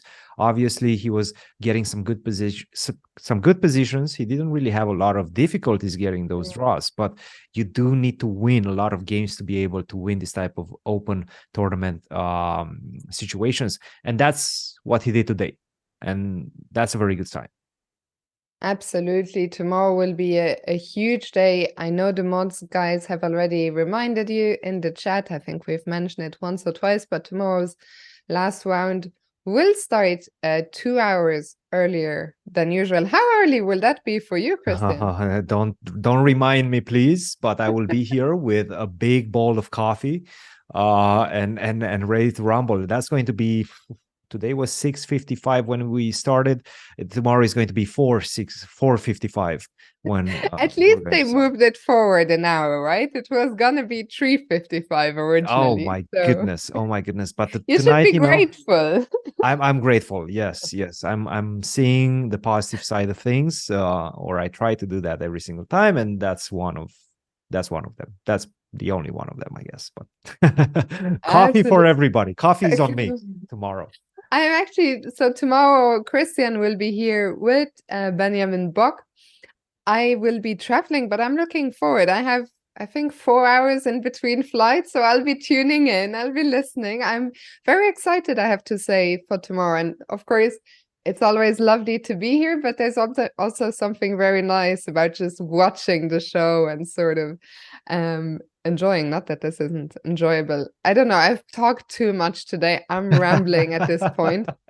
We are waiting to see a couple more moves in this game, but this is I'll a be crucial watching one. you guys. This is a crucial one. You know what I mean? And I'm sure Hikaru is watching it. Maybe not right now. He's probably doing his recap as of right now. So keep an eye on that YouTube channel, because he's coming very soon with his thorough explanations of what he missed, what he saw during the game, everything in between. So definitely that one is coming soon. But this one is an important one because these are the last two players that can potentially catch Hikaru on points. What Grigory happens after Oparin King and D4? Shimano. Give me your knight. Then I want to say I'm going to go A6, and that's why it was such a difficult move. Wait. So he played knight C5, King E5, and now A5. Yes, my guess is that after King D4, I go A6. You take, I go A7. And how do you catch my pawn? I mean, at this point, I even have to make sure that I even find the draw, right? Exactly. Yes. Okay, in the worst case, the draw can I is play rook rook A1? Yes, you can block me. That's the draw. Yeah. Yeah. There's no way you can lose this one. I mean, at any point you can give up your rook. But I don't think you have something else, to be honest. I mean, maybe you can give me a check. It doesn't really matter. I'm going to go to B7. You're giving me another check. I'm going to follow your knight. But and then maybe rook A1 now. Yeah, I would love to get to B6 with the knight, of course, but there's just no way to do it. In fact, this is the key position right now. What do you play? Do you take the knight? And allow this position? Probably not. So now this is the key. You have to start by taking the pawn. Oh my goodness. Yeah. Right. Take the last pawn. It's more important than the knight. Pawns are more valuable than knights. Okay, I think this game will actually go on forever. They'll probably play this because I'll take on A7 here, I think is my best chance. And just argue that this, even though it's a draw, because your king is against already on the back rank. This is the easiest draw in the book. Because I'm going to get my king on this side. Yeah, but I thought exactly that was my point, that you're not gonna get into the right corner so easily. I am. Yeah. Yeah, this is. Yeah. Wait, what am I talking about? No, maybe you're right, because I don't have King B8. Oops. I see what you're saying. Fiona. This is how I lose. Okay. Okay. So A5, this is the last move we have in the position. And right now, Grigory, aka Greg Oparin, is really struggling to find a way to win this one. I think, what's probably happening is he's understanding that there is objectively no way to win. Yes, but trying to find the trickiest line, trying to keep as much life as possible in the position, as since Shimanov has no time. on the clock, but Only I 2 think minutes for Shimanov really, Shimanov. when he found this knight c5, he did the hardest part. That's right. Yeah. Yeah. Because once you play the move knight c5, you know that you probably have to give up a piece. And you have to be very, very precise in your calculation and make sure that you do take that last remaining pawn, the pawn on c7, and then are able to try to promote your own pawn. Maybe even at the expense of losing those last 2 pieces. So that's the situation right now. And by the way, a5, very well calculated by Shimanov. King to d4 is what I'm expecting. I don't see anything else. I don't see any other way for black to continue this one. For example, if you try to go rook to c4, now once again I can go a6. And if you do take on b4, you're in fact losing after knight d3. So be careful. Never too late to blunder everything away. That's right. That's right. Never too late to completely. Yeah. If this happens, I would cry at the board. Yeah, I think Shimano is. We're going to have some difficult times in Qatar. Yes. This is the situation. We're expecting king d4, a6, knight takes c5, a7, and knight to e6. So that's the variation. Yeah, I King predict d4. this game will end in this endgame rook against bishop. Yep. Yep. And there's no way to continue trying for an advantage with black, but to play this sequence of moves. Knight to d8 check, otherwise I just promote and I pick up your rook. And now rook to a1. And the critical last move that Shimanov will have to find is king takes c7. Yeah. And then the question is, will he be able to ask some questions in that endgame? Yes. I think we will not be here for that any longer. I think this game is actually gonna go. I'm gonna predict this game is gonna go another half hour. Probably. It's very likely, yes. Maybe half an hour is a bit of an exaggeration, but in fact, with that endgame coming up, when 30 seconds per move, it's possible. Yes. It goes quite quickly. Let's see, what time is it? 57. Okay. And I was just curious what happened in the Suleimanov game. That's actually still going. Maybe That's we still can going, huh? Okay, take a quick look there, and then I think we'll call it a night. Let's check it out. Okay. So somehow, I think we left it somewhere around here. After bishop f8, we said f5. And then d2 was the move. Yes, that's the critical line. He found it. And now bishop to g5. Okay, I like this move. King to d1. Rook c8, queen d5, and... I don't even know who's playing for what. Actually, it was black, yeah, who didn't repeat. It seems like Suleimanov is playing for a victory. He could have repeated with rook 8 to c5. But in fact, he decided to go with rook c5, queen d7, and maybe queen to g2 was perhaps the better move in the position and try to go for this discovery attack. But he decided to go queen d7. Okay, it should be a draw. I think you can force a draw once again with this harassment of the queen on the 8th and 7th rank. Boom, boom, boom. Perpetual against the queen, basically. Yeah. I think it's Suleimanov who just has to come to terms with the fact there isn't more than a draw. It looked like he was really trying. Christian, last look at Shimanov and Oparin, and then we'll start wrapping up. You'll have a very early one tomorrow. It's been a short night, so I think you deserve some rest as well. Oh, yes. So, by the way, in fact, we're going straight into that variation. A5, king to d4 was the move. A6, knight takes c5, a7. And right now, of course, we're expecting that last attempt at an advantage for Grisha Oparin with knight to e6. Yeah, knight to e6, and it's then the last attempt. Yes, basically go into this variation, and go into this line, which, by the way, I thought that it's easy, but it's not that easy. is definitely not that easy. I would love to be able to get my king to the corner and then cover up with the bishop. That's typical way of making a draw. Just to put it, I will put some random moves. Rook to b7 wins in this position. But let's say you allow me to get my ideal position, ideal defensive posture, which is this one. This is the ideal for white. And now you cannot kick me out. You basically can just wait, and then you give me a check. And then if you sit and wait, that's just a draw. That's stalemate. And you cannot kick me out. So that's it. That's it. And I think we're going into that line. Grigory is still thinking right now after a7, but there's simply no other alternative. I think we are going to leave Grigory to it. Of course, you guys can continue watching all the games that are still live on chess.com. We are going to wrap it up here. It's going to be the end of the road for me. Christian, I had a lot of fun commentating with you together. First time. Yeah. First time. Hopefully not I've the enjoyed last. it a lot. Yeah.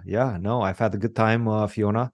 Great stuff, great energy. And we have to thank the chat, have to thank Hikaru for his good moves as well, and good energy during the game. So yeah, I had a blast and I cannot wait for tomorrow. Absolutely. I can't wait to watch you guys tomorrow. Remember, chat 2 hours early. So be there. I'll be here. I'll see you in the chat. And thanks for watching. Thanks to everyone. And I'll see you guys very soon. Have a good night, Christian. Have a good one. All the Cheers, best guys. for tomorrow. Bye-bye. Cheers, guys. Bye-bye. Bye, Fiona. When I see some of these moves that computer suggests after a game that I play and I just go, wow, that is the beauty for me, because these are not moves that I would ever consider. And when I then see the move and then like I might make a couple of moves to try and understand why, that is the beauty to me.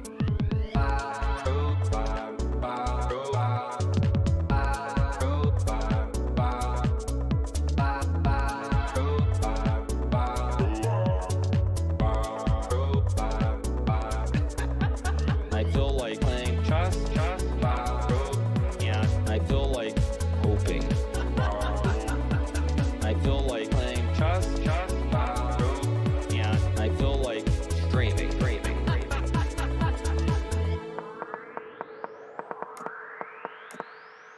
I'm just trying to play as well as I can, and I don't really worry. Like, if I lose a game, it's not the end-all be-all. I'm not naturally talented, but if I don't get something, I try to figure out, why don't I get it? What am I doing wrong? Over and over and over again.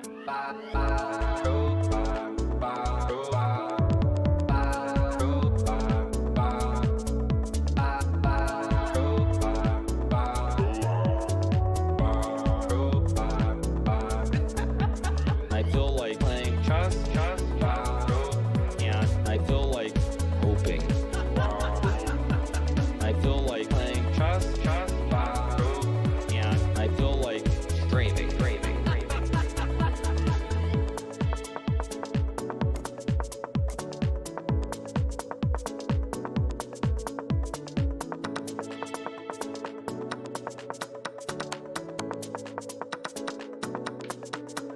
Bye.